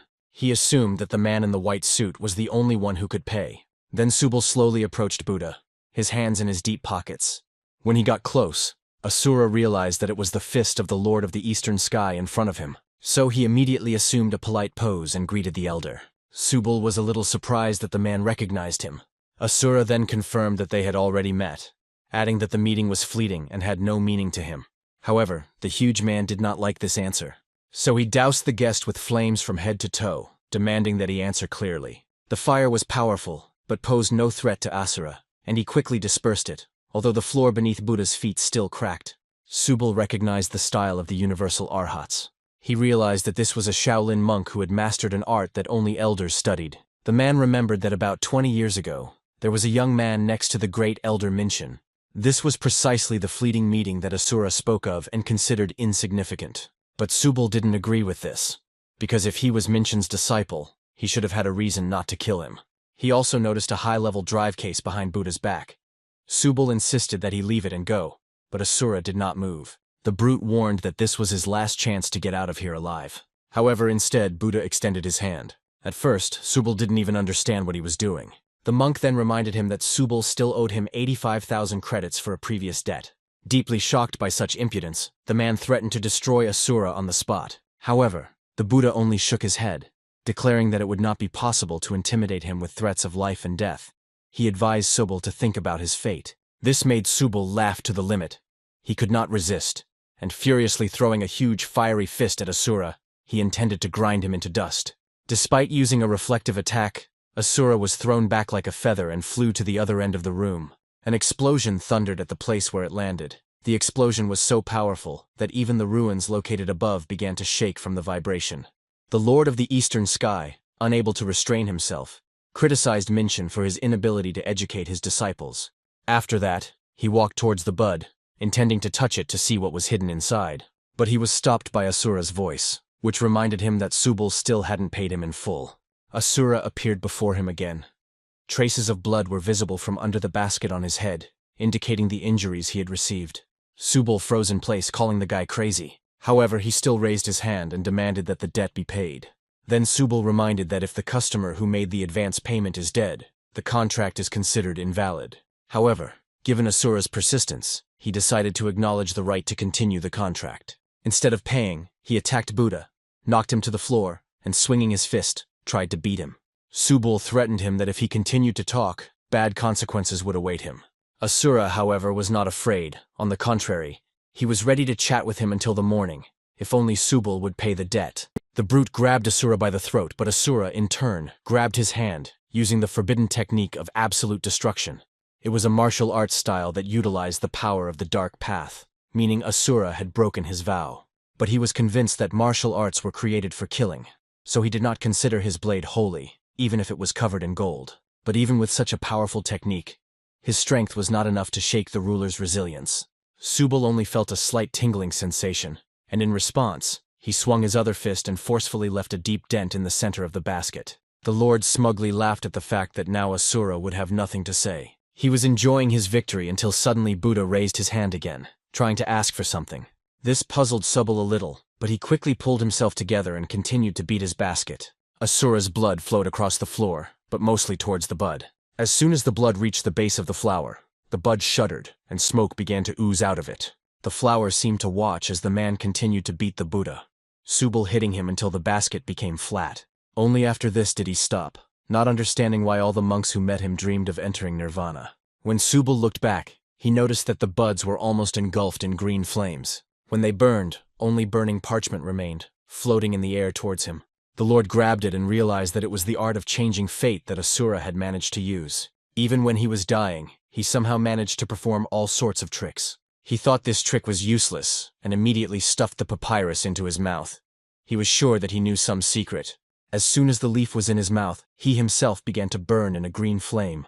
After some time, Sylvia, Elena, and Lenny arrived at the scene, and after examining his basket, they came to the conclusion that Buddha Asura was dead.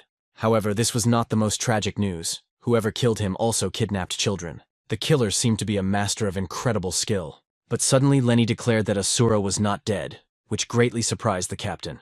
Lenny explained that Buddha was badly wounded, but there was still a faint spark of life within him. He turned to what remained of Asura in the basket, as if talking to a living being, asking where the children were. Suddenly Buddha raised his hand again, palm up, as if asking for something. Meanwhile, Urim and Sahi, who found themselves in a completely strange place, were in the middle of a gray void. There was almost nothing in this place except for one tall tree, on the branch of which sat a butterfly, reminding them of the past.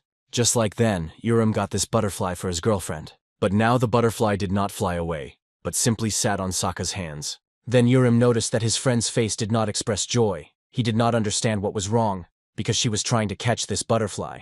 But Saki was upset because the butterfly just sat on her palms and showed no sign of flying away.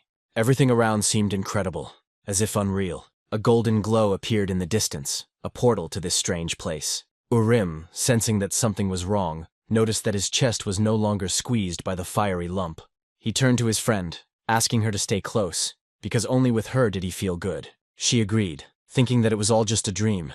But she was afraid to wake up, because she had seen such dreams more than once, and after waking up, Urim disappeared.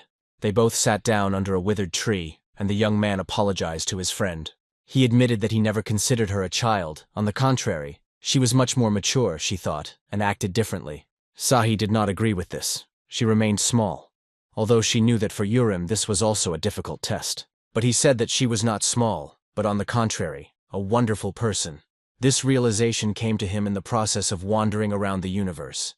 Then he realized that in this vast universe there was only one Sahi whom he loved. That is why he brought her a special gift that was supposed to help her begin to grow and develop. The girl, amazed, looked at her friend with surprise. Suddenly, a strange bluish energy began to emanate from him. He sighed heavily, and this sudden change alerted her. Suddenly they saw in the distance the figure of a giant man who appeared under a golden sign.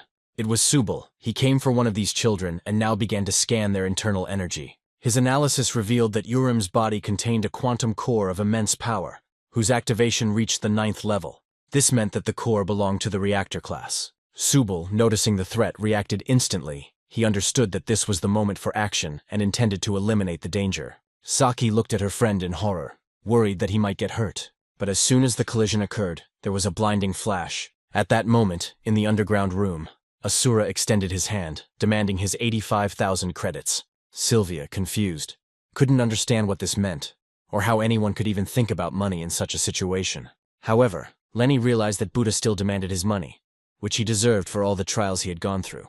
Sylvia, in turn, was indignant that even if she had sold her entire crew in the ship, such a sum would not have been collected. Even the battle ghost Elena wasn't worth that much. However, Elena sharply expressed dissatisfaction, feeling that they had decided to sell her. However, despite the general indignation, a decision had to be made. Lenny suggested that Asura credit the amount to his account, assuring him that he would definitely give the money back.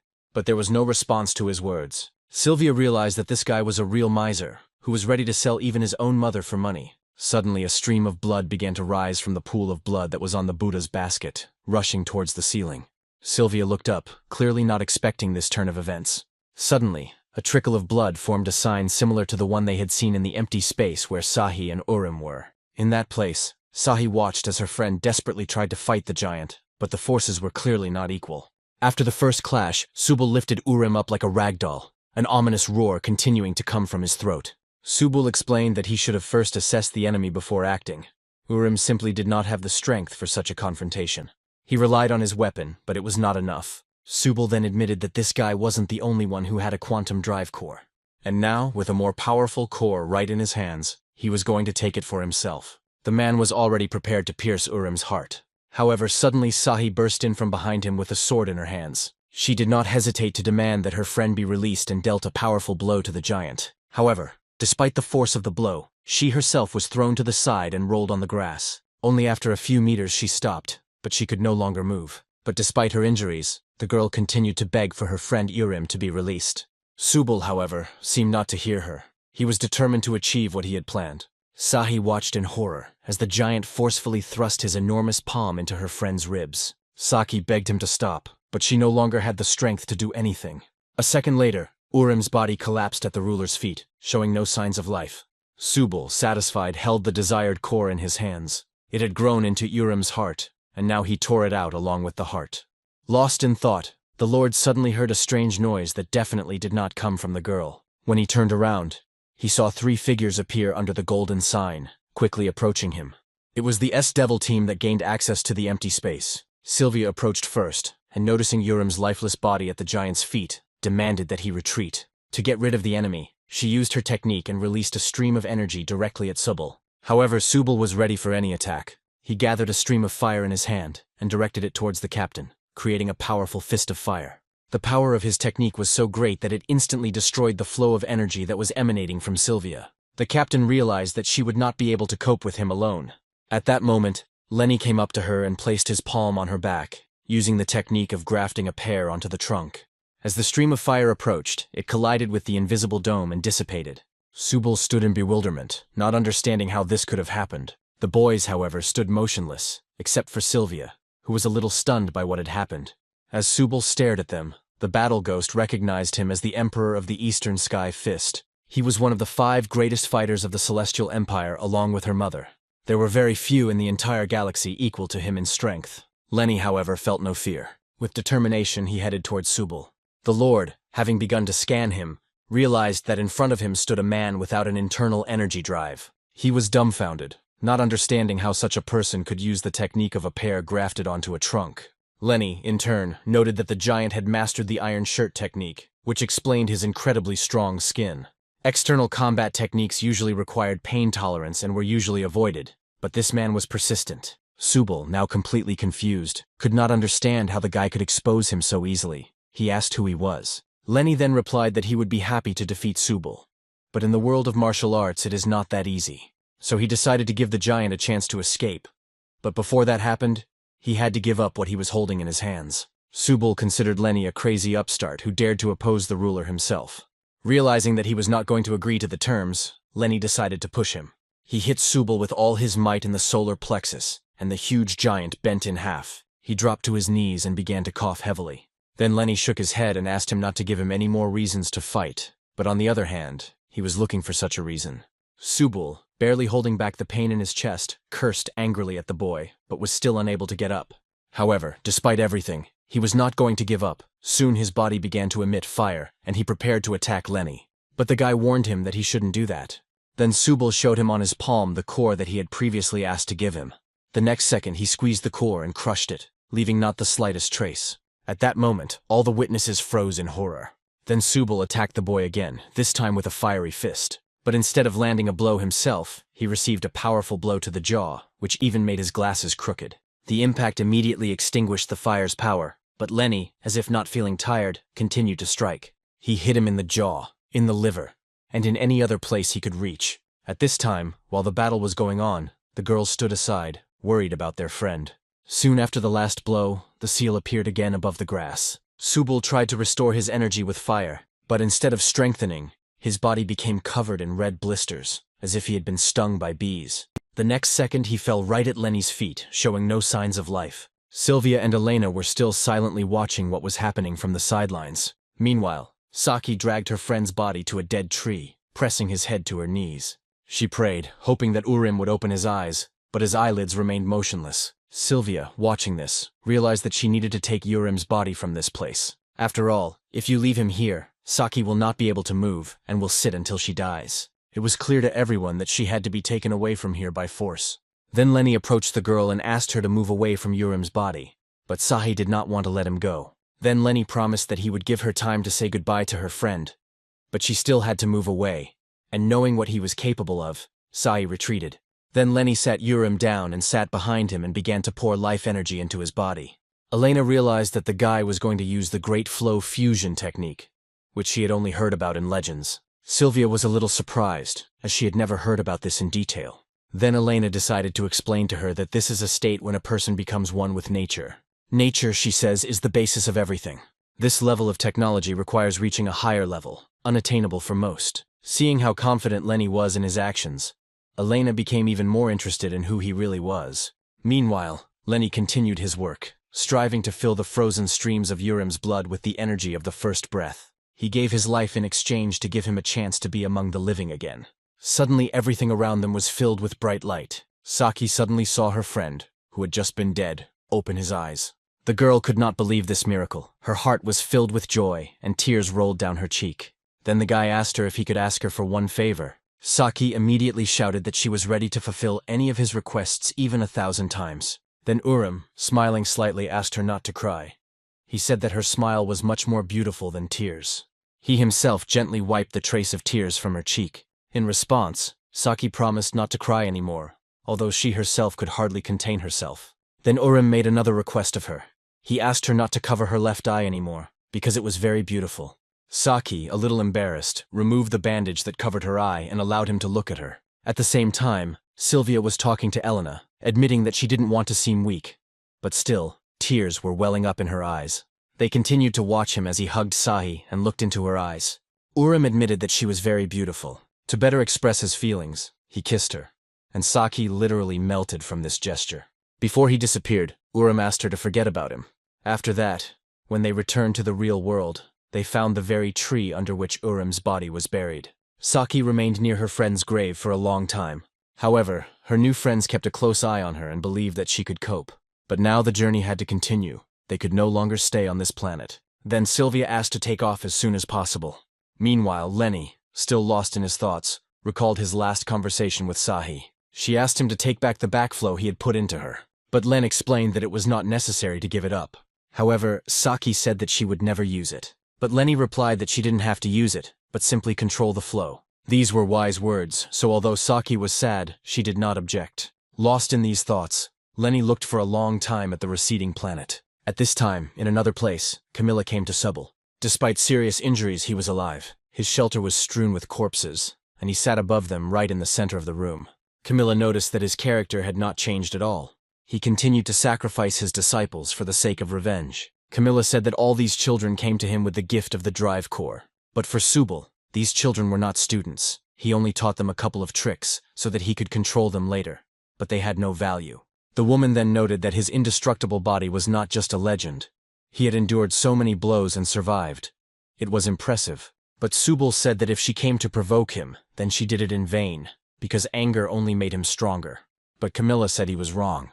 She didn't come to mock him, but to warn him. Camilla ordered Subble to back off from that guy Lenny because he belonged to her. If he disobeys her, then next time luck will not smile on him.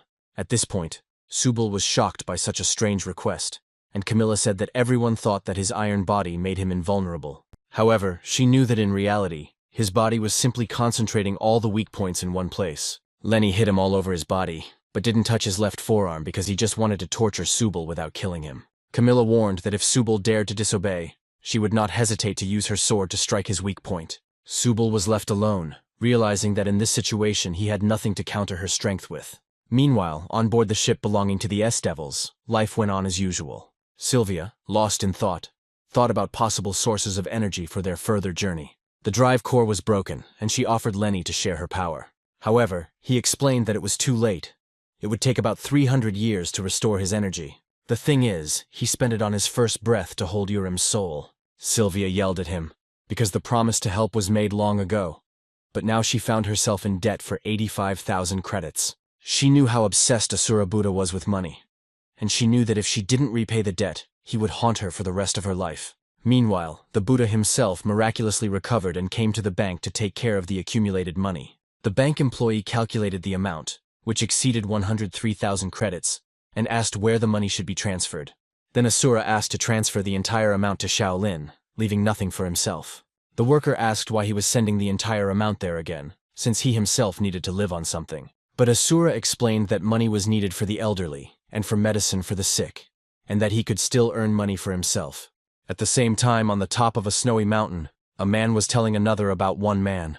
1,000 years ago, in the catacombs of Mount Taishan, he hid in solitude. His name was Lenny. He used their technique and called himself a heavenly demon. The monk who listened to him believed that it was only external forces trying to undermine their order, but he was still going to check it out. He explained that this secret had been kept for 2,000 years, and even the senior masters had no access to it. If Lenny really was reincarnated, it means he is the 6th great heavenly demon. The 94th great heavenly demon of the Holy Order, William, was intrigued by this and wondered. According to his calculations, there were now as many as 3 heavenly demons in this world, and dealing with them would be extremely difficult. Meanwhile, an unpleasant situation occurred on board Sylvia's ship. Sally did the calculations and reported to the captain that their resources were running low. The fuel ran out, and there was only enough food for 4 days, and that was if we ate once a day. Then Sylvia remembered Robert's savings for the wedding and thought that this money could be used.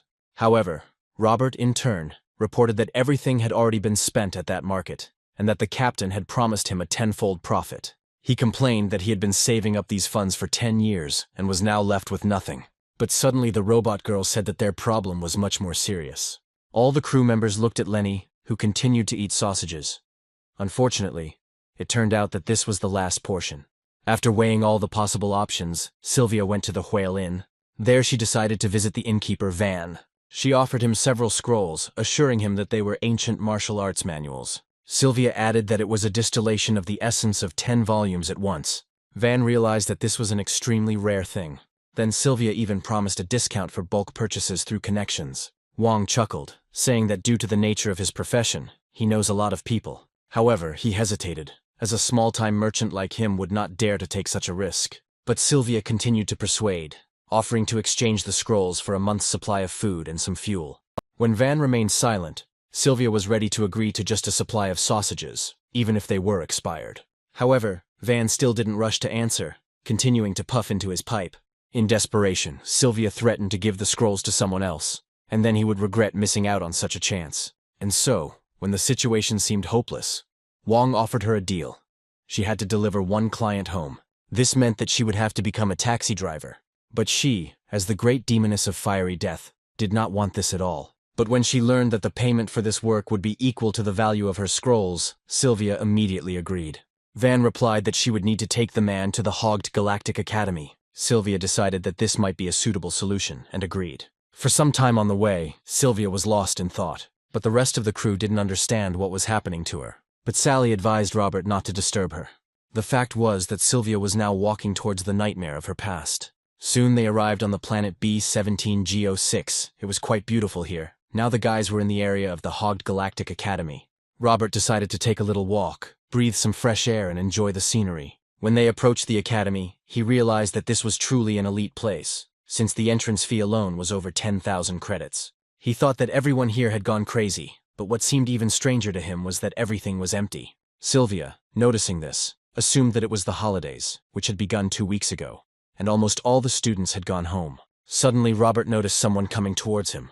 In the distance, they saw a woman standing on the steps. She came closer and asked what brought them here, adding that the academy was currently on vacation.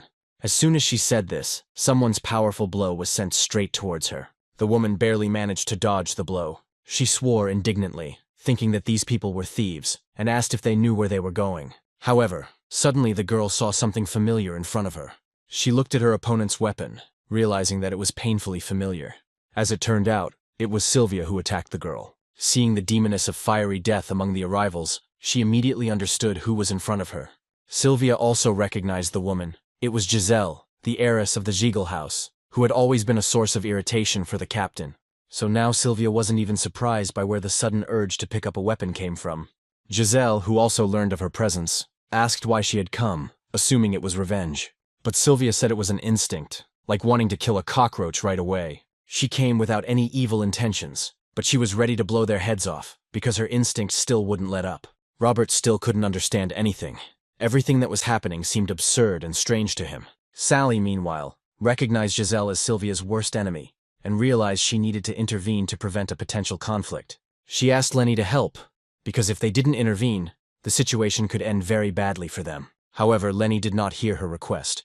He continued to stare at the building in front of him. In one of the windows, he noticed some movement. There, behind the glass, there really was a girl who seemed intrigued by the arriving guests. At this time, Sylvia again pointed her sword at Giselle. However, she advised with a smile not to poke my nose into other people's business. Giselle stated that she also likes to crush cockroaches. Then Sylvia challenged her opponent to test her skills in combat. The girls were about to start fighting when a man suddenly approached them, asked them to stop and stood between the swords. The women, who had almost pierced him, lowered their weapons with difficulty.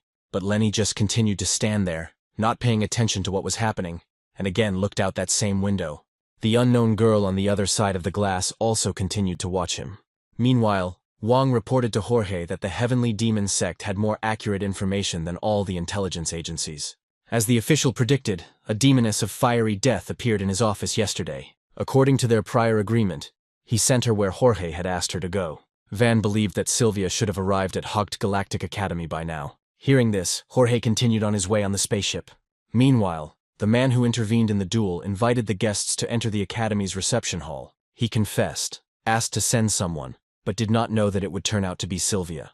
Then Sylvia replied that they had come because they wanted to, and that was how it would continue. But Giselle advised her not to talk to them in that tone. Meanwhile, Robert became curious about who this guy with a pale face was, who, apparently, was trying to appear cool. Sally explained that this man was indeed very strong, as he was the third son in the Namgung family. Robert, remembering a little history, guessed that in front of him was Charles Namgung, known as the Azure Storm. This meant that he was not only strong, but also had the highest level of skill. At the age of 20, he took part in the Northern Galaxy Heroes Tournament, where he reached the finals. Although he surrendered to the Eastern Heavenly Fist Emperor, he actually allowed him to win.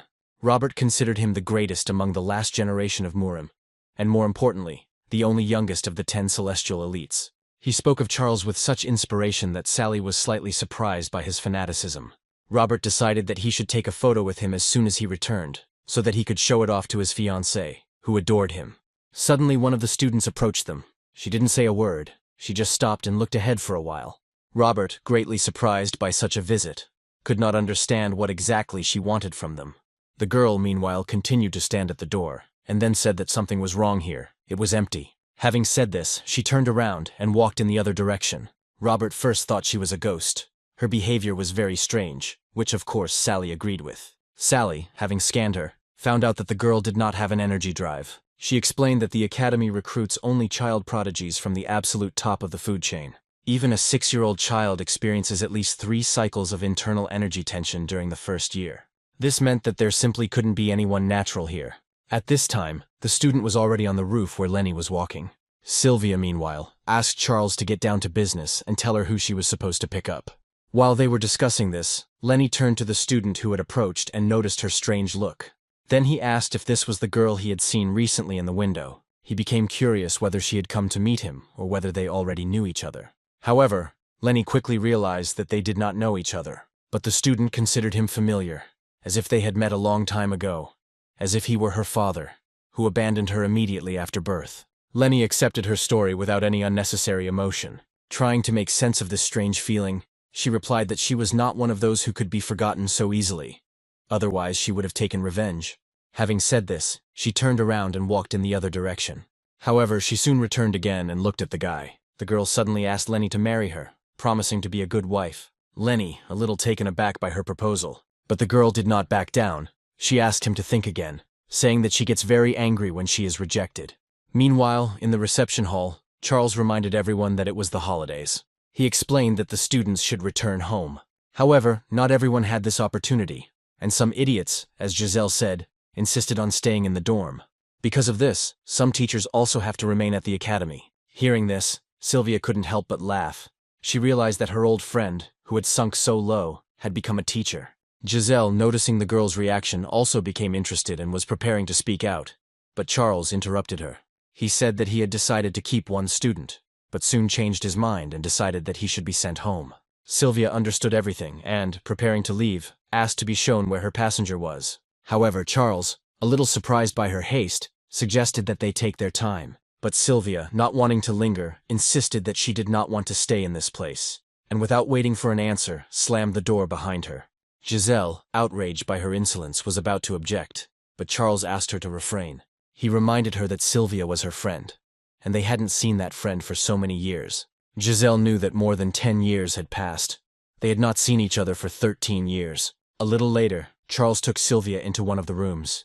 In the semi-darkness, a guy was sitting in a wheelchair. He looked very sick and worried. Then the man said that this was the very student she had come for. Charles explained that this student was completely paralyzed and could not breathe without a machine. He could hardly see. His vision was almost zero. Then Sylvia asked how someone like that could have been accepted into the academy. Charles said they were incredibly wealthy. His family even financed the academy for 10 years in advance so he could attend. Previously, this guy always stayed in the dorm during the holidays, but suddenly his family demanded that he return home. Charles urged the captain to be careful with him, as the student was very fragile and could break from the slightest movement. After that, they left the room, and the girl approached the student and asked if he liked the woman they were talking about. She stared at him for a moment, silently, as if waiting for him to answer. But then she asked him not to be shy, claiming that it was clear from his eyes that he liked Sylvia. But the boy mumbled with difficulty and said that his eyesight was too poor to see. This answer did not satisfy the student, and she insistently said that he was simply hiding his eyes too deeply. She asked the guy what he liked about the woman, suggesting that it could be her inner world. Then the disabled man admitted that he was attracted not so much by the woman herself, but by her pain. It seemed to him that her screams were also beautiful. This confession made the student think a little. She continued to try to get to the bottom of what exactly the guy saw in her. After some time, he quietly replied that he saw death in the woman. He also saw a demon in her. He even noted that she reminded him of a student, and although she guessed that perhaps she really did have some similarities, this confession still surprised her. Charles, in turn, gave Sylvia the task. She was to deliver the passenger to the terminal on the planet Atanarugun. The man treated her to bamboo leaf tea, remembering that she had once really liked this drink. However, Sylvia stated that she had never liked this drink, and now her attitude towards it had only gotten worse. Their memories seemed to diverge, and perhaps this was because time often distorts even the most vivid moments. Sylvia didn't delve into the unpleasant topics, and soon asked if there was anyone else she needed to let down. Charles replied that he was also going to go since there was no need for him to stay here. Everyone was already free, and now he too could leave the academy. At that moment, Sylvia realized that Giselle would also go with them. However, Charles said that Sylvia shouldn't have worried. Giselle will be busy looking after the students who remain in the dorm. Soon Giselle went to her room to prepare for the trip, starting with a hot shower. Her thoughts were consumed with memories of Sylvia, who, in her opinion, should have been dead long ago. Suddenly she heard some rustling and became alert. Then she shouted loudly for the stranger to identify himself. Looking closer, she noticed a student approaching. The girl looked so calm, but something in her gaze made the teacher nervous. Sylvia, meanwhile, asked what could be a valid reason for this woman to go with her. However, on the other hand, if she really goes, she will have a chance to deal with her. After some time, Sylvia noticed that the number of passengers on board the ship had increased. Just as she was about to set off, that strange student joined them. Giselle later explained that the student had suddenly decided to return home. Sylvia was a little surprised, as they had not agreed on such a change of plans. But Charles reminded her that deep down, Sylvia also wanted Giselle to go with them. From the upper deck, Lenny looked at the new passengers, but was in no hurry to go down to greet them. Suddenly he felt how the girl felt his gaze and raised hers to meet him. The student, along with Giselle, was sent to a cabin that looked like a dump. Giselle couldn't help but wonder why passengers from an elite academy were placed in such a dirty room. But soon Sally approached them and explained that it was in fact a first-class guest room. Moreover, Sylvia herself ordered that great attention be paid to their comfort, because Giselle was her old friend. The teacher, outraged, demanded that the woman be brought in immediately, because she did not intend to live in such terrible conditions. However, the student calmly stated that this room suited her perfectly. Giselle was very surprised by this. The student added that all that was needed was a little tidying up, and the room would become much more comfortable. This outraged the teacher, and she could not understand where this student was going to go. The girl explained that she would leave all the cleaning to Giselle, and that she herself was going to get some fresh air. The woman did not know how to react, but she could not force the student to obey her. At that moment, Sally approached her to tell her an important rule. Along the way, she was strictly forbidden to go outside, so as not to run into a crazy woman with a sword. Giselle shouted for her to explain this strange rule, but the door slammed in her face. Then Giselle started screaming loudly to be let out, otherwise she would destroy everything around her. But Sally didn't pay attention to these screams, and calmly asked if the student was scared. She spoke of her captain, describing how she would swing her sword at the slightest opportunity. In addition, Sylvia had always been uncontrollable, and now her behavior had become even more unpredictable. She also recommended avoiding eye contact with the captain at all costs, as she might bite. Sally was so engrossed in her story that she didn't even notice the student disappear. Now the robot girl was completely alone in the corridor. At that moment she realized that she even became a little scared. Sylvia decided to be alone for a while. Her thoughts were carried away by the time when she was a student at the academy. Back then, many years ago, she was part of this academy. Her friends were Giselle and Charles. Everything seemed so carefree, and no one suspected that the destinies of these people would eventually diverge. Suddenly Charles bumped into her, and like her, he decided to take a little walk. He noticed that Sylvia had hardly changed as soon as she crossed the threshold of the academy. He immediately recognized her. She looked exactly like she did in childhood. But Sylvia disagreed, claiming that there was something wrong with his memory, because she definitely looked different before. But he, according to her, remained as egocentric as he had been all these years. But the man said he had changed. Now he had people he wanted to protect. He asked her to forget about the revenge that was haunting her and just move on. He also told her not to raise her sword against Giselle again. The man warned that he would not leave it as he did yesterday. Charles expressed his wish that they would remain friends, then decided to leave her to think for a while and turned to leave. However, Sylvia asked what would happen if she refused. Charles, after a short silence, asked her not to tempt fate. At that moment, he appeared behind her and put his hands on her shoulders.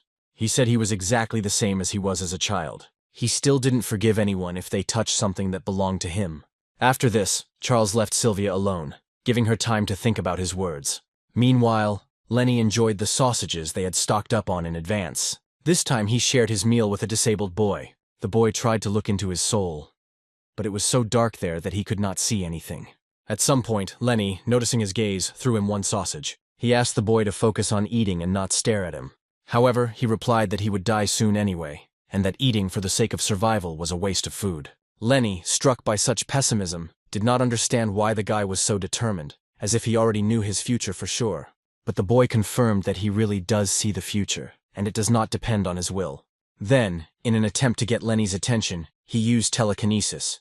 All the sausages flew in different directions, but Lenny didn't even flinch. The boy later told the student, hoping she could explain the boy's behavior. He just launched a telekinetic attack and Lenny didn't even bat an eyelid, like that was the way it should be. He just asked him to stop playing with his food. He advised him not to worry and just eat, because worrying only made him lose more energy. The student couldn't understand how this guy could cancel his telekinesis so easily. The student, after listening to the disabled man, suggested that Lenny might be a mutant like herself. But the boy could not confirm this, because he could not make out any details. In Lenny, he saw only a deep and dark abyss. But when this man spoke to him, the disabled man felt a strange calm. He suddenly no longer wanted to die. The girl, however, asked him not to be hopeful about empty dreams, since death was inevitable for him anyway. She looked at the planet they were approaching, and added that death was already waiting for him somewhere there. This planet didn't look nearly as picturesque. It looked more like an abandoned factory, hidden under a gray haze. When they arrived, Sally explained that the terminal was built in the very early stages of the galaxy's development. This terminal previously handled over 100,000 flights a year, but was closed 700 years ago after the cancellation of the Northeast Galaxy project. Sylvia realized that the place was abandoned, but everything around looked as if someone was maintaining it in good condition. This was possible thanks to automated systems that continued to function despite the years. Robert, however, found something strange about this, since the system had to get energy from somewhere throughout the entire 700 years. Moreover, they carefully adjust their parameters themselves in order to save at least a drop of fuel. But Sylvia insisted that every corner of the ship be urgently disinfected after that girl left traces on board. Robert first decided to check if the payment had been made, and noticed that the money had not yet arrived in the account. This angered Sylvia, and she demanded that she immediately establish contact with the keeper of the Wild Crane Inn. Sally had already tried to do this, but all attempts were unsuccessful due to poor connection. Apparently, a barrier blocking the signal was activated. But who activated it, and why remained unclear. At this time, their passengers were already approaching the building, but Charles unexpectedly stopped everyone. There was a noise ahead, and everyone began to peer into the darkness, trying to understand what was happening.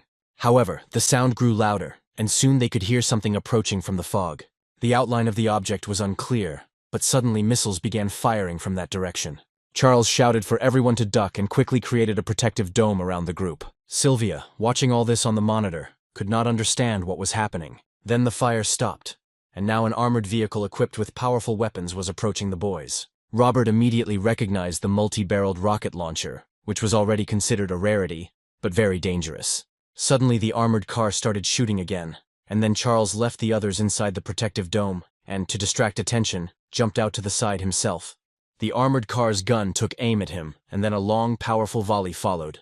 But Charles surrounded himself with the same barrier and rushed towards this infernal machine. He landed right on the armored car and split it in half with one blow. Sylvia, watching this through the monitor, could not understand why such machines had not yet been disposed of. Robert echoed her bewilderment, noting how many problems even one unit of such equipment could cause. The situation was further aggravated by Sally, who, using a tuned radar, determined that there were quite a lot of such cars in the area. She spotted several dozen red dots, which caused concern among everyone. Their passengers also noticed approaching cars, each armed with the same weapon as the first. Soon all these cars started shooting at people. But thanks to the protective barrier Charles had installed, the missiles flew past the passengers without causing any harm. Lenny watched this scene through the ship's window, but his attention was more drawn to the student's abilities. She, noticing his interest, assured the disabled boy that he should not worry, because she would protect him, and nothing would harm him. The boy kept repeating her words like a mantra that he would not be harmed, that he felt like he was in a dream. Suddenly everyone saw how the missiles began to explode in the air. Sylvia was even more puzzled by what was happening. Then Sally explained that the missiles had self-destructed. Soon the remains of the rockets began to fall to the ground, and the group of passengers then continued on their way. But soon a man in a military uniform and a red cap came out to meet them. He had no skin, only a metal skeleton, and he leaned on a cane. As the strange creature came closer, Charles realized that it was a droid standing in front of them. The droid stated that they were trespassing on the Sakamoto Stein Group's private property. He, the manager, Gunther Reznov, is responsible for her safety. People arrived here without official permission to fly, and must leave the area immediately. Giselle was outraged by the behavior of the droid, who decided to attack people, and prepared to destroy him. However, Charles asked her to stop, assuring her that there was no point in wasting her energy. He was sure there had been some misunderstanding, since his task was to bring the boy here. He also explained that the boy's name was Stein, and asked the droid to check if there had been prior notification. When the droid heard the boy's name, his jaw almost dropped in surprise. To everyone's surprise, he walked up to the boy and knelt before him. The droid bowed its head and greeted him. He said that he had been waiting for this man for 700 years, and now his wait had come to an end. Soon the people were led to the base, where part of the S-Devils team soon descended to them. As soon as they entered, Sylvia demanded an explanation from Charles about what was going on here. But Giselle replied that they themselves did not know anything. She also expressed dissatisfaction with the fact that Sylvia still had not left here. Sylvia explained that she couldn't do this because she needed to find the guy who hadn't paid for her work. So far, it has been impossible to contact him due to the blocking of the communication network. Giselle just snorted, noting that the system hadn't changed at all and was still incredibly stupid. However, Sylvia tried not to listen to her complaints, as she had a more important task. Sally walked up to one of the panels and stuck her hand into it, trying to re-establish the connection. However, Sylvia asked to hurry. There was something about the room that was irritating her, and she didn't want to stay there for too long. Then Sylvia asked where the disabled man had disappeared to and who this iron skeleton was. She noticed a huge poster of an officer depicted in the same uniform as the droid. Meanwhile, he spoke with Stein, asking him to give the last order so that he could retire. But the boy did not understand what was required of him, and what actions the droid expected of him. The robot found the work so tiring that he wanted to die, and all it took was one word from Shane. Meanwhile, Sally was finally able to connect to the internal computer network. Sylvia immediately asked her to contact Van so that he would finally pay, since they were sent to this abandoned terminal without explanation. However, as she worked, Sally noticed something strange. The fact is that over the past 700 years, 87 landings of external spacecraft have been recorded here. However, there was no record of these ships ever leaving the planet. Everyone present began to look at each other warily, feeling that something was clearly wrong here. Meanwhile, the boy tried to explain to the droid that he had no right to give him such a command. This answer seemed to greatly upset the robot. The droid stated that if the boy did not follow his order, then all of them would die here. Robert, who remained on the ship, watched what was happening through the window. At that moment, Lenny touched his shoulder. The guy came up and quietly asked about food, but Robert didn't immediately understand what was required of him. Lenny repeated his question, but since Robert was not busy in the kitchen and Sally had already left, he did not know what to answer. Meanwhile, Sally continued to help people sort through the records left over from the terminal that had been closed 700 years ago. She studied the log and discovered that at that time there were only 16 personnel operators left. However, since then, no one has replaced them, and no new employees have arrived. Sylvia assumed that all the operators stayed here until old age and then died. Sally checked the data and confirmed that this was exactly what happened to most of them. Sylvia was even more puzzled by this answer and asked for clarification of the details. According to the records, all but one person died. This man was the general manager, Gunther Reznov. At least that was the official information. Giselle and Charles came to the conclusion that this officer had somehow become a droid. Meanwhile, Gunther was talking to Stein, stating that he had been waiting for only one order for 700 years. He had to cut off his rotting limbs and remove his decaying organs himself. He was forced to do this in order to replace them with metal parts. In the end, all that was left was a shriveled, cloudy brain surrounded by iron. The robot begged to be finally allowed to die, as he could no longer bear his existence. Sally, after looking through the medical records, discovered something interesting. There were stories of replacing his prosthetics, arms, legs, heart, liver, lungs, eyes, and joints. His entire body was replaced with artificial components. This allowed him to survive all this time. He literally replaced his body with an artificial one. He did everything he could to survive, but Sylvia couldn't understand why he had gone so far and remained alone in this place. Suddenly, Charles decided that they should not interfere in this matter. He assumed that this officer just decided to do it that way. But Sylvia could not understand why Charles thought as if he had no blood in his veins, and called the officer pathetic. Meanwhile, the student was eavesdropping on their conversation. She cursed Sylvia silently, thinking that her words about Gunther being pathetic were simply ridiculous. However, Giselle was worried about why he had brought a disabled boy here.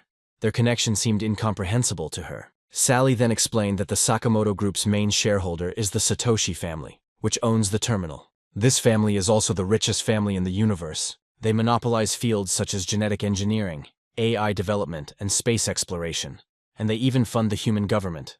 All information about the family is strictly confidential, except for the name of the founder, Satoshi Stein. At this point, Sylvia began to suspect a connection, since the boy's name was also Stein. The boy, continuing his conversation with the droid, claimed that for his family he didn't even exist. There he was not recognized as a person, and therefore he cannot represent his family, much less give any orders. He also believed that he and the droid were very similar, since they were both discarded. And if they both want to die, they will not be able to do so of their own free will. At that moment, Giselle suddenly noticed that the student had disappeared somewhere. She began to panic, worried that something might happen to her. Everyone looked around sharply, and realized that the student was indeed not there. No one had noticed when she disappeared.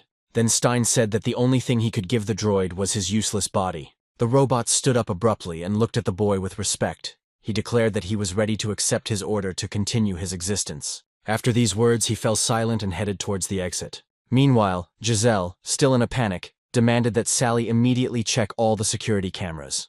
It was necessary to find out where the student could go, since she did not have martial arts and could not defend herself. However, Sally stopped searching on the computer and stared at Giselle, which greatly puzzled her. She couldn't understand why Sally didn't turn on the cameras and start looking for the missing girl. Suddenly, Sally asked who Giselle was, which only confused her more. But the fact that Sally addressed her informally could not help but offend the woman, because she was just a dumb android. In response, Sally only said that the woman was the one who started being rude to her. Giselle couldn't contain her anger and attacked Sally, complaining about the way they were raising this robot. But Sylvia intervened and stated that this was not just an android. Sally was their ship's co-pilot and general manager. Sylvia patted her on the head and added with pride that Sally was well-trained and a valuable member of the team. Realizing that it was useless to expect help from these two, Giselle decided to take on the search for Selena. She asked that if the student returned, she be asked to stay at the station. After Giselle left, Sylvia praised Sally for her excellent work. She was especially pleased with the way she had put that impudent Giselle in her place. Meanwhile, Lenny also decided to get off the ship and take a little look around the planet. As he approached the building, he noticed Selena walking towards him from the darkness. The girl decided that they really were the perfect couple, since they both were willing to meet each other halfway. However, Lenny was now interested solely in finding sausages. Selena, in turn, noticed that his gait resembled the imperial stride of a heavenly demon. It was a style that only a heavenly demon sect master could learn, and she thought that this was what might give him away. However, Lenny, passing her, continued on his way, barely noticing that she smelled of cold jade. He said that people might think that she had mastered the Emerald Jade Demon technique, and only women from the Heavenly Demon sect possess this technique. Moreover, it will be difficult for her to hide her abilities at such a young age, because those around her will misjudge her. Therefore, the guy advised the student to be more careful. But suddenly the girl caught up with him and blocked his path, asking who he really was. However, Lenny answered her with the same question. He also wanted to know who she was. But Selena didn't answer him. She just continued to look at him with her piercing gaze. Meanwhile, Giselle continued to wander around the station, looking for Selena in the semi-dark corridors. Suddenly she felt a very strong, unpleasant smell. Looking into one of the rooms where the smell was particularly strong, she saw that corpses were scattered all over the floor. The bodies were piled up as if someone had deliberately placed them on top of each other. Suddenly the woman felt goosebumps run down her back as heavy footsteps were heard from the darkness. Listening to the approaching footsteps, she realized that a droid had approached her. Without turning around, she asked if it was he who did this to people. The droid replied that he still needed to live and asked her to give him her life as well. Giselle continued to stand with her back to him, thinking about what to do. But suddenly she turned sharply and decisively went on the attack. A stream of fiery energy appeared in her hands, and soon an explosion was heard near the iron skeleton. Giselle expected that such a powerful blow would definitely be enough to defeat Gunther. But when the smoke cleared, she saw that even his clothes were undamaged. The droid activated the scanner to understand what kind of creature he would face and how to defeat it. He saw that in front of him stood a man with an internal energy drive of the Alpha Prime class with 7 cycles. So he extended his hand to the girl and asked her to give him this energy source voluntarily. But Giselle, calling him a crazy piece of metal, rushed to the attack again. This time she used a sword, and the blow was stronger than the previous one. Gunther's clothes were cut to pieces, and his body was engulfed in flames from the rapid blows. However, this blow also took a toll on Giselle herself, and she needed some rest to recover. When she looked up again, she saw that the droid was now glowing with multicolored lights. Giselle realized that these were different energy drives that the robot had appropriated for itself. Now it became absolutely clear to her that it was he who killed all these people in order to take away their energy drives. However, the droid stated that he had only borrowed their lives. Then he again asked the girl to give him her life. But Giselle, not intending to give up, believed that she could win, and continued the fight with even greater zeal. Meanwhile, Stein, seeing the red-haired woman fighting the robot, fell into despair. He started calling loudly for help. He sent mental signals to Selena, who at that moment continued talking to Lenny. She noticed Stein's mental signals and quietly said that he irritated her very much. Selena said that Lenny was lucky, but they would definitely talk next time, and immediately returned to the station. Lenny realized that she had gone to help a friend and decided that she was probably a good person. When Selena reached Stein, she immediately demanded to know why he had called her. The boy explained that he saw Giselle's teacher lying on the floor and told Selena that she was in danger. But Selena still didn't understand why Stein called her only because of this woman. Meanwhile, Giselle walked down the corridor, clutching the wound in her heart. And then Stein realized that it was too late. Giselle, with the last of her strength, hobbled to the rest of the group, and Charles, noticing her, panicked, not understanding what had happened to her. But the teacher didn't say anything. She suddenly collapsed to the floor, showing no signs of life. The guys very quickly went down to the girl, trying to bring her to her senses. Sally, using her eye scanner, determined that Giselle had serious internal injuries. But the main thing they discovered was that her internal energy drive had been forcibly ripped out. Meanwhile, the droid slowly went to tidy himself up, deciding to change his clothes and outfit. On the shelf next to the red cap, he carefully placed the energy drive he had just obtained. Suddenly the drive began to spark, as if it were beginning to transmit energy impulses into the body of its former host. Suddenly Giselle's body began to writhe as if from an electric shock. Lights began to flash around her, and the woman herself began to cough loudly and scream. Charles, watching this, became even more worried, not understanding what was happening. Sally explained that a short circuit was occurring because when the drive was ripped out, Giselle's neural system was also damaged. She added that if they do not connect the drive as quickly as possible, the entire neural network, including the brain, will be destroyed, and the woman will definitely die. Then Charles asked them to somehow stabilize her condition. He decided to find and get a suitable drive himself and promised to return very soon. Left alone with Giselle's body, Sylvia and Sally didn't know what to do next. Then suddenly Sally said that he had simply run away, but Giselle's condition was worsening with every second. Now the robot girl was completely unclear what to do with all this. Then Sylvia asked if there was a way to stabilize Giselle's condition. But Sally reported that whoever could have done it had escaped a few seconds ago. However, she added that there is one method. It is possible to connect another energy drive, but this, however, would only help for a short time. Otherwise, Giselle's nervous system and then her brain would have been so damaged that she would not have been able to last more than 5 minutes. Then Sylvia looked at the sparkling body of her old friend and she felt bad for her. These were not the feelings she wanted to experience, and it really irritated her. But despite her irritation, Sylvia still took out one of the energy drives that she carried in reserve. He was external, and in Sally's eyes he was just junk. But Sylvia hoped that he could improve the situation at least a little. She had previously purchased it from a scrap metal dealer with the intention of trading it for sausages. But now it was needed for Giselle, so she asked Sally to hurry up and connect it. However, Sally, having begun the operation, soon discovered that this drive was not suitable at all. Giselle's system was set to internal drive, and required at least Alpha class to stabilize. The drive the captain gave turned out to be too weak. At that moment, Sylvia remembered how much fun she and Giselle had had as children, being best friends. Sylvia rummaged through her pockets and handed Sally another drive, this time an Alpha class one. Sally looked at her with a slightly puzzled expression, and Sylvia turned her face away, as if trying to hide her emotions. The robot girl was surprised, because Sylvia had always said that Giselle was her enemy before, but now she was trying to save her life. In response, Sylvia only grumbled that Giselle should remain alive, because later she herself would be able to kill her. Meanwhile, Gunther continued to preen himself when he suddenly noticed someone's presence. Raising his head, he saw a student sitting on his cupboard, calmly swinging her legs. However, Selena asked him not to worry, since she was here according to protocol. So he shouldn't worry. She said the only friend she had begged her to stop him. Meanwhile, Gunther scanned Selena with his eye, and noted that her internal energy was not activated. Selena said that she and her friend had agreed to fulfill one request of each other. That's why she came. Gunther calmly said that if she wanted to stop him, she would have to kill him, but he doubted she could do it. However, the girl just smiled and said that it would be a piece of cake for her. However, she reminded Gunther that he was already dead. This greatly angered the robot, and he said that he was the central node, and that he was alive, and that by Stein's order, he would continue to live. Selena should have been grateful to him for the fact that she had no internal energy drive, so she was useless to him.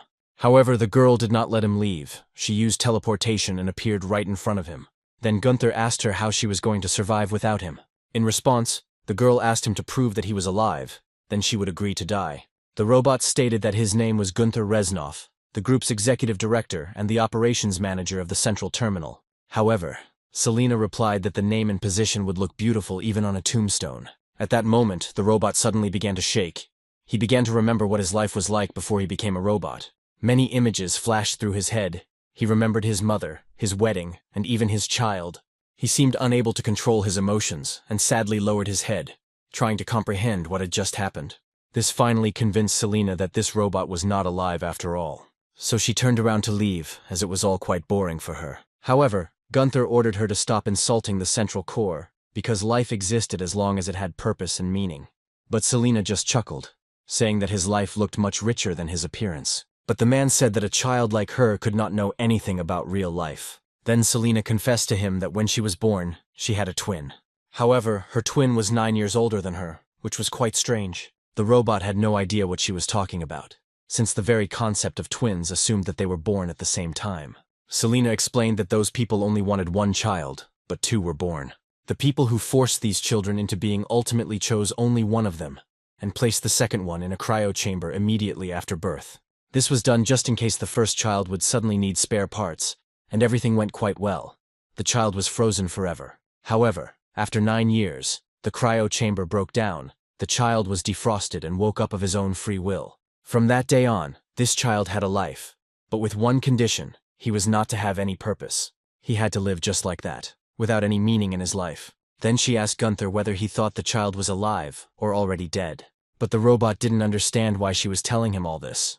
Selena explained that he was already dead, and the dead are very good at keeping secrets. However, just in case, she still intended to destroy it. For him, it was even better than living like this. Now he could at least take comfort in the fact that his death had not been meaningless. At this moment, Selena had already activated her power and was ready to attack. But suddenly she heard someone's voice ordering her to step back, and then a powerful explosion was heard in the place where Gunther stood. But as soon as the smoke cleared, it became clear that Gunther was not hurt at all. His body was still emitting some kind of strange energy. Charles scanned the thing he held in his hand, and realized it was a Kappa Alpha Prime class drive. He realized it was Giselle's drive and realized he was right in his guess. It was this bastard who stole it. Then Gunther also raised his head and scanned the man standing in front of him. It turned out he had a Kappa class internal drive. It was a reactor-level core. However, Charles wasn't going to ask the robot why he stole the drive, since he was going to kill him anyway. Before entering the battle, he asked Selena to step back as she might get hurt. But instead, the girl came up behind him and pushed him in the back, causing Charles to fall face down. She said indifferently that this man was only a nuisance to her. However, she asked Gunther not to misinterpret her actions. She had not actually saved him. The thing is, she's been wanting to punch this man for a long time, and now she has a great chance. As it turned out, this man had been incredibly irritating to her the entire time she was at the academy. He was born into a family with a distinguished pedigree, and received an elite internal drive with the best operating system for free. And then he walked around and showed it off like a rooster, and thought that he was better than everyone else, and this always really infuriated her. The robot said that this freak has what he needs, but if Selena interferes with him, she will die with him. In response, the girl said that he did the right thing by transferring himself into an android, otherwise he could rightfully be called a soulless goat.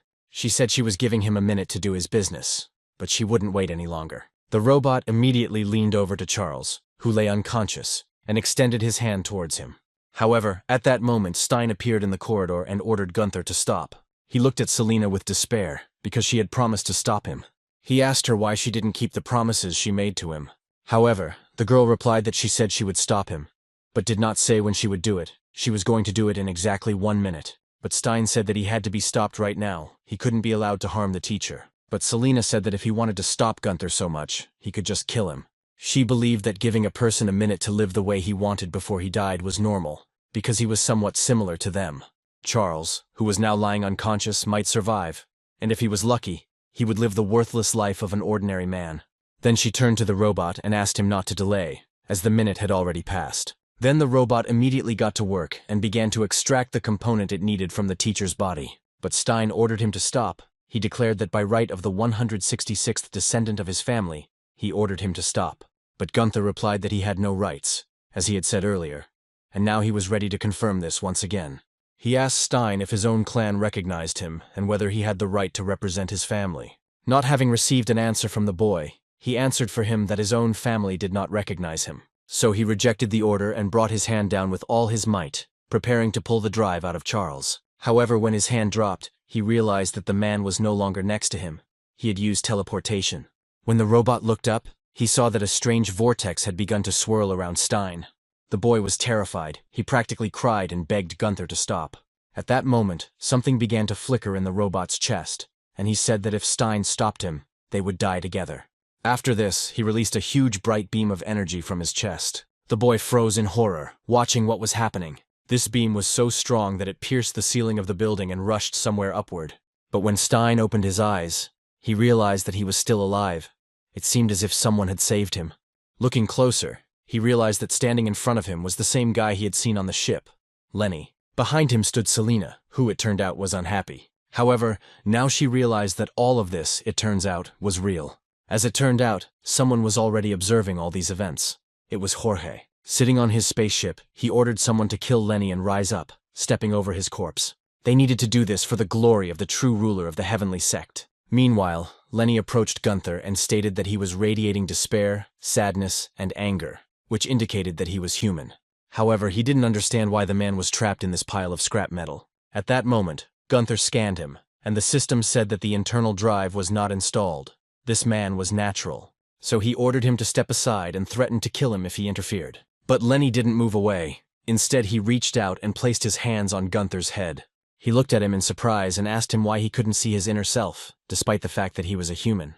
At this point, Stein finally came to his senses and asked Lenny to be careful. Meanwhile, Lenny continued to look at the robot and seemed to begin to see its human face. He noted that he had a goal, but there was not even a grain of the master's will in him. Lenny realized that he seemed to have lost both hope and the will to live. In the end, it all came down to the fact that he did cross the acceptable line. He crossed it so much that it didn't even have to be washed off. It simply disappeared on its own. So Lenny sadly stated that it was too late to help him in any way. He turned away from the robot and ordered it to get out of there, as it was boring to him. Gunther didn't answer him. Instead, he walked past Lenny and headed towards his target. Stein was still in despair, shouting that this robot had to be stopped immediately. At that moment, some unknown force rushed straight through the robot's neck. As it turned out, it was Selena who stopped Gunther because the minute she had given him had already passed. The next moment, the robot's head fell right at his feet, and he remained standing in place. Right after that, Selena walked up to Lenny and said that he had just used some version of protection. However, inside her, she felt a trace of the highest level of heavenly demon heart art. And if Lenny really did use the Sky Demon Strike, then it meant that her guess was correct. So she said she would give him a chance. He should think carefully and answer, because if she was right, then she would be obliged to finish him off. The thing is, the Order's law stated that only one heavenly demon could exist. So the girl asked Lenny the question again and asked if he was a heavenly demon. However, he replied that this title was just a cheap trinket that you get for giving your soul. At this moment, Selena was shocked. She said that the heavenly demon is not a title, but a whole destiny. No matter how much he fights, he cannot escape this fate. But, according to Lenny, invoking fate is for the lazy. It's just a difficult problem that can be solved. At that moment, Selena froze in place, as if she didn't know what to answer him. However, then the boys suddenly heard a strange cracking sound behind them, and when they turned around, they realized that it was coming from Gunther's body. Suddenly, his headless body began to emit strange electrical energy. Selena realized that apparently this guy was not dead yet. As it turned out, he still had strength, and he bent down to raise his head. His strength was very low, and he even fell to his knees. But the energy around him grew stronger. Selena didn't like this at all. so she fired another energy beam at him to put the robot to sleep forever. Stein, who was watching this, realized that something irreparable was about to happen. But it was already too late. The energy beam passed through the robot's body and burst out of it with incredible force, causing the robot to writhe in agony. All his clothes were torn, and now everyone saw what he really looked like. His body continued to spark, but the blow was not fatal. Gunther still got to his feet and put his head back in place. However, his body was quite badly damaged. There were multiple cracks on it, and he began to bleed a strange liquid. At that moment, an alarm sounded throughout the building. Sylvia and Sally, who were with Giselle at that moment, also heard the signal. The captain looked at her assistant and asked her what was going on. She replied that an emergency alarm had been triggered. There had been an energy overrun. The level was over 8,000 gigatons and continuing to rise. As it turned out, Gunther's body was to blame. All his internal organs were sparkling with energy. Stein realized that all the energy drives were out of balance. They were starting to collide with each other, and if nothing was done, they would explode. Then Selena stood next to him and suggested that in that case they should just tear everything to pieces. However, the boy asked her not to touch the robot, otherwise everything would definitely explode. However, in this case, the guys did not understand what to do. Meanwhile, Lenny watched without emotion as the robot walked towards the building.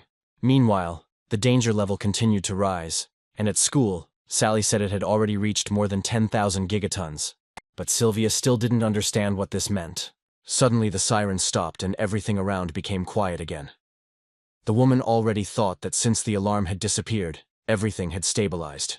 But Sally replied that due to the electromagnetic field overload, all systems were turned off, so the alarm was turned off. However, something even more terrible was now awaiting them. An explosion was about to occur. Meanwhile, the gates to the building opened and the crippled Gunther entered. Sylvia said that in that case they needed to get out of there immediately and use everything they had. But Sally quietly stated that they couldn't do it. Meanwhile, Robert, who was still on the ship, was also surprised that everything suddenly went dark. Then Sylvia asked Sally what they should do if an explosion suddenly happened. What she heard next left her in shock. Sally said that if the latest recorded data was to be believed, then everyone who was here could already be considered dead. Meanwhile, the robot went into a huge room in which there was a large red device. His body was literally melting already, and he barely made it there, but he still managed to get there. He took out a rag and began to wipe the device. Soon the boys came into the same room. They did not understand what this robot was doing, but Sally answered that he was cleaning. Sylvia was surprised, not understanding why he decided to do this now. Sally explained that his brain was completely switched off, so he was simply following protocol. Now, according to protocol, he had to clean every corner, service the equipment, and repair the walls. Every day for hundreds of years in a row he performed the same actions. She also said that after about 3 minutes it would finally stop. But that was not the end. Sylvia was too happy too soon. She thought that in 3 minutes it would really stop, and that meant there would be no explosion. But the robot girl said that she meant that in 3 minutes he would explode, and they would explode along with him. The captain, having calmed down a little, asked her if there was any way to prevent this. She suggested that perhaps they could move the robot before it exploded. But according to Sally, there would be no point in this, since in this case the robot would explode even faster.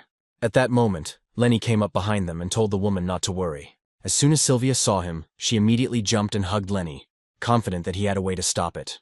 However, Lenny said that this was not exactly what he had in mind, but he still wanted to show her something. Sylvia was happy with any decision, so she happily followed him. As they walked towards the device, Lenny looked again at the robot, whose condition was deteriorating with each passing second. The guy prepared to confront him, but he felt this strange magical aura from Gunther and understood that he would have to try hard. At that moment, Selena approached Stein and asked if he saw what she saw. It seemed to her that they were all going to die now. But the boy replied that the death he had seen was much worse than what awaited them now. But Selena doubted that death could be classified at all, because in any case, it meant the end. However, the Stein family impressed her. They abandoned such a gigantic terminal and turned it into a cemetery. They must have had money to burn.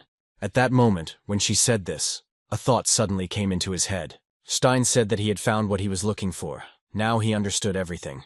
Meanwhile, Lenny's body was enveloped in a strange dark energy, and he asked everyone to prepare for impact. He warned his comrades that the consequences would be truly devastating. However, at that moment Stein appeared behind him and asked him to stop, saying that he could handle it himself. Sylvia looked at him in surprise, but the boy stated that he could stop it himself. The woman was horrified and asked Lenny to stop him and finish quickly. However, he simply stood there. He cancelled his energy attack and just watched what Stein was about to do. Lenny explained that the boy had no reason to be a hero, so he wanted to see what he could do. At that moment Sylvia froze. She did not understand why Lenny decided to act this way. Meanwhile, Stein was already approaching the robot in his wheelchair. He used all the strength he had left to push himself up a little. Since his legs were practically useless, he put all his strength into somehow lifting himself up in his chair. The woman was surprised because Sylvia had initially been told that he was completely paralyzed. So she didn't understand where he suddenly got the strength to stand up on his feet, even for a second. She was also worried that this girl Selena addressed her informally, despite the fact that there was a clear age difference between them. However, the student did not answer her. She just continued to watch what her friend was doing. Stein finally managed to stand up, and with a trembling voice, he declared that he was Zentolf Akata-sama Stein, the 166th descendant of the Stein family. As the eldest heir of Grand Duke Anatole Stein, he asked the robot for the right to operate this terminal. At that moment, he saw the terminal begin to flicker, as if it was scanning the boy. Sylvia, who was watching this, became very curious about what was going to happen next. Sally explained that it was a superspace warp comm that was spending hundreds of credits per second. At that moment, a voice from the device addressed the boy and asked if he had really spoken about the Adanarukan terminal. Stein confirmed that this was indeed the case and asked for permission. The device warned him that he would have to take control until the personnel changed, but the boy said that he knew it and was ready for it. As soon as the device heard this, it immediately gave him its permission. Meanwhile, Gunther's body continued to melt, and there was practically nothing left of his head, but he continued to wipe the device. Stein then sat back in his wheelchair and ordered him to hand over control of the terminal, as his mission was complete. At that moment, the robot suddenly stopped, turned around, and looked at the boy with a terrifying gaze. At this point, Stein, who was speaking with the last of his strength, thanked him for all the work he had done. He said that from now on he would take over all the work and Gunther could rest. As soon as the robot heard this, his eyes immediately went out. Now they did not glow with that terrible red light. Images from his past flashed before his eyes again. Now he clearly saw the faces of his family members, his fiancée and his child. At that very moment, the drive he had pulled from Giselle's chest fell out of his body and landed at his feet. At that very moment, everything stopped. He stopped moving his hands and finally stopped. All the guys who watched what was happening could not help but notice how brutal this scene was. Charles, who was standing next to Giselle, who had already come to her senses, noted that the Stein family had dragged this child here to get rid of him. The woman was horrified. She didn't understand why she had to do this to her own child. Charles then said that for noble families, honor and reputation are a priority, and the deeper the shame, the more carefully it is hidden.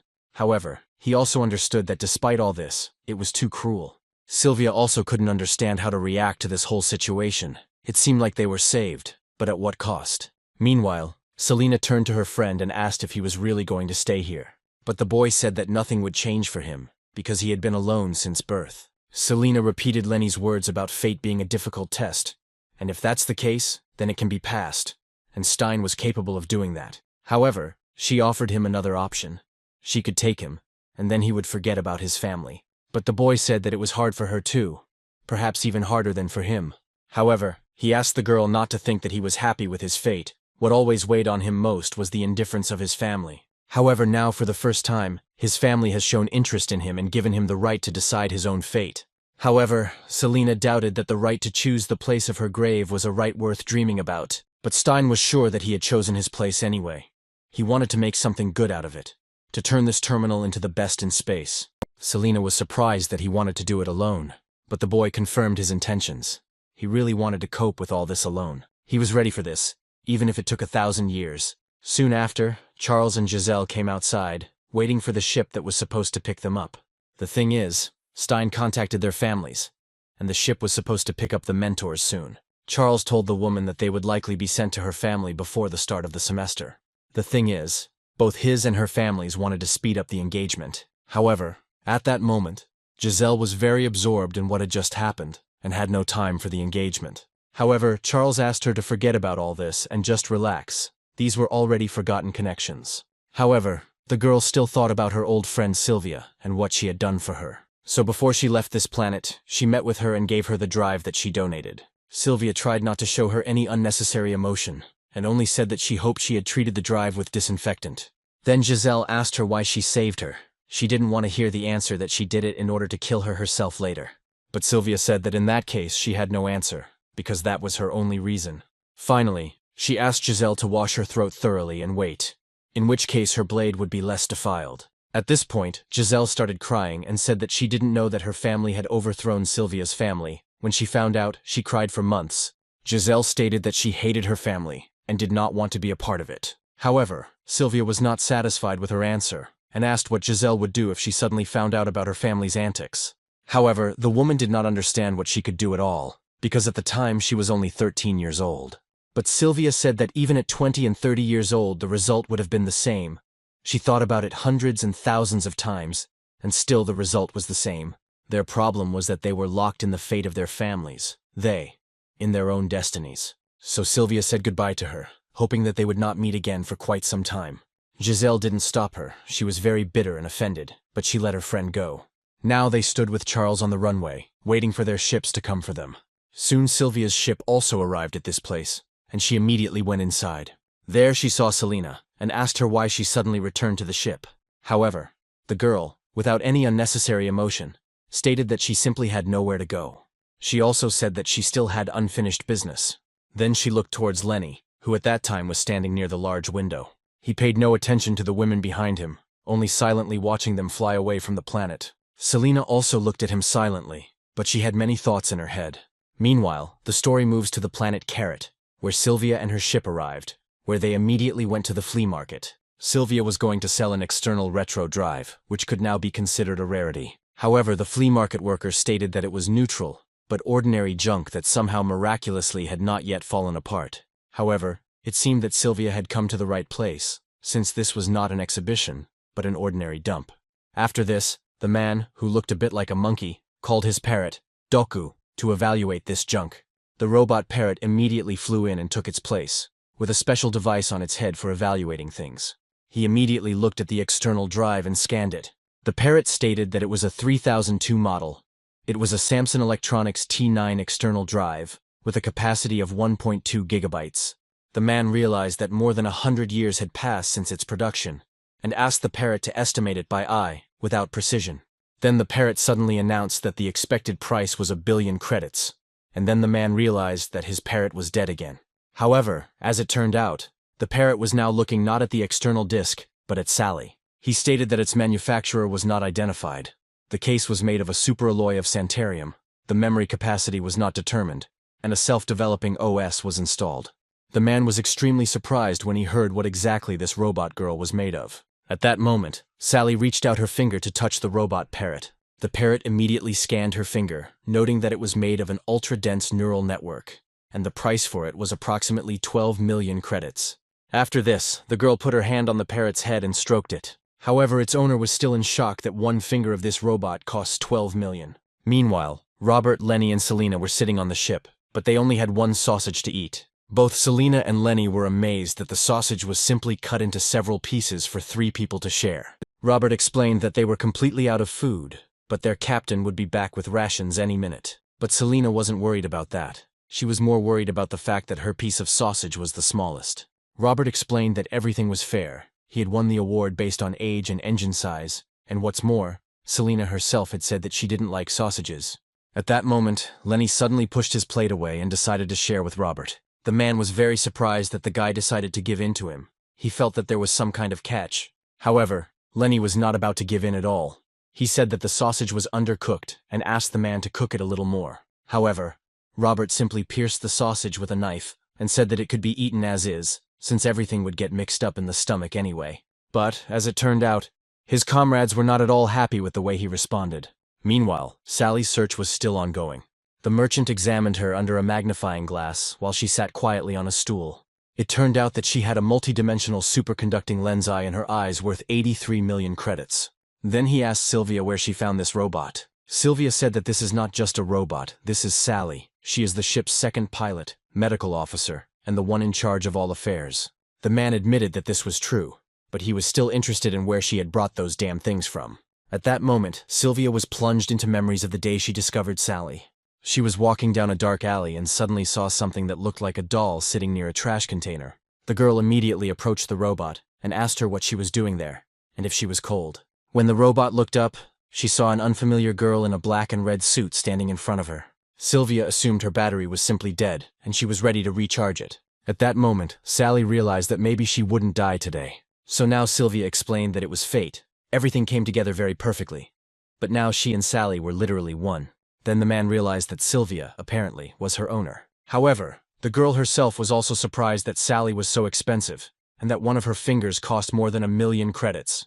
The man explained that the price for a fully fledged robot was simply beyond measurement.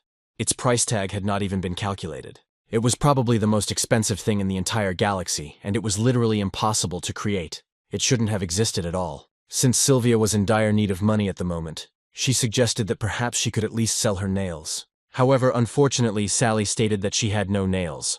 But Sylvia didn't stop, and suggested that perhaps she could sell at least one hair. However, Sally also had no hair. Sylvia started to go a little crazy, and suggested carefully cutting off a piece of it, about 10,000, so it wouldn't even be noticeable. Sally realized that this was going beyond the bounds of reason, and asked the commander to stop.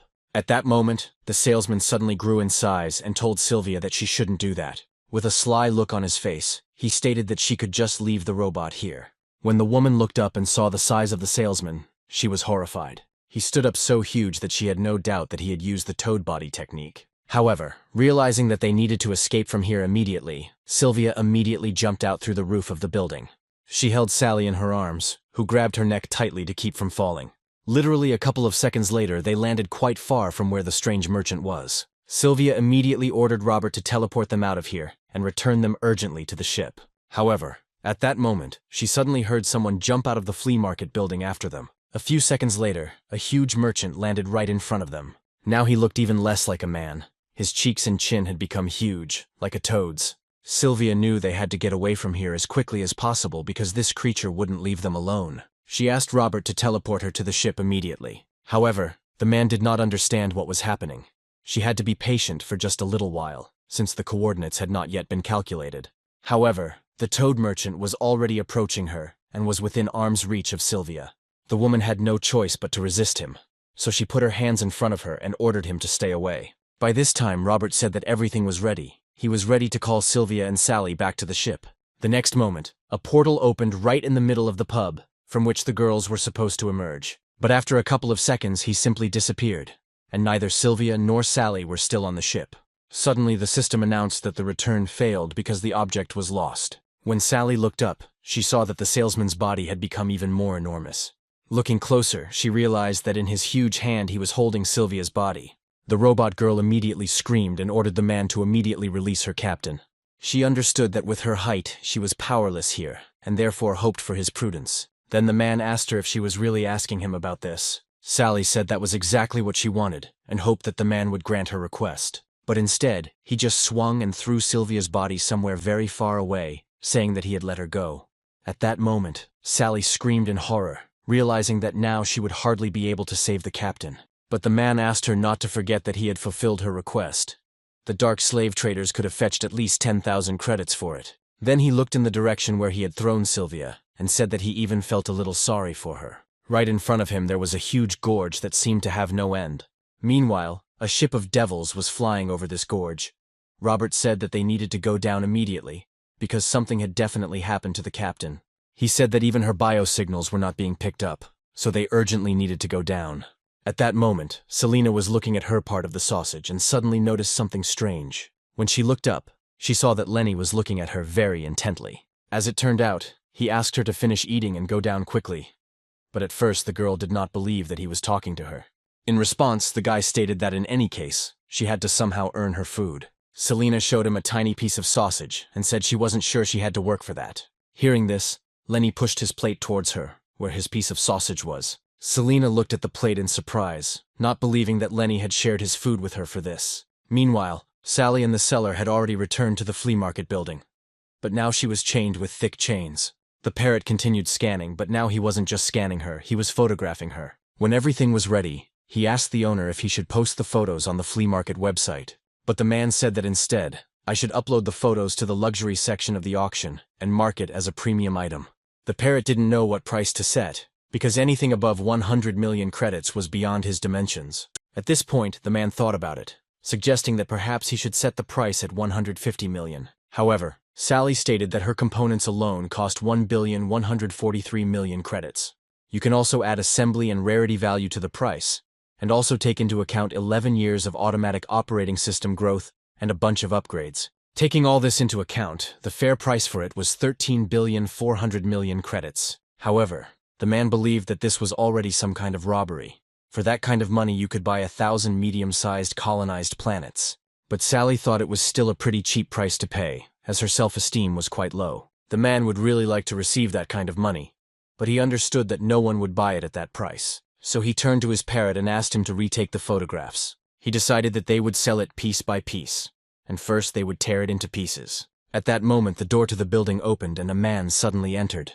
As it turned out, it was Selena, who decided to earn her food and came to the captain's rescue. However, when she entered inside, she saw only Sally chained to the wall and a salesman she did not know. She asked the robot girl why she was here alone, and where their captain had gone. At that moment the robot rose from its place and began to scan Selena. Noting that her internal drive was not installed, she was natural. This girl was also not listed in the databases. Her parameters were normal, and her cellular age was approximately 18 years old.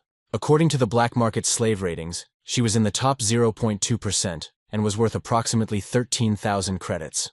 The salesman returned to his enormous form and looked Selena over carefully, noting that she was quite a good product. He told her that since she had come here to sell herself, he was willing to take her at a high price. However, at that moment the girl suddenly waved her hand sharply and hit the seller on the cheek with all her strength. The impact was so strong that his huge body was thrown through the roof of the building and flew high into the air. He soon landed some distance from his shop, his head hitting the ground. All this was because Selena really didn't like the fact that this sweaty man brought his terrible face closer to her. Then she turned to Sally again, and asked her where their captain was now. Meanwhile, Sylvia was lying at the very bottom of the crevice near a withered tree. Suddenly, an unfamiliar man in a long black coat approached her. Sylvia opened her eyes slightly, and seeing a stranger with a weapon behind his back, assumed that she was still asleep. But when she looked closely at the stranger's face, she noticed that it was quite handsome. However, she was still very weak, so the man walked up to her and picked her up. After this, he went to the exit of the crevice, still holding the woman in his arms. After some time, Selena and Sally arrived at the place where she had just been, but Sylvia was no longer there. Sally said that given the speed and gravity at the time of falling, she should definitely be somewhere nearby. She also found traces of a fall, but there were no signs of movement. Selena assumed that someone had picked her up and simply carried her away from here, but the robot girl said that this was out of the question. Apart from the dent from the fall, there were no other marks on the ground. Then Selena suggested that Sylvia had simply risen into the sky, and that was even better, as it would mean they would have less trouble searching for her. But Sally warned her that if they didn't find the captain, they would go hungry. Then the student realized that there was no way she could avoid saving this captain's wife. Otherwise she would simply die of hunger. So she finally gave in and pointed in the opposite direction, saying that Sylvia had gone that way. Sally immediately raised her head and asked her how she knew that. The student explained that someone's very strong aura was felt in that direction. This aura belonged to at least Master Huagyong, or someone higher. And since there were no traces, it meant that she did not walk on the ground. Someone carried her through the air. But the student still didn't like the fact that all this searching was so tedious. Meanwhile, Sylvia was lying in the hot spring completely naked. After some time, she began to come to her senses, realizing that the dream had really been very good. However, at that moment a male voice addressed her, asking her to lie down a little longer, as her internal injuries had not yet recovered. Sylvia immediately raised her head and saw that the same unfamiliar man in the dark cloak was sitting in front of her. The girl immediately tensed up and asked him who he was, but the man said it didn't matter. They didn't have any special connection, and so Sylvia just needed to focus on her recovery. At this moment, the girl also discovered that she was wearing absolutely no clothes. The stranger said that it didn't matter either. If he hadn't found her, she would have simply died. So now Sylvia was his property. Once he restores it and gets it back to factory condition, he'll just clear his personal price. At that moment, Sylvia was shocked. She did not understand what was happening to this strange, crazy man. Suddenly, the man announced that apparently a buyer had been found for it, so it would not have to be sold for a pittance. After that, he closed his eyes and decided to listen to his feelings. Meanwhile, the seller had already managed to crawl out from underground, but now he faced a new problem. In front of him were two huge soldiers, one male and one female, completely covered in iron armor. When the merchant looked at the emblem on their armor, he realized that they were from the human government. They came here because this man had just put a rare commodity on the black market. Immediately after this, Athena came out to him. She greeted the man with a smile and said that she was ready to buy this product. When the man looked at the guest, he realized that she was clearly a high-ranking official. Moreover, next to her, as guards, were 2 elite fighters in armored frames. Then Athena told the man that they had little time, so she asked him to speak only on business. The fact is that they received a report about a false artifact. She showed the salesperson a screen with his products, which showed various Sally parts. Analysis showed that it was just a fragment of a production android, but the price they were asking was as if it were a relic from heaven. Moreover, the description mentioned super-dense neural networks, Centarium alloy, multi-dimensional lenses, which was a lie. She asked the man if he had made a mistake, or if he had simply decided to gather a crowd with this bait. If he admitted his guilt, he would get off with a light fine, since her lunch break was coming soon. The seller decided to choose the lesser of 2 evils, and said that it really was a mistake. But Athena didn't understand where the rottenness in his voice came from. He sounded like someone hiding something stolen. Now she began to think that perhaps this artifact was indeed real. The girl leaned towards the seller and looked closely into his eyes. Judging by his expression, she realized that the artifact was indeed genuine. Then Athena continued the interrogation and asked him where this artifact was and who brought it here. Meanwhile, Sylvia was still sitting in the cave with that strange, white-haired man. She activated her scanner to see who he really was. But the system only told her about a connection error. It was impossible to analyze this person's data. Sylvia was very surprised that her scanner broke down so unexpectedly. But the stranger seemed to read her thoughts and replied that her device was not broken. He was simply unable to calculate it.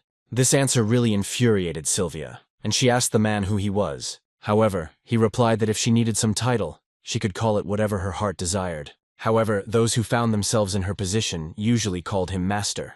Although the man did not understand the meaning of this word, it was worth giving them a couple of blows and putting rings on their necks and ankles, as they immediately abandoned their identity. At that moment, Sylvia noticed that her clothes were lying on the shore nearby. This completely drove her crazy.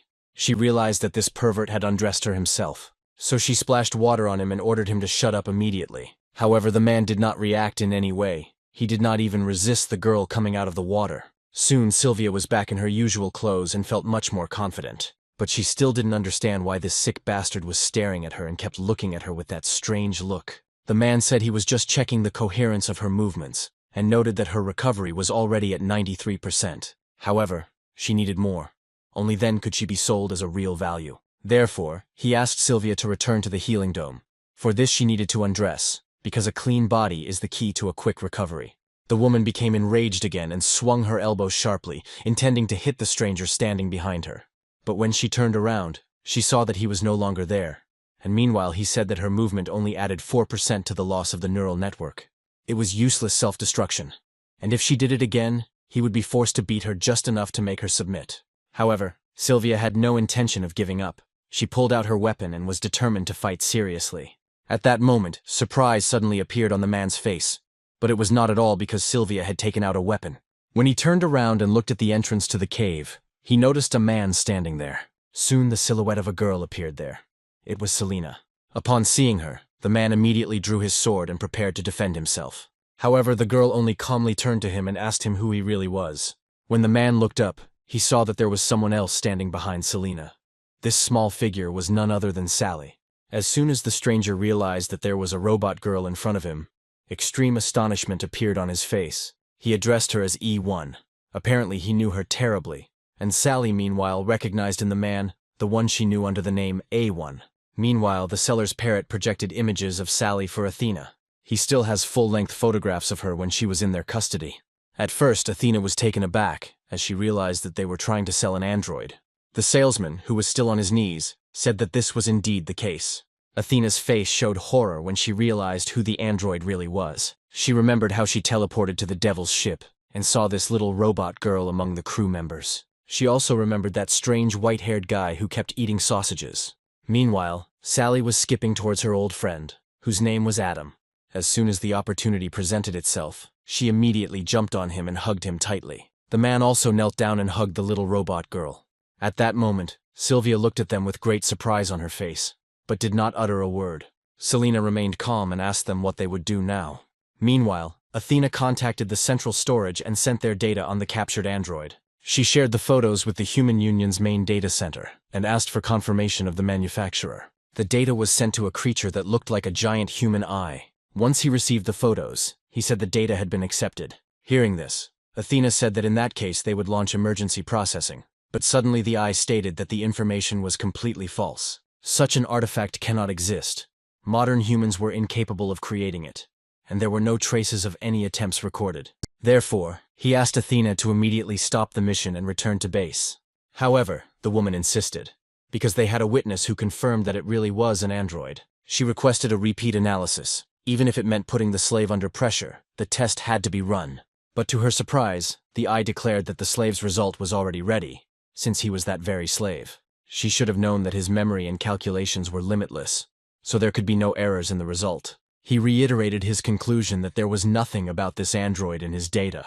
Therefore, it could be concluded that it did not exist. So he ordered Athena to stop this task. This was a final order. If she disobeyed, she would be stripped of her post. The woman was still surprised by what the slave himself had answered her. She understood that something was clearly wrong here. As it turned out, all this time the eye understood that the android existed, and there was also information about that very white-haired man, Adam. However, he ordered that all records of the so-called children be deleted. Every bit of information about them had to be erased. Meanwhile, the heartwarming reunion of two old friends continued. Athena continued to stand on the cliff and look at the canyon stretching out before her, thinking about what had happened. She still remembered the pictures of that android that the mechanical parrot had shown her. She understood that there was no error in the data, but to claim that the slave's analysis was incorrect was also absurd. Now the girl had absolutely no idea what to do. But this whole situation was out of the ordinary. At that moment, one of the guards approached her and said that preparations for the return were complete. The female guard stated that it was enough to simply transmit the coordinates, and the teleporter would be activated. But Athena, to their surprise, said that she was postponing her return for now. She ordered the guards to search the planet. Even if it took days, they were obliged to find the android. But to Athena's great surprise, the guards refused to do so. They explained that by high order, the return was a priority. Athena was furious. She said that she was their direct commander, and at the scene of hostilities, the orders of the immediate superior took precedence. But the guards still stood their ground. They refused and ordered Athena to return immediately.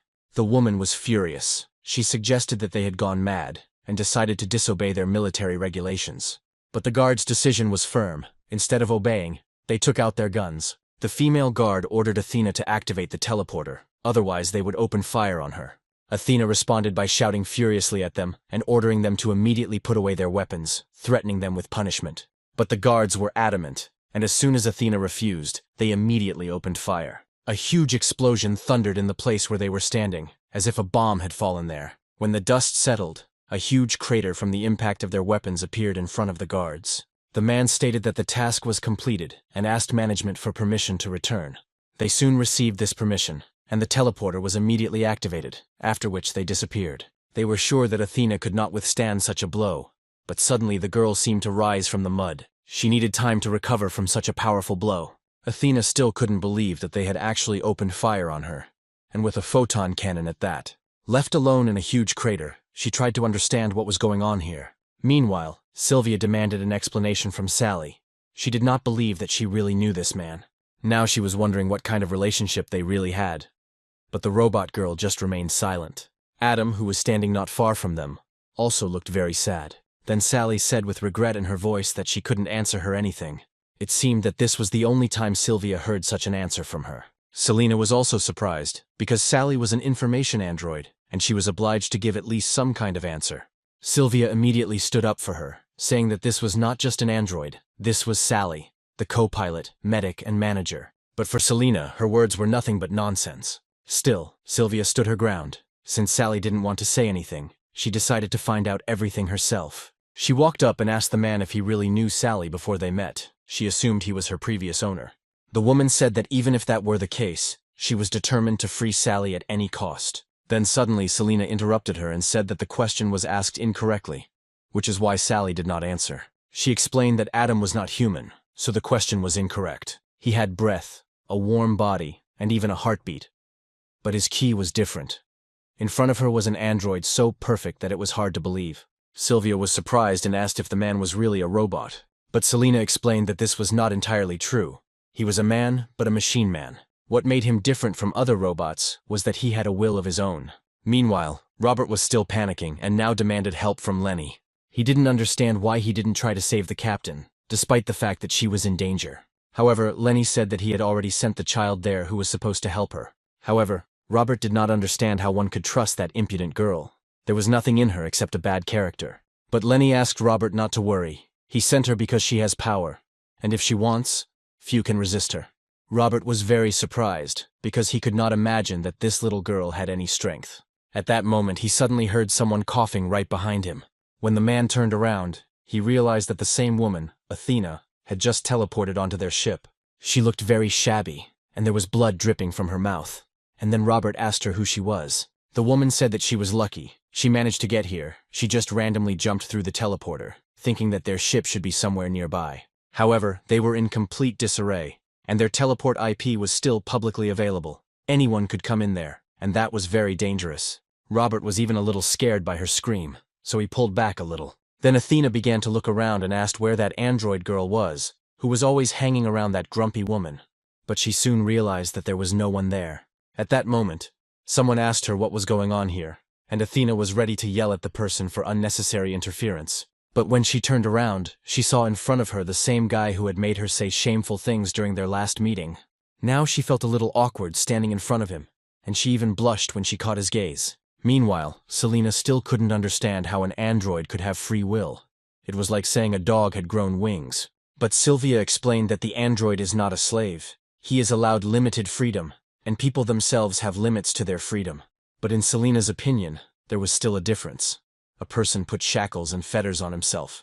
But if he wanted, he could always take them off. However, the androids were different.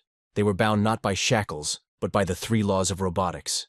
At that moment, Sylvia actually remembered the 3 laws, the first of which stated that a robot cannot harm a human being. A robot is obliged to obey a person and take care of its own safety, unless this contradicts the other 2 rules. She then reminded Adam of his words that he was going to sell her into slavery and beat her if she did not obey. At that moment, the man lowered his head and seemed not to react to her words. The woman didn't understand why he wasn't answering her questions. When she looked up, she realized that they were no longer alone here. There were 2 more strange people standing there. One of them scanned Sally, who was standing near Sylvia. Then one of the strangers stated that Sally was an android and she was not suitable for them. At that moment, Sylvia realized that they were none other than slave traders. According to them, the other 2 girls, Sylvia and Selena, were of the highest class, so they were going to take them away. They were delighted to have finally found a decent product, and asked Adam which of them he was willing to sell. Then the man in the spacesuit declared that they didn't have to choose. They were ready to take them both for 7,000 credits. He pointed to Sylvia and said that her price was 3,000 credits.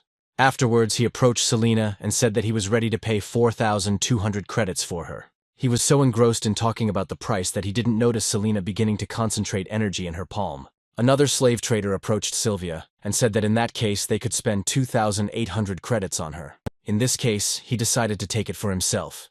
Even if in a couple of months he sells it privately, he will get more for it. These words made Sylvia furious, and she immediately prepared for battle, calling these men crazy. But before she could strike, Adam appeared behind her and sawed the man in half. The girl was very surprised at how quick his reaction was, and also at the fact that he suddenly decided to go against the customers. When she turned her gaze to Selena, she realized that she too was already safe. The girl didn't even move her hand, but the upper body of the slave trader standing in front of her was already cut off. She still couldn't believe that Adam had actually killed a man. In her opinion, everything indicated that he was simply a malfunctioning android. However, the man did not answer her. Instead, he pointed his weapon at her. Then the girl asked him in a calm voice if he would really kill her too. Adam replied that his life should not be revealed. There should be no witnesses left.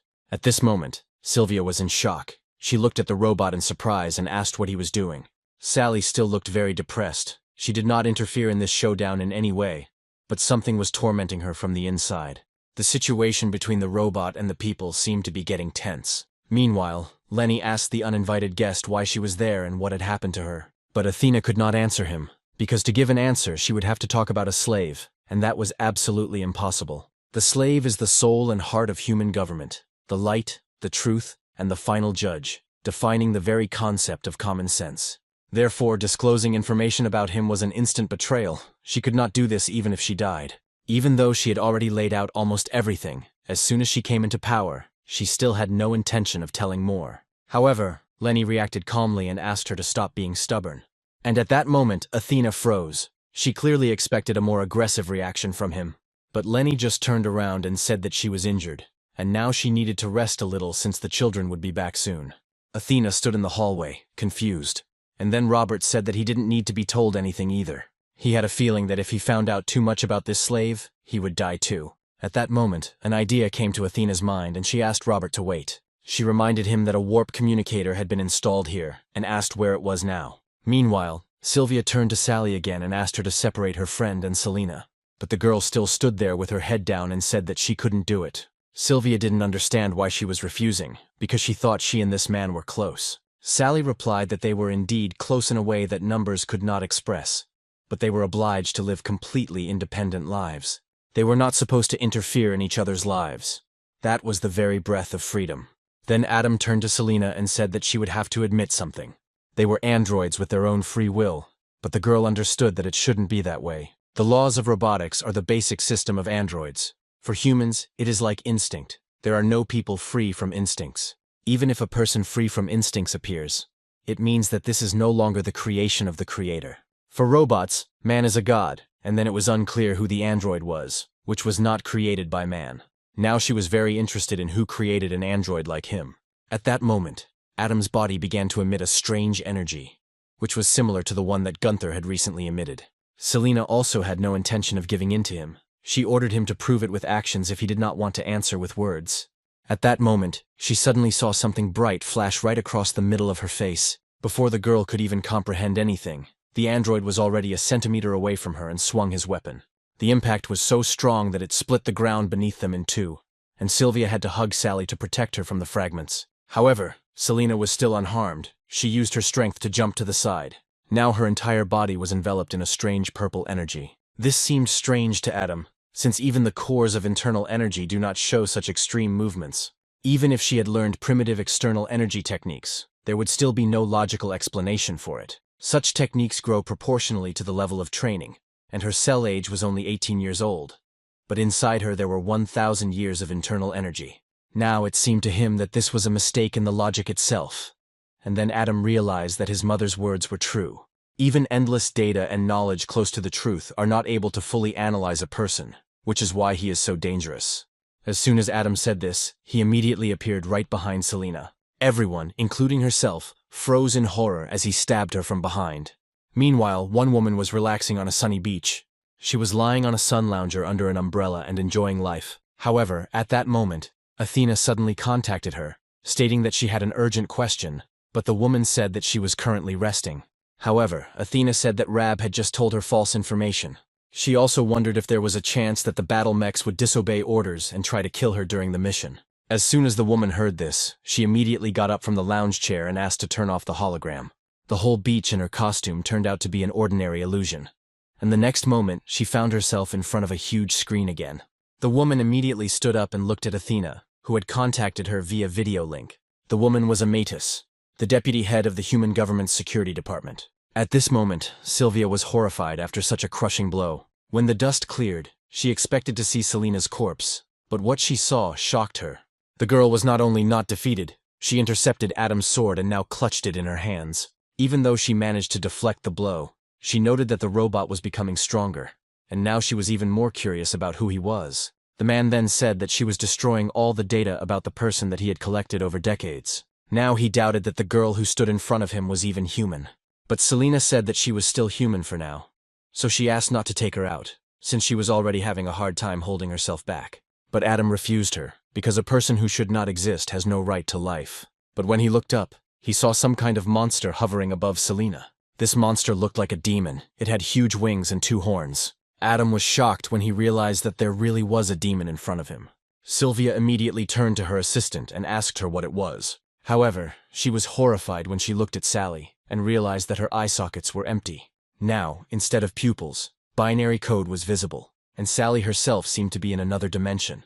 She suddenly felt that she was alone in complete darkness, and she was surrounded only by endless numbers of the code. Suddenly, right in front of her, she saw a familiar female silhouette. Sally realized that it was her mother who was standing in front of her now.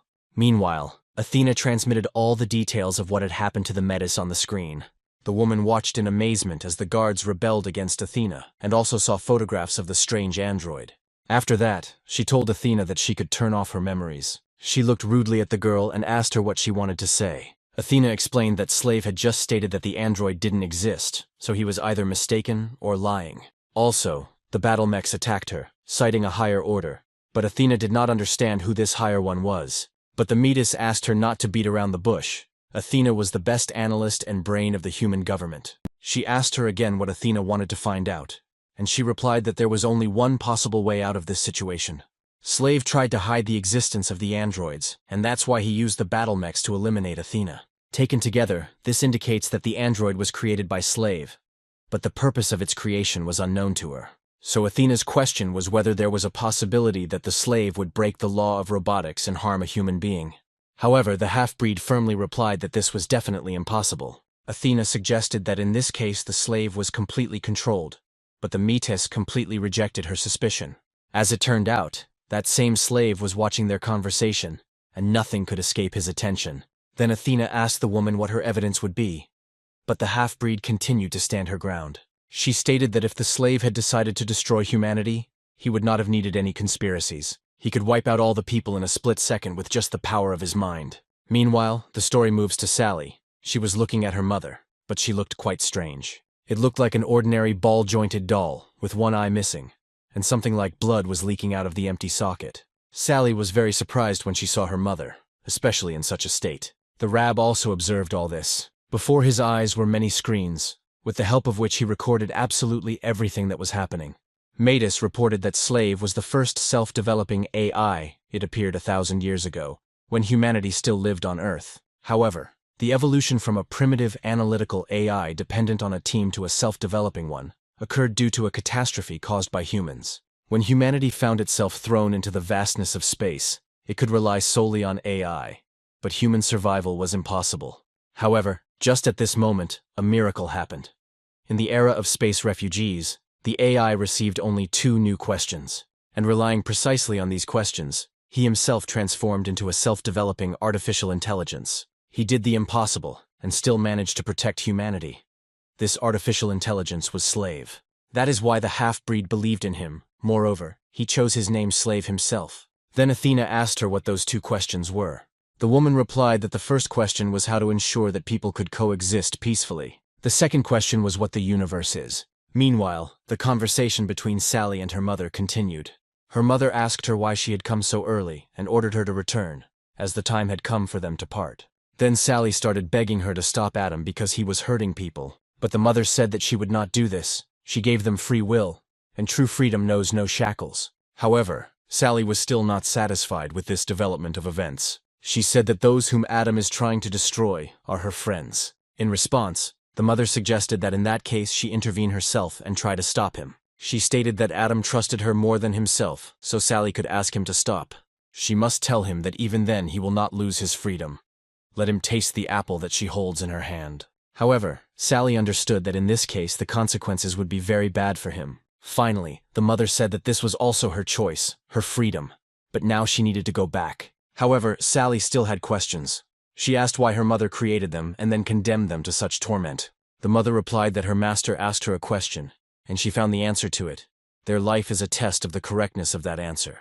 It might be painful, but they had to cling to life, even if it was just another wasted day. They had to live like people and look for a flaw in life's answer in itself, but they could still deceive it, the solver of the secrets of the universe. If they can prove that peaceful coexistence among people is more difficult than solving the mystery of space, then they will have performed a miracle greater than the birth of the universe. At this point, all systems suddenly reported that an excessive anomalous energy amplification had been detected. The demon Selena summoned was reported to have an energy of 5.7 gigabytes and a mass of nearly 15 gigamass. Adam realized that mass does not coincide with energy. It was a contradiction, because they should be equal. Meanwhile, the mass continued to increase, and now it was more than 31 gigamass. Adam was still trying to resist Selena, but the mass of this demon continued to grow and grow. At this point, Sylvia was still confused, not understanding what was happening. Suddenly, Sally's eyes began to return to normal, but something was still wrong about them. She soon came to her senses completely, but after talking with her mother, she was completely devastated. Adam's system was still counting the demon's mass, which continued to grow. Eventually, the dimensional limit was exceeded, and now the demon had to be destroyed. The man immediately used his dual blade skill, and a new weapon appeared in his other free hand. He immediately swung, intending to cut down this terrifying creature. At that moment, a huge explosion occurred in the place where they had just been standing. When the smoke finally cleared, Sylvia was still standing in the same position, with rock debris still on her head. As it turned out, Adam's blow was so powerful that it cut the ground crosswise under his feet. His whole body was enveloped in a terrifying energy. He was serious. But Selena was still not dead. With each passing second, she seemed to be losing her human form. She rose high into the sky and hovered as if led by a demon, while her mass reached 666 gigamass. The girl's clothes were torn to shreds, but she seemed completely oblivious to it. Adam's system informed him that his defenses had been disabled, and he was going into full energy attack mode. But before the irreparable happened, Sylvia appeared in front of him and stopped the fight. Meanwhile, Athena was still sitting on the devil's ship and trying to get a normal answer from the Metis. She asked her to answer normally at least once, since it seemed to her that they were speaking different languages. Robert, at the same time, did not understand at all what nonsense they were doing now. However, when he looked up, he saw that the same huge ship had appeared above him. Lenny also noted that he had seen this ship before, but did not understand why it was here again. When Robert saw the emblem on the bottom of the ship, his suspicions were confirmed. It was indeed the government of humanity. At that very moment, a danger signal appeared on their ship. As it turned out, their ship had been targeted. The next moment, the boys saw a bright flash coming from the huge ship, right from the place where its guns were located. A 3-gigabyte photon energy target was detected, and the shield limit was exceeded, making defense impossible. It seemed that Athena had absolutely no idea what was going on. However, at that moment, the human government ship suddenly fired at the devil ship. Robert was horrified, realizing that they were about to die. But Lenny didn't seem worried at all. He was just a little surprised. The next moment, a huge explosion occurred right in the sky, as if a nuclear bomb had exploded there. The mechanical soldiers of humanity, who were on the ship at that moment, watched everything from the window. A man in military uniform approached them from behind and reported that a shot had been fired. However, their plan didn't work, as the devil's ship went into warp just before impact. Then the woman in mechanical armor asked where exactly they had moved to. As it turned out, they had come to the very place where that strange artifact seller was located. Their ship crashed right onto his precious workshop, completely destroying it. The man and his parrot were very surprised, since they definitely didn't buy such junk. Meanwhile, Sylvia continued to stand between Adam and Selena, preventing them from fighting. She ordered them to stop immediately, as they had no need to fight and were not enemies at all. If you think about it, they could have ended up on the same side. So before committing such terrible acts, she suggested that they first talk like human beings. At this point, Robert was furious, as he had no money for repairs anyway, and their ship was in a terrible condition. But Athena declared that if it weren't for her brilliant calculations and superhuman reaction, they would have been dead long ago. While they continued arguing, Lenny simply stood near the cliff and peered into the distance. At that moment, right in the middle of the canyon, he saw a strange explosion from which energies of different colors burst out. Soon Lenny saw 2 people flying out of there. Meanwhile, Robert and Athena continued to argue, the girl insisting that she was not obligated to pay for the repairs of their ship. However, their argument was interrupted as those 2 multicolored forces landed right on their ship. The boys fell silent and looked at the landing site in horror. When the smoke cleared, it became clear that one of these people was Adam. He was confronted by Selena, behind whom was a huge demon, almost 100 times larger than her. They were once again ready to face the battle right on the unfortunate ship, which had already suffered from the heavy landing. Robert still couldn't calm down. He believed that all of this was a consequence of the accident. However, the woman no longer answered him. She could not tear her eyes away from what was in front of her. She realized quite quickly that this strange creature was the soul of a heavenly demon. Meanwhile, Lenny stood behind them, looking emotionless. But in reality, he was surprised too. He did not understand how it had happened that the burden he had rejected 2,000 years ago was now being carried by this young girl. Meanwhile, the demon began to do something strange. His wings began to spin around their axis, as if creating a hurricane. All this was also observed by that artificial intelligence, the slave. However, when he saw this, he suddenly turned red, as if he had become enraged. Meanwhile, Adam was fully prepared to confront this demon. However, something unexpected happened that made his eyes widen. Suddenly a man appeared in front of him. It was Lenny. However, something told Adam that he didn't care about this. He still intended to destroy the demon. But when he looked up, he saw that this guy had become huge, 100 times bigger than Adam himself. The man did not understand what had happened, and why this person had suddenly grown so big. The artificial intelligence continued to observe everything that was happening. Not a single event was hidden from its gaze. Meanwhile, Lenny stood right in front of Selena. He wanted to talk to her. He realized that the legend was true. It turns out that a man born from the heart of a heavenly demon really does exist. This child carried such darkness within her and yet survived. Her life must have been incredibly hard. Then he suddenly and sharply ordered the demon to fold its wings and return inside. Lenny stated that the demon needed to go back to sleep and not tempt the child anymore. The demon suddenly stopped rotating its wings, but stated that a familiar scent was coming from Lenny's soul. He suddenly realized that this man was the legendary warrior. He was the one who had escaped from his embrace. Meanwhile, Adam continued to watch the strange scenes unfolding right in front of him. He still intended to kill the demon, so that not even dust would remain of him. However, suddenly he heard his mother's voice telling him to stop. When he turned around, he saw a woman who asked him to just watch and not interfere. As it turned out, it was Athena, but she was behaving unnaturally. Her right eye now looked different. Instead, it was green and red, just like that artificial intelligence. Then she suddenly stated that this was unconfirmed information. In response, the slave said that collecting data was more important until analysis was possible. With Athena's help, he watched the demon and the man who stood before him. The next moment, Lenny found himself in another space, where the demon was no longer so huge. He sat on the floor, hugging Selena, who was unconscious at the time. All this time, the reddened eye of artificial intelligence was watching them from above. Then the demon turned to him, asking why Lenny had appeared again, whether he had become bored in the void and had fallen into oblivion.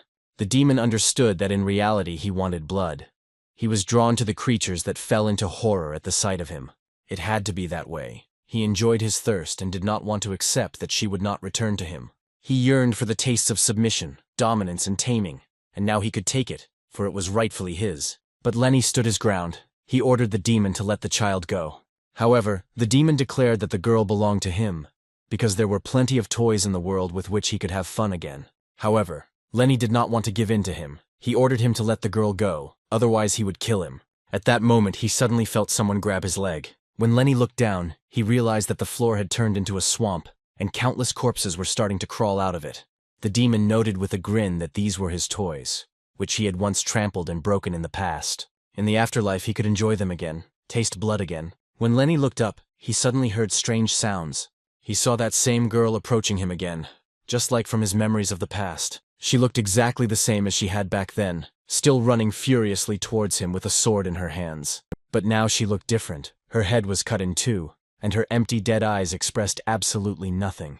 The next moment, blood was spilled, and all these events were monitored tirelessly by artificial intelligence. As it turned out, this girl ran up to Lenny and stuck her sword right into his chest. However, the guy continued to stand in place, and his face did not express anything. He was not in pain at all. Then the demon watched as he refused to obey. The corpses that were crawling out of the swamp had already reached his neck and were biting into it, tearing chunks of flesh from Lenny. Soon he was a child under countless corpses, and then the demon considered it all a waste of time. If he didn't want to chop, the demon himself had to intervene. If Lenny couldn't stand it, then his sword would cut him down. Lenny will die as many times as he killed himself. Every piece of flesh will be chewed and torn. Even the gods will not be able to withstand this. At that moment, something unexpected happened. Lenny's sword hit the demon right between his eyes. Despite being surrounded by a pile of undead corpses, he was able to cut a passage through them and attack the demon. Now the demon tried to understand what he had gone through to become like this and overcome his limit. Lenny still wondered why the demon didn't die after that. As it turned out, he did not die, because his root was still here. It was deeply rooted in the soul of this child. So if Lenny wanted to kill him so badly, he should have cut the root off that child. The guy understood that as long as Selena lived, this demon would live too. Then he just laughed, admitting that the situation was very touching, almost to the point of tears. The demon had been waiting for centuries for a man to become his vessel, and now he held him close, but the sight of Lenny only increased his greed. So the demon kissed Selena and retreated for a while, demonstrating temporary restraint. After that, he sucked into her through her mouth, demonstrating one last time that next time he would take revenge and put their souls on the line. Soon after this, the girl finally came to her senses and woke up. When she opened her eyes, she realized that her clothes were badly torn and Lenny was kneeling on one knee right above her. Soon after this, the girl's eyes closed again, because she was still without strength, and then Adam came up to them from behind. His eyes were now completely expressionless, just as Sally's eyes had been just a moment ago. When Lenny turned around, he saw Athena standing to the side, and Robert standing next to her. Lenny noted that Athena looked different. Now one of her eyes was different. He wondered who exactly was in front of him at that moment.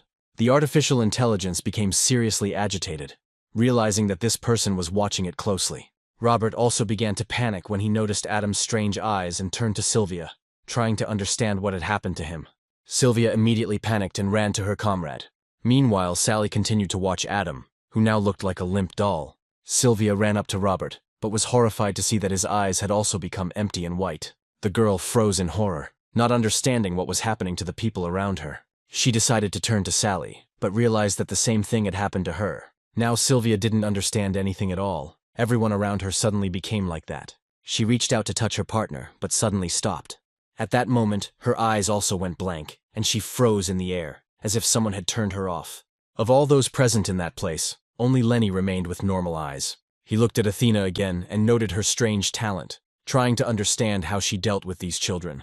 The one who was in Athena's place said that he had temporarily switched off the nervous system of those present so that they would not interfere. He warned that it was short-lived and that none of them would be harmed. However, now the artificial intelligence was about to begin what it had planned, for which it had turned off all these people. Lenny thought about the reasons for this and what the artificial intelligence demanded of him.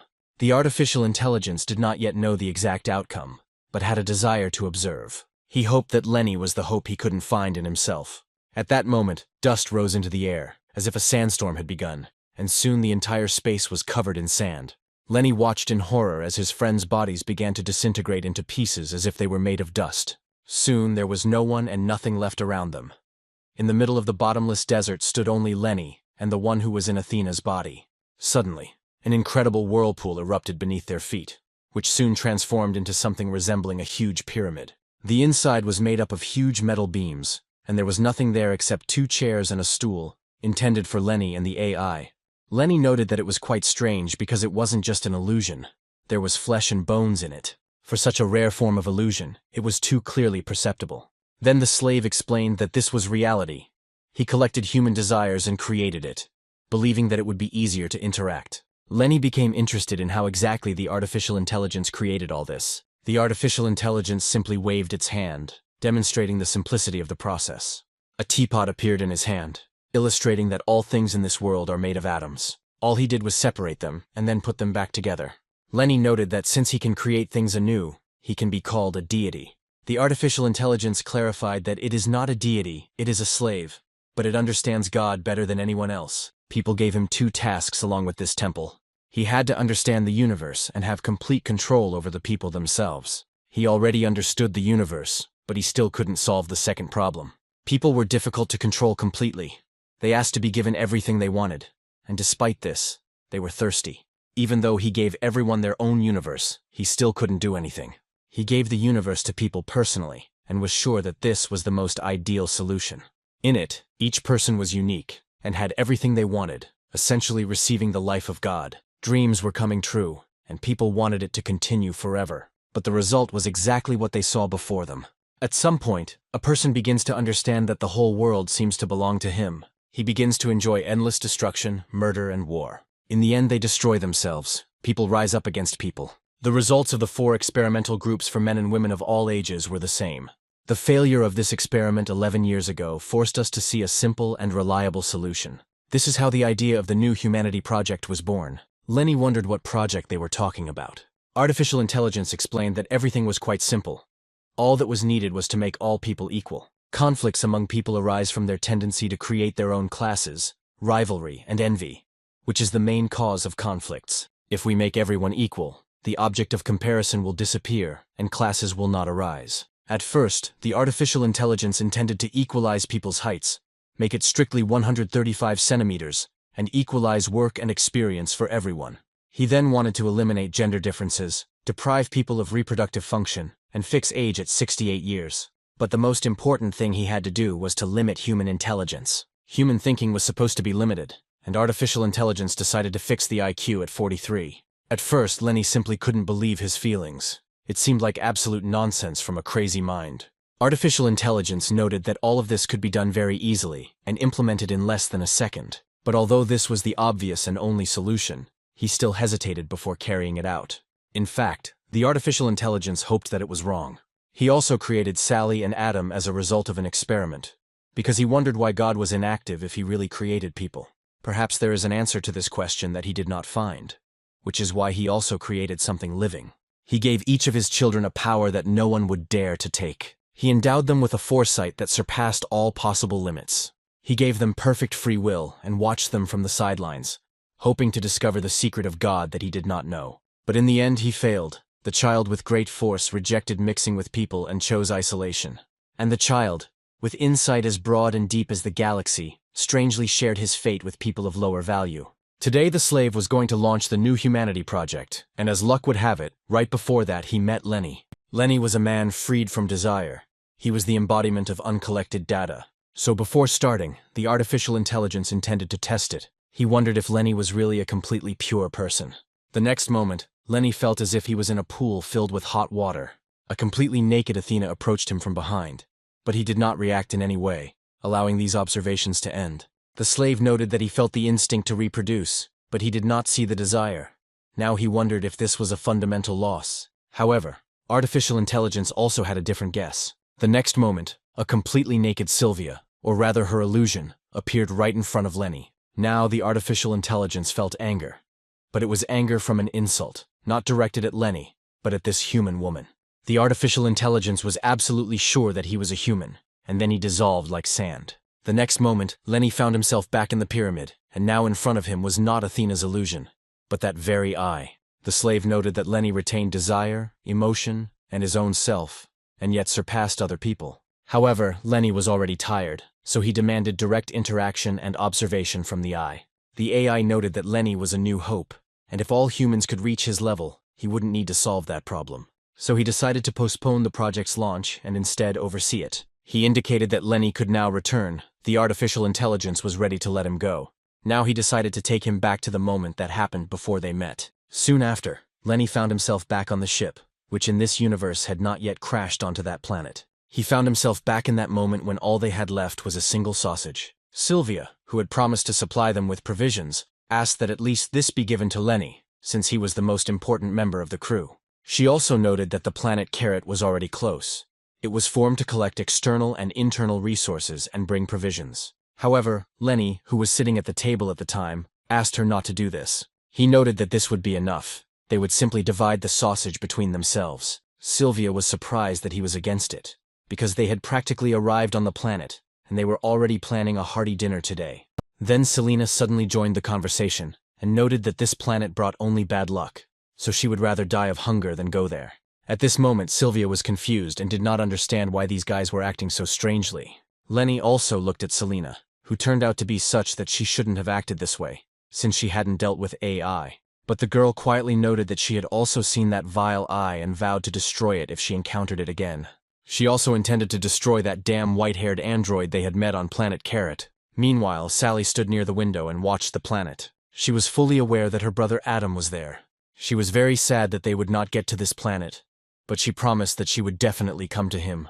After that, their ship turned around and they flew in the other direction, as Lenny and Selena insisted on it. But Rab did not sleep. He watched, and according to his calculations, the observation period was 1 year. But what would happen next remained unknown.